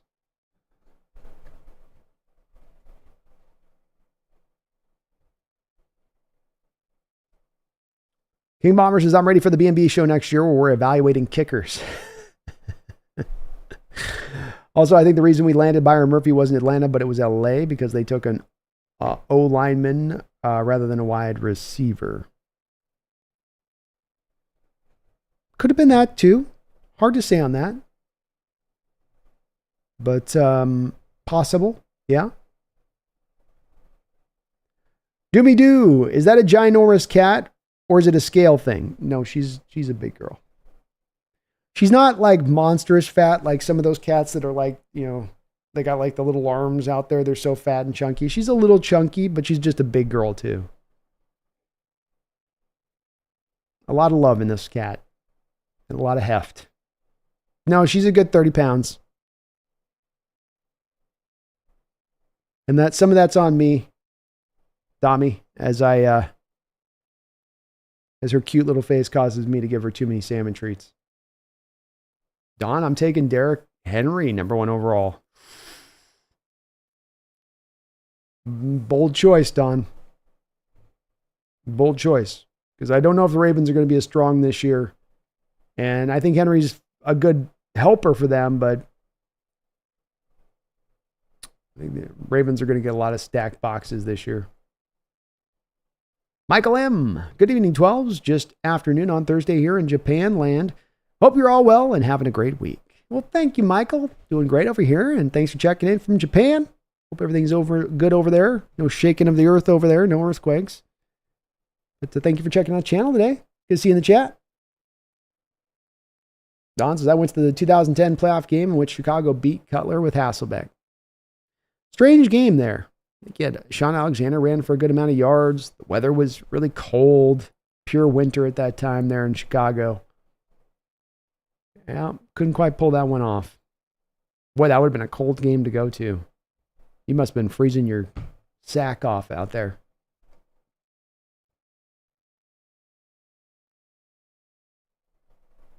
Or chooses to remember when Warren Sapp fell 500 spots, then became a legend? I do, yeah. Sid Luckman. That's right, Chris. You have to go back to Sid Luckman to find the last really true good Bears quarterback. They've been waiting a while. They've been waiting a minute. King says, LA going alt meant Tennessee taking Latham, leaving Odunze on the board for Chicago, meaning Murphy to us. I guess the question comes into then, does Chicago take Murphy at that point, though? If not Odunze? And they might. They might there.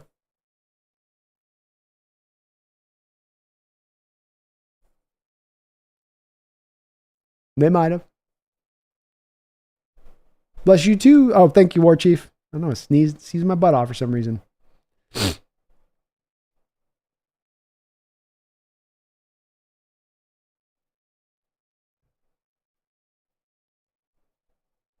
See, that's where, to me, though, if Atlanta doesn't go to where I've made the conjunction on this King Bombers, if Atlanta doesn't take Penix, then they're either probably taking an edge or they're taking a defensive tackle. And considering they came back in the second round and took a defensive tackle, I think that Murphy's probably the pick for them there, even over an edge at that point, if they're not going with Michael Penix.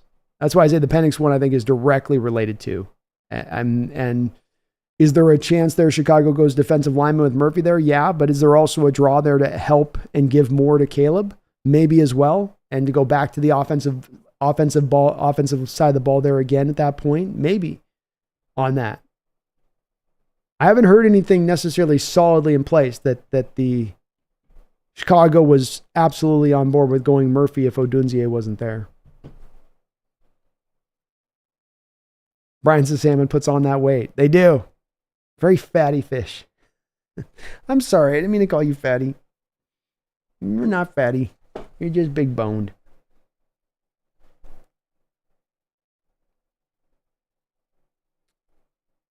Don says, thank you, Brandon. You saved my fantasy season. They don't get Mike McDonald anymore and won't be able to be as run heavy. Where I wonder about this too with Lamar on this a bit is, and I know Lamar turned more into a quarterback last year and what he was being asked to do, but at the end of the day, what the Chiefs basically did that game is they just brought down the fronts and they let the stuff over the top where they're going to trust their cornerbacks to run with the receivers, and then can Lamar hit the 9 route over the top? Can you push the ball deep down the field?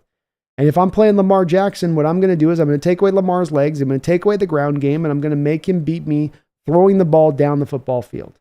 And if he does so at that point, I'm not talking check down city, I'm not talking 10-yard in-cutting throws to Mark Andrews from the tight end position, but I'm talking truly having to push the ball down the field. I think like the Chiefs showed you in that playoff game, he's not going to consistently hit those throws. And I don't think that I don't think that they found some kryptonite that's going to completely upend Lamar now, but I don't know if I haven't been able to get quite to the point with, though I think Henry's still a good back, Don, so I don't want to undersell the back. I don't think like he fell off a cliff last year. He's still a good back. They didn't have as good an offensive line. Their quarterback position sucked. He's fine. But that's my worry with them a little bit. Orchie says, I have a feeling that if we didn't take Byron Murphy when we did, he might have slipped a little further as people second-guessed it with Sweat or something. Well, he was going to the Rams. If we didn't take him, the Rams were going to take him more, Chief. 100%. He wasn't getting past them. King Bomber, can we sign David Bakhtari to play right tackle? Thanks. I think he's retired. I also think he was only a left tackle throughout his career. But if something does go down with King Bomber, to your point on this, if Lucas can't go this season, they're going to probably have to do something. You can't just ride with, kind of what you got and call it a day.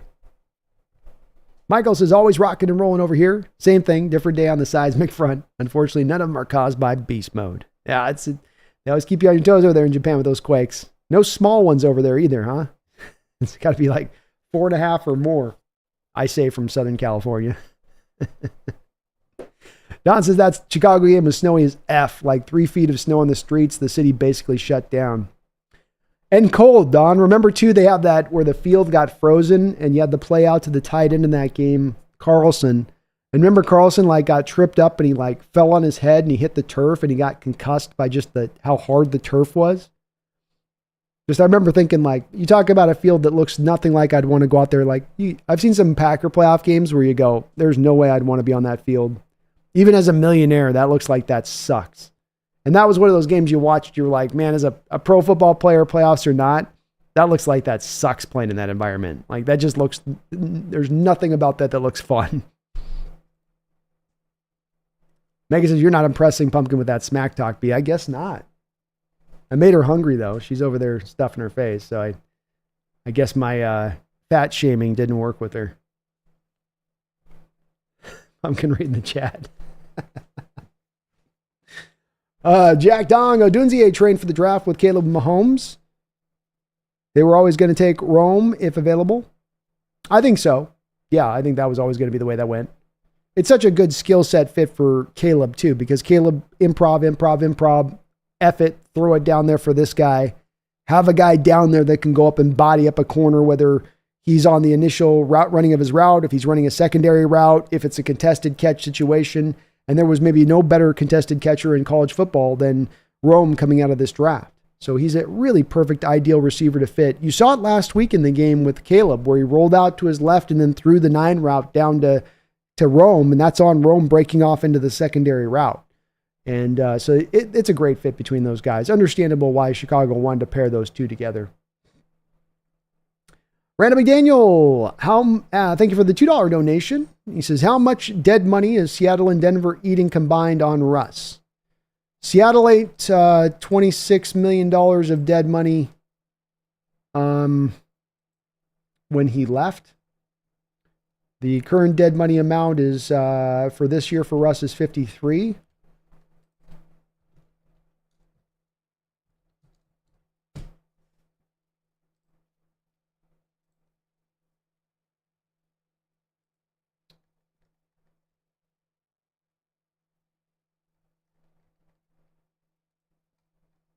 And then you got 32.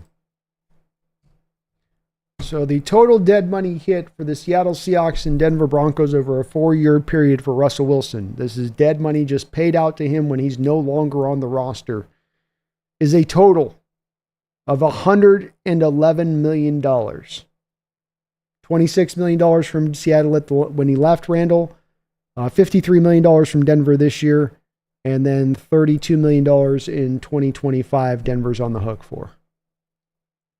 That's a lot of money. Russell played it right from his standpoint. I mean, hell, he can't knock him. He comes out of this smelling golden from a financial perspective. I did offend the queen there, Megan. Gotta be careful. And King Bomber, it's possible we take a guard or a linebacker in the first round next year. I'll say it doesn't tend to be a positional value one that goes in those rounds. But if there's a good enough guy to go there, certainly there would be probably an opening on the roster, I would say. King says, yeah, I see Atlanta thing. I'm pretty sure Chicago had Murphy as their best defensive player. It made a lot of sense for him to go that direction with it, for sure. I could see where Chicago would have taken him.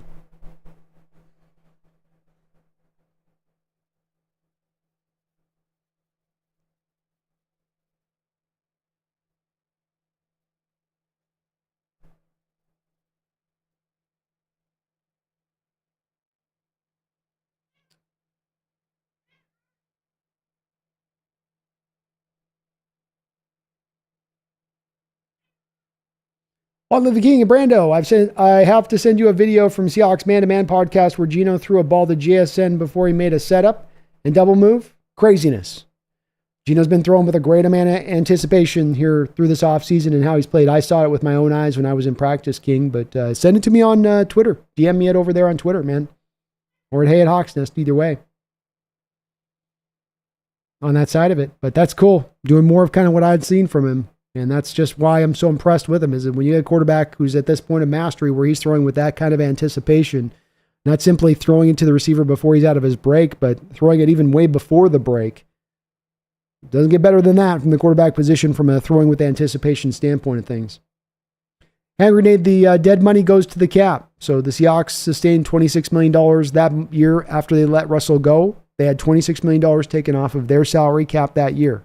This year, the Denver Broncos have $53 million of money off of their salary cap that they can't spend on other players that just comes off of their cap and is allotted to Russ. They have $32 million next year that's going to go off of the cap. It just goes bye-bye. It is no more.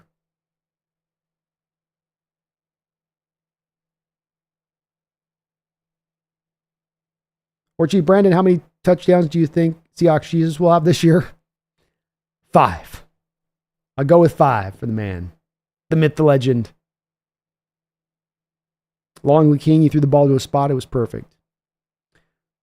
I remember the play that stood out to me on it, King, is being in training camp on the berm and facing and seeing Geno, and Geno's throwing kind of right at me and watching Bobo run that 9 route from the slot. And Bobo is breaking the 9 route out, but he's still running it as a 9 when Geno throws it.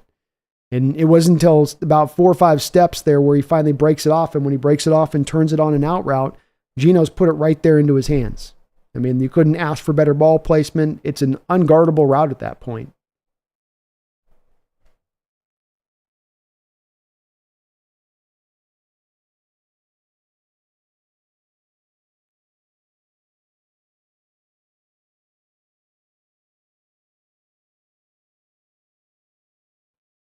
Megan says, so when the money is taken off, it's into the abyss?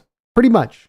Just you think of it like if you have $200 million, Megan, and there's $20 million of dead money that's going to go to bonus money like that, then you're at $180 million. So $20 million off of your cap. You don't get that back. It's gone. You've already accounted for it on the books. And when you have bonus money, Megan, and there's multiple years of bonus money, and you release a player, all of that bonus money accelerates. It all hits at once. You can do things like a post-June 1st designation to maybe split it into twos, which is what the Broncos have done with Russ. So $53 million of dead money this year, $32 million of dead money next year. But the money doesn't come back. You don't get it back on your cap.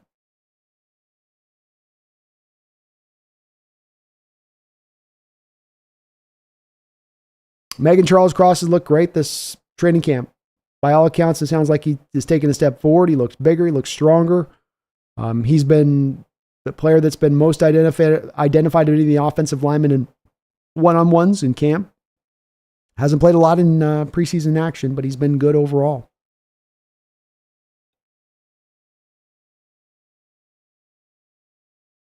I know Seahawks game, and that Broncos-Seahawks rivalry kind of goes back to the 80s, man. They were some of our biggest rivals in that division.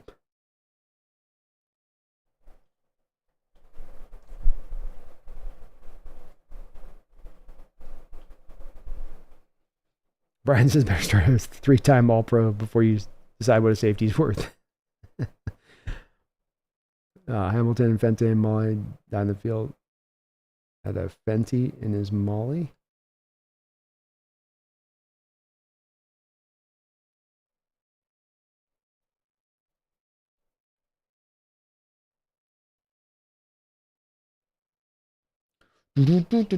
All right.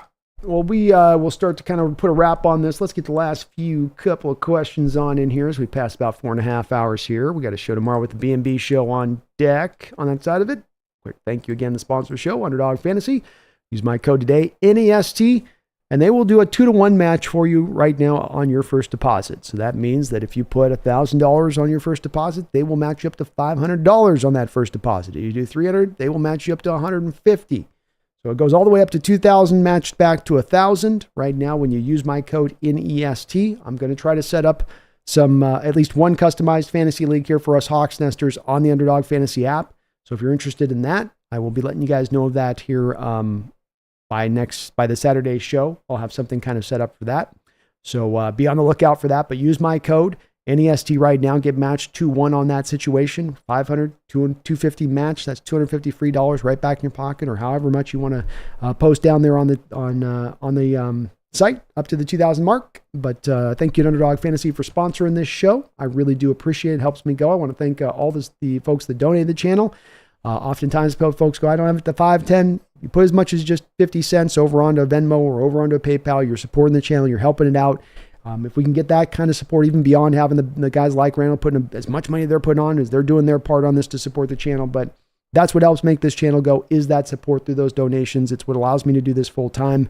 And you guys are great in the way that you do provide that support. Thank you very, very much for the another indicator of it here today.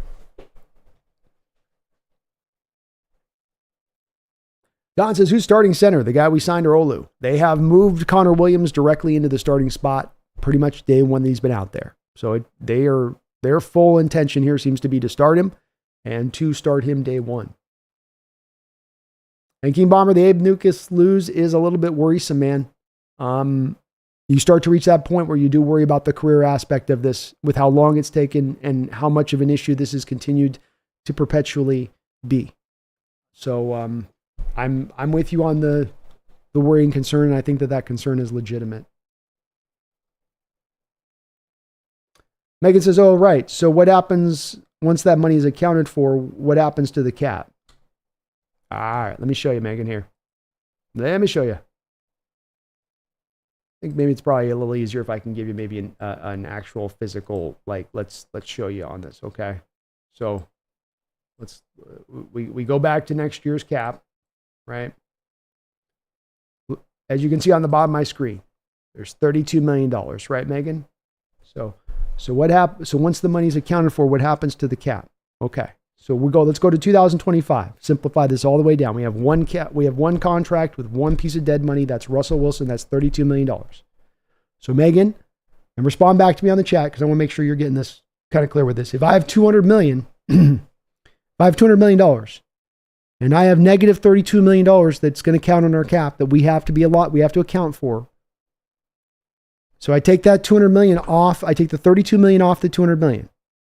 I'm left at $169 million. So the rest of my roster is built out by that $169 million. I don't get the $32 million back. It's already been accounted for. I've already spent that $32 million. The bonus money that went to Russell Wilson was already that money that I spent of that cap. So $200 million minus the $32 million, you'd be left with $169 million. You can only spend out on your rest of your roster that remaining $169 million. You don't get the money back. It doesn't get returned to you. You already spent it. You spent it because you gave the guy bonus, right? So you paid for the stuff on the front end, right? You said, oh, I'm going to give this guy money now, and I'm going to then pull from my cap in the future to give this guy money now. And rather than that money spreading out evenly over a long period of time to where the numbers are manageable and it doesn't hurt as much, Broncos said, let's get out from under this freaking deal as quick as we can. Let's bail. Okay, now all of the money comes due then, right? It all speeds up. That's why it's a bigger chunk. That's why the cost is higher on Russ right now in this situation. So think of it in that terms, Megan, because I think sometimes stuff will get overly complicated on this. $200 million, I'm showing you right here on the screen, Russell Wilson, $32 million, dead money hit. Take that off of a $200 million contract, you get $169 million. That's where you can now build out the rest of your roster. The rest is gone and lost. It's no more. It's already been spent. Money down the road, so to speak, on that one. Long live the king. Thank you for the $5 donation. I appreciate you for that. Long live the king. Not asking for a season breakdown, but how do you anticipate our first 4 games going? I do think you start out 2-0, first off. Reason being is that you're getting a rookie quarterback in his first start at home with Denver. I think that's a 10-point win to me. New England, it does not seem like it's smooth sailing right now with them in where they've been at as far as this first training camp under Mayo, and that they're kind of trying to find their footing. Drake May, we're not even sure right now. He doesn't look like he's in line to start. You're going to get Jacoby Brissett, who I don't think is the most biggest of challenges for your Seahawks if he's the guy that's out there playing for you starting day one. They just moved Matthew Judon, their best pass rusher. I look at that game against New England and I say even on the road, even at 10 a.m., that's a very winnable game. We should take that one. I think you probably get one win between the Dolphins and Lions. And probably likely the Dolphins game, hard to beat the Lions 3 straight times, 3 years in a row on the road. They're going to be a good team. That's a primetime game. Dolphins at home. That's an environment there where I think you're, with it being a home game, I think that's just enough to give you the edge in that. That's going to be probably a very even game. It's going to be probably a very well fought game. But the fact that you're at home to me edges you out just a little bit there. Long live the king versus Miami. I'm not saying we beat the hell out of them. I do think it's a 10-point win against Denver. I think we win by at least a touchdown over the Patriots. I think the Dolphin game will be a close one, and I could see you going on the road against the Lions, and that one being one where, it's finally their turn. It's kind of finally their number. You've beaten them twice the last 2 years, but it's taken them down to the line in both of those 2 games to win it. And you can make a pretty strong argument here that they're stronger this year than they've been the last 2 years. Now, maybe we are as well, but I think a 3-1 start to me feels right. It feels so right to me. King. So I'm going to go with that. I'm going to feel pretty good about the 3-1 start. Certainly the 2-0 start. I like the way that this has began with Denver and with New England. I think that's a nice, soft, kind of somewhat pillowy landing here for your Seattle Seahawks to begin things. And that emboldens me, King. That gives me a little bit of confidence as we go through those first 4 games on that. Thank you, though, for the donation and support. I appreciate you on that. Don says, B, I sincerely appreciate the depth you take this stuff. Man, this show is really great. Nobody provides this kind of content. Much love. Well, much love right back out to you too, Don, and thank you, man, for watching and hanging in with me as you guys through the long depths of this show. It's part of why we're able to do it so long is we've got such a great audience throughout the 3, 4, 5 hours we go where you guys are here and you're with me and you're actively a part of this process and making this show go and do what it does. As I say, this is really the chat and community that makes this channel do what it does. I'm able to go in depth. It's because you guys keep me rolling along. You keep me cooking, and it is that back and forth that makes this thing fully whatever it is and whatever it can be. But very kind of you to say, man. I really do appreciate it. And I love what I do. Megan says, sorry for the cap questions. The numbers make my head hurt. No, it's part of what I should be doing here, Megan, is trying to explain how this stuff does work. And when it comes to the dead money, it can get substantially complicated, and it can be unreasonably confusing. That's why when explaining some of this stuff, I want to try to drive down to simplistic concepts. So that's why I want to give you that round number of here's $200 million. Imagine your team has a $200 million cap. You have $200 million.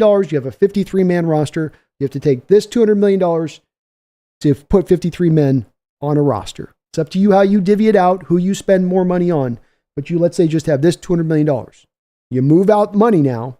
If I take out $32 million, it's very easy, understandably, conceptually then. Now then I only have what's left over. This money is gone. And why is this money gone, Megan? Because you gave it as a bonus check. Think of it like I wrote a bonus check. I gave you money here today that then hits my cap over the course of years. You get the money today. The money in total is the money in total. I have to account for that money on my books, but you get all of it right now. So I've already spent the money out of pocket. It ain't magical money that was never here. It's money you've already spent that's being counted onto the books. Randall, thank you again, man, for all of your donations and support today, brother. Another $2 donation. Is Howell a top 5 backup quarterback this year?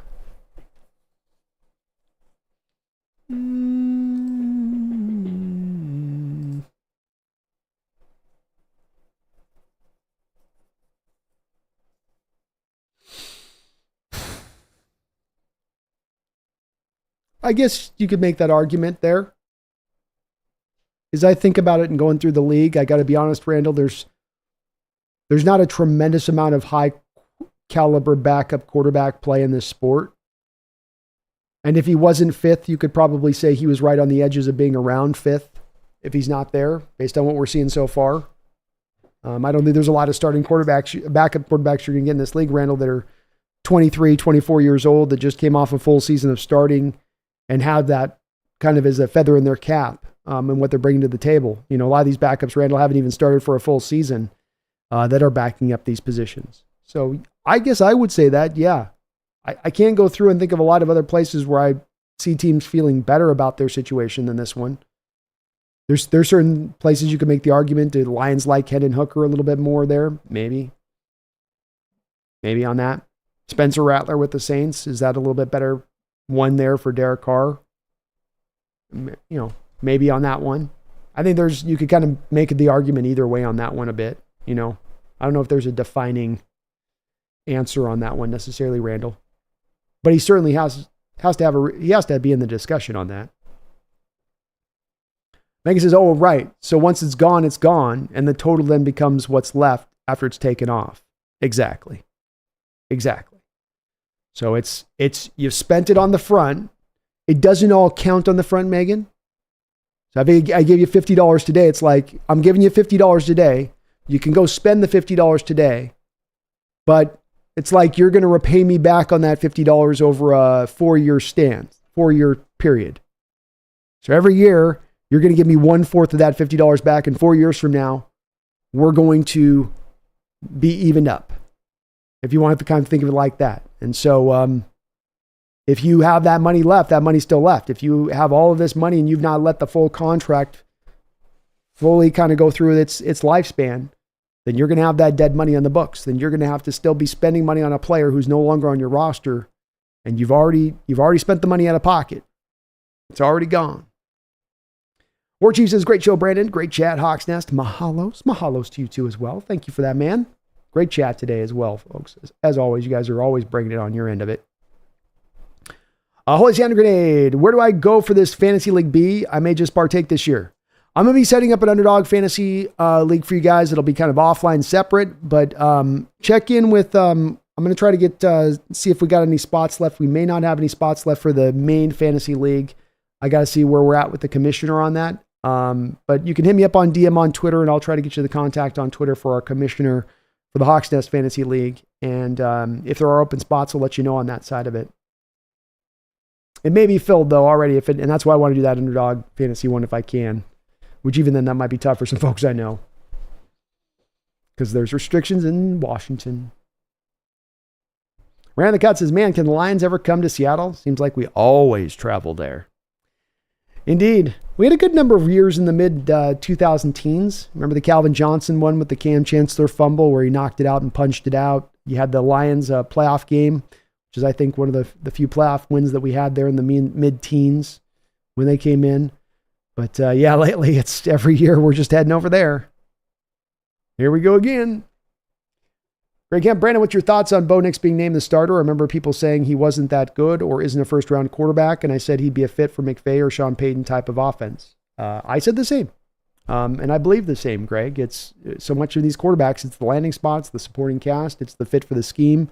In his case, I think he fits all the way around on those three parameters. And, Nix is a guy that just needs to be fitted into an offense that's very structured.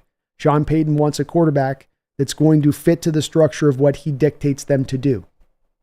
That would look like on the surface of it to me, Greg, then to be a match made in heaven just on those factors alone, especially when you build into it that Nix has the prerequisite mobility and he has the prerequisite arm strength. So it's a really good fit. It's no surprise to me that he has really taken well to this offense. He has like 55 starts at the college level. So if you're a quarterback coming out of college and you've had 55 starts and you're not ready to go game one, how much more time do you need? So it's also not surprising then that he's ready to go game one, considering his real heavy amount of starting experience coming out of college. So not a shocker all the way around. I share your same thoughts and thought the same thing that you thought. When it comes to Nix, I had a first round grade, I believe, on him. I have to go back and double check, but I know that I don't think I had a blue chip grade, but I did have a first round grade on him as being worthy of that because he's got that skill set. He was worthy of it. He was deserving of it. People really got caught up too much, Greg, on the playing on script thing. That these quarterbacks have to be able to improvise. That they have to play off script. I don't know if it's as much a requirement. It all comes back to that base initial thing we're talking about on this of where are you going? What's your landing spot? What's the coach's expectation? What kind of system are you running? And how does that fit to the skill set you have? And on all those accounts, he's, I think, been set up pretty nicely.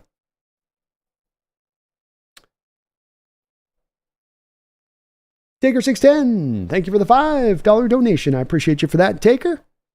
Very kind of you. At a $10.2 billion valuation, why do the Cowboys seem so reluctant to pay their guys? Dak and CeeDee Lamb would have been paid by any other team by now. To your point on this, Taker16, I was referencing recently something that was mentioned to me about Jody Allen, where people were talking about maybe Jody Allen wasn't as committed to spending as much as Paul, and that, things have maybe been restricted a little bit since Paul's left. And there was actually... the numbers came out that over the last 3 years, Seahawks are top 10 in the NFL in true blue money spent out of pocket. You can put funny numbers together where you're on the books for this, you're on the books for that, but what do you actually pay out in total contracts, bottom line? And when it does come to the Cowboys in recent history, what I learned recently on this is that they've been one of the teams that have actually paid out kind of on the lesser front of that as a bottom line. Is there a bit of a monetary thing going on with them here on this? I don't know. You'd kind of think not, especially with Jerry at his age and him, banging the drum and wanting to get that title and get a world, wanting to get back to Super Bowl, no doubt about it. If I was to make a guess at this, Taker, absent it being a money thing, I think that the Cowboys are looking at the team in the current situation and saying, we haven't been close to getting to even a conference championship in 35 years, 25 years. And this team doesn't look close right now. Even with winning the games we did last year, we got routed by the Green Bay Packers at home. We're not having any playoff success with these players we currently have. We may be pretty good, we may be decent, but we're not great. And if we're not great, why pay these players to be just simply good? It's not that Dak's bad, it's not that CeeDee's bad. It's that in paying these players, we only more reinforce remaining mediocre. And there does seem to be a little bit of an approach that Jerry Jones is taking and that the Jones boys in general are taking here to say, for the first time in many years, rather than pushing and acting like we're true contenders, we're going to just try to get this in position to turn this over a little bit. I think the CeeDee Lamb deal will eventually get done, but if they were to have some kind of trade before that came up that gave them ultimate value for CD and look at this as a pivot point this year, would they do that? Maybe so. You have Mike McCarthy also there, taker 16 and going into a lame duck year. He's on the final year of his contract. Coaches don't tend to like to be there. It doesn't tend to be a good situation for coaches to have them go into the last year of the contract. It's one of the reasons Mike Tomlin just got the extension he did. They wanted to avoid that in Pittsburgh. And yet they're going down this road as Dallas.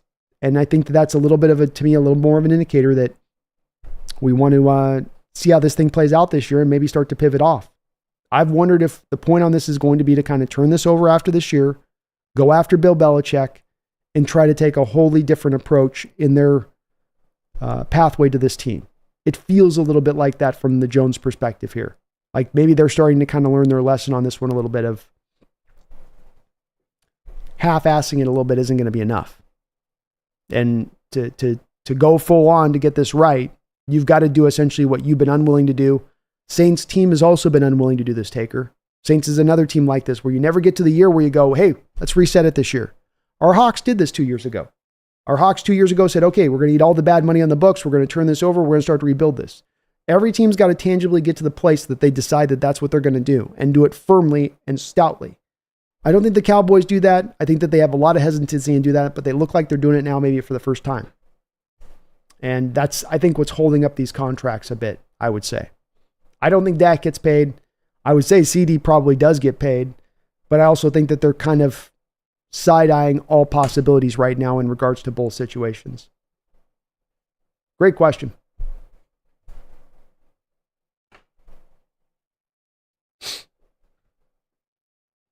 King, what's your strategy with fantasy football? I tend to lean to running backs a little bit early on. I think receivers can be managed a little bit more. But I tend to have running backs a little bit more at the head of what I'm doing. I think you've got to get yourself in firm footing with a quarterback. You can't, that tends to be when people will put a little bit on the back burner. And I think that almost becomes a bit of a right there with receivers as far as the priority goes. My quarterback situation last year sunk me. I had a really good team, but my quarterback situation was in the toilet. And part of that was having the 18-person league and just how hard it is to try to pick guys at the right spots. But you've got to make sure you've got a steady Eddie quarterback.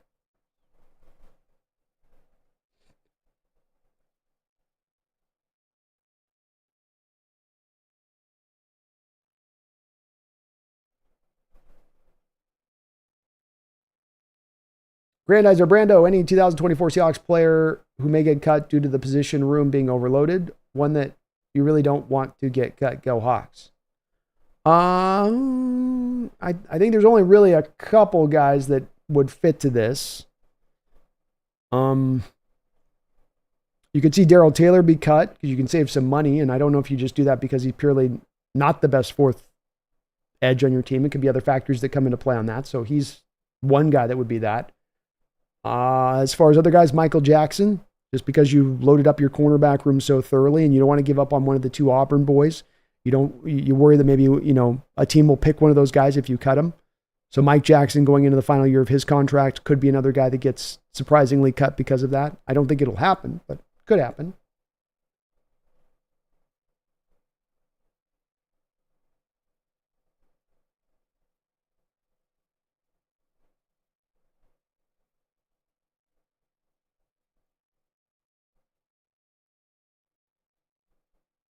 Dick, did I understand not paying Dak, but CD Lamb deserves a paycheck bump?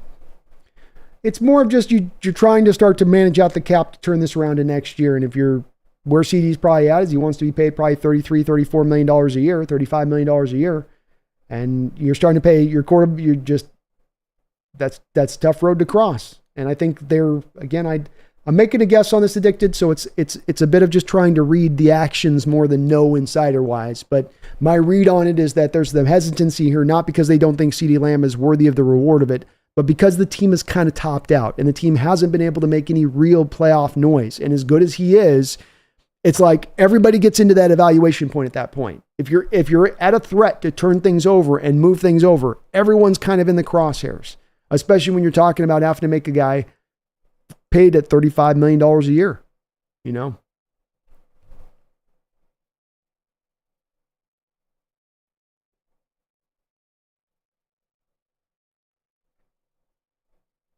Holy Hand Grenade says, well, I guess I'll have to wait till next year on fantasy. Oh, well. I'm sorry about that, man. It might be, I think we're dialing back from the 18 to 12, and that might be what has already filled the positions. But check with me on DM. I'll reach out to Spencer and see if there's anything there with that. We'll try to maybe have some more, maybe by next year, it'll be time to start doing, multiple leagues at once kind of thing, Try to get creative with it. If we can. If we can. King IMO, the problem with the quarterbacks that their strongest point of their game is off script stuff is defenses can sort of do things easy to force them into playing into the pocket. Mistakes happen. It's true. It's, I think, a little bit of what you get on the inverse side of it. I mean, you could say Caleb Williams is kind of the opposite to Bo Nix. Who's going to be more successful this year? Who's going to struggle more this year? Who's going to be more effective? You could say Caleb's got more of a supporting cast there, but I think I could make a strong argument that you might end up coming to find that Bo Nix is actually the more productive quarterback this season because his playing on script is more helpful as the bottom line to that team than Caleb's playing off script when you factor in maybe some of what might be Caleb's struggles in playing on script. That was a lot there. I don't know if that came off. Keith, can we bet on sports in Washington? Seems like everyone is sponsored by Bet-Us. It is. Bet-Us is doing a lot of offers out there. Unfortunately, Washington sucks. If you're in a casino, Keith, and this is what I'm hoping maybe some of you were able to take advantage of, because I will try to do a fantasy league here for us with Underdog, but you do have to be basically in a casino on a casino's network in Washington to be able to use any of these betting apps. They're very highly restrictive, unfortunately, and I'd like to see the state free that up. I really would, but yeah, it's only when you're in a casino, unfortunately, Keith, on that side of it. Taker with another $2 donation. Thank you, Taker. Says, is it do or die time for the Niners this year? It is indeed, in my opinion, Taker. They're sitting on about $39 million of dead money next year. And they've got 3 contractual situations sitting over their head like Acme weights out of a Looney Tune cartoon, all due to drop on their head at once. Brandon Ayuk, Trent Williams, and then a year from now, you've got about $55-60 million of Brock Purdy that you're going to have to come out of pocket. And that's when you're already kind of looking down the barrel of that $39 million of dead money. All of those are in addition to that, on top of that money. And you can't be negative, of course. So this is a little bit of the last of the year of the window for them purely. Can they still be great next year? Can they still go out there and be a strong contender next year? Yes. But would they be quite into that juggernaut style of place that they've been at recently? Probably not. They're going to have to make some cuts. They're going to have to get thinner on the depth side of it. That's going to be a bit of the outcome of that. Especially, I think, since next offseason, they got like the 40 free agents or something like that next year as well. So this is kind of the do or die. I think it's a good way of putting it, man. It's today, it's now or never. And we'll see if they can pull it off on that front of it. You know what I mean?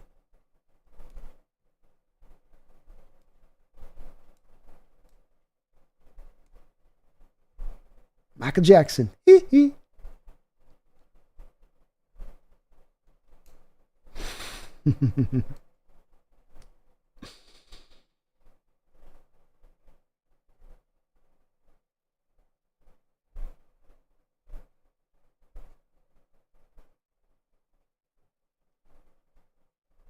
Don's is such irresponsible governance, sad, but we don't have a choice in Washington. It's either you're part of the club or you're ostracized. Yeah.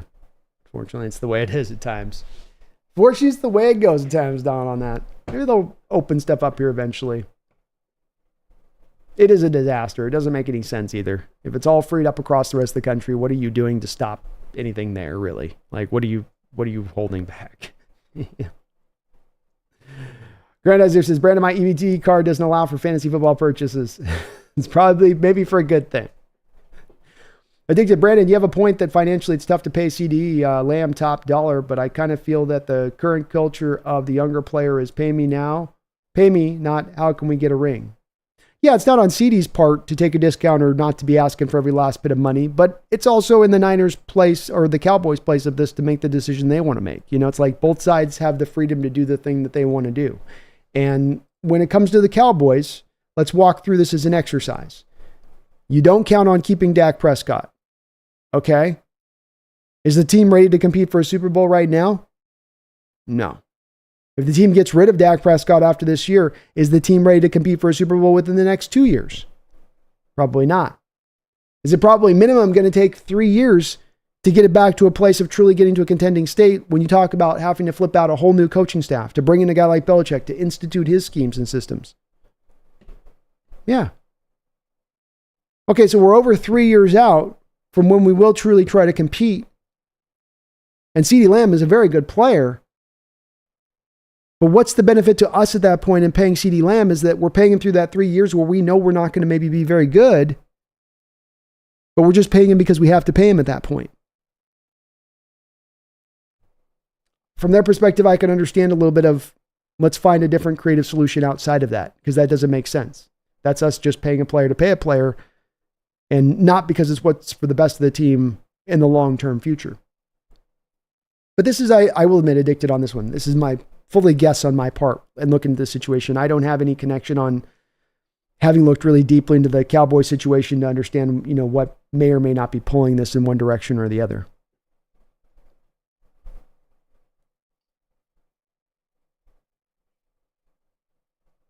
Don says, I've ran about how theoretically it's beneficial to have LeBron James assists in your 401k. Settle inside the club affects trying to live our best life outside the club.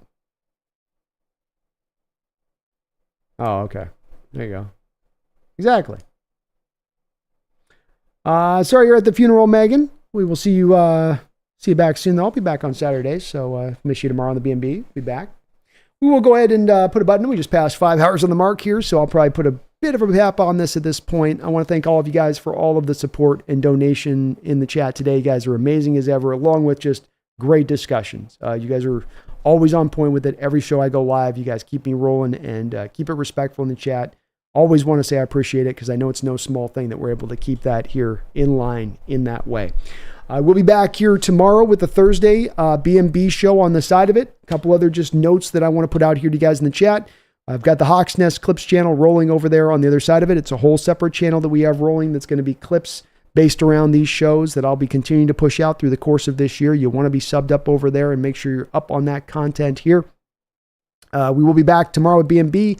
Saturday night, we're going to be doing the show for the play-by-play for the game. So if you're looking for a place to hang out here, I will be on that side of it. Got the store up and running and connected here to the YouTube page. So if you go right below the description link of the section here of this video below, you'll notice that you'll start to see that we've got some actual Hawks Nest swag available to you to buy now. So you can take advantage of that as well. If you're looking for some of that, I get a lot of requests for that. We're going to continue to expand that store and get more stuff in there, as that's been something that I know you guys have been wanting for a long period of time. So get that going. Keep going it. The other channel grandizer is if you just type in the search, the Hawks Nest Clips. It's called the Hawks Nest Clips channel. And if you type that into the search bar in YouTube, you will find my Clips channel comes right up. But all of these live stream shows, I'm doing chop up of clips from the live stream shows. And we're just doing separate clips as well at times on that channel. So definitely want to be subbed up in tandem with this channel on that channel to make sure that you're getting the most out of the Hawks Nest experience. The Hawks Nest experience. Appreciate you guys watching today. We will be back very soon. Very excited about this upcoming season as we find ourselves now just a couple weeks away from the start of this thing kicking off, it counting, and we get to really see what this team is going to be this year. It is the year of the great variance. I don't know how this is going to play out. I don't know which way this is going to go. I think we're going to be better than average at least, but how much better past that, we're going to truly see with this team and how fast it can come together and how quickly that young talent can rise to the occasion. It's going to be a hell of a year, though, to be able to watch this. I'm really looking forward to checking this out with you guys. It's an exciting time to be a Seahawks fan. A lot of good things. It's been a good training camp. Team's in good health overall. A lot to feel good about here. So be encouraged for this upcoming season. Don't just think that we're going to be having to sit through a year of Mike McDonald onboarding his systems. It's onboarding, and it's onboarding fast. So dream big, dream large, and have high hopes for this upcoming season. And by God, don't you ever forget. Go Hawks.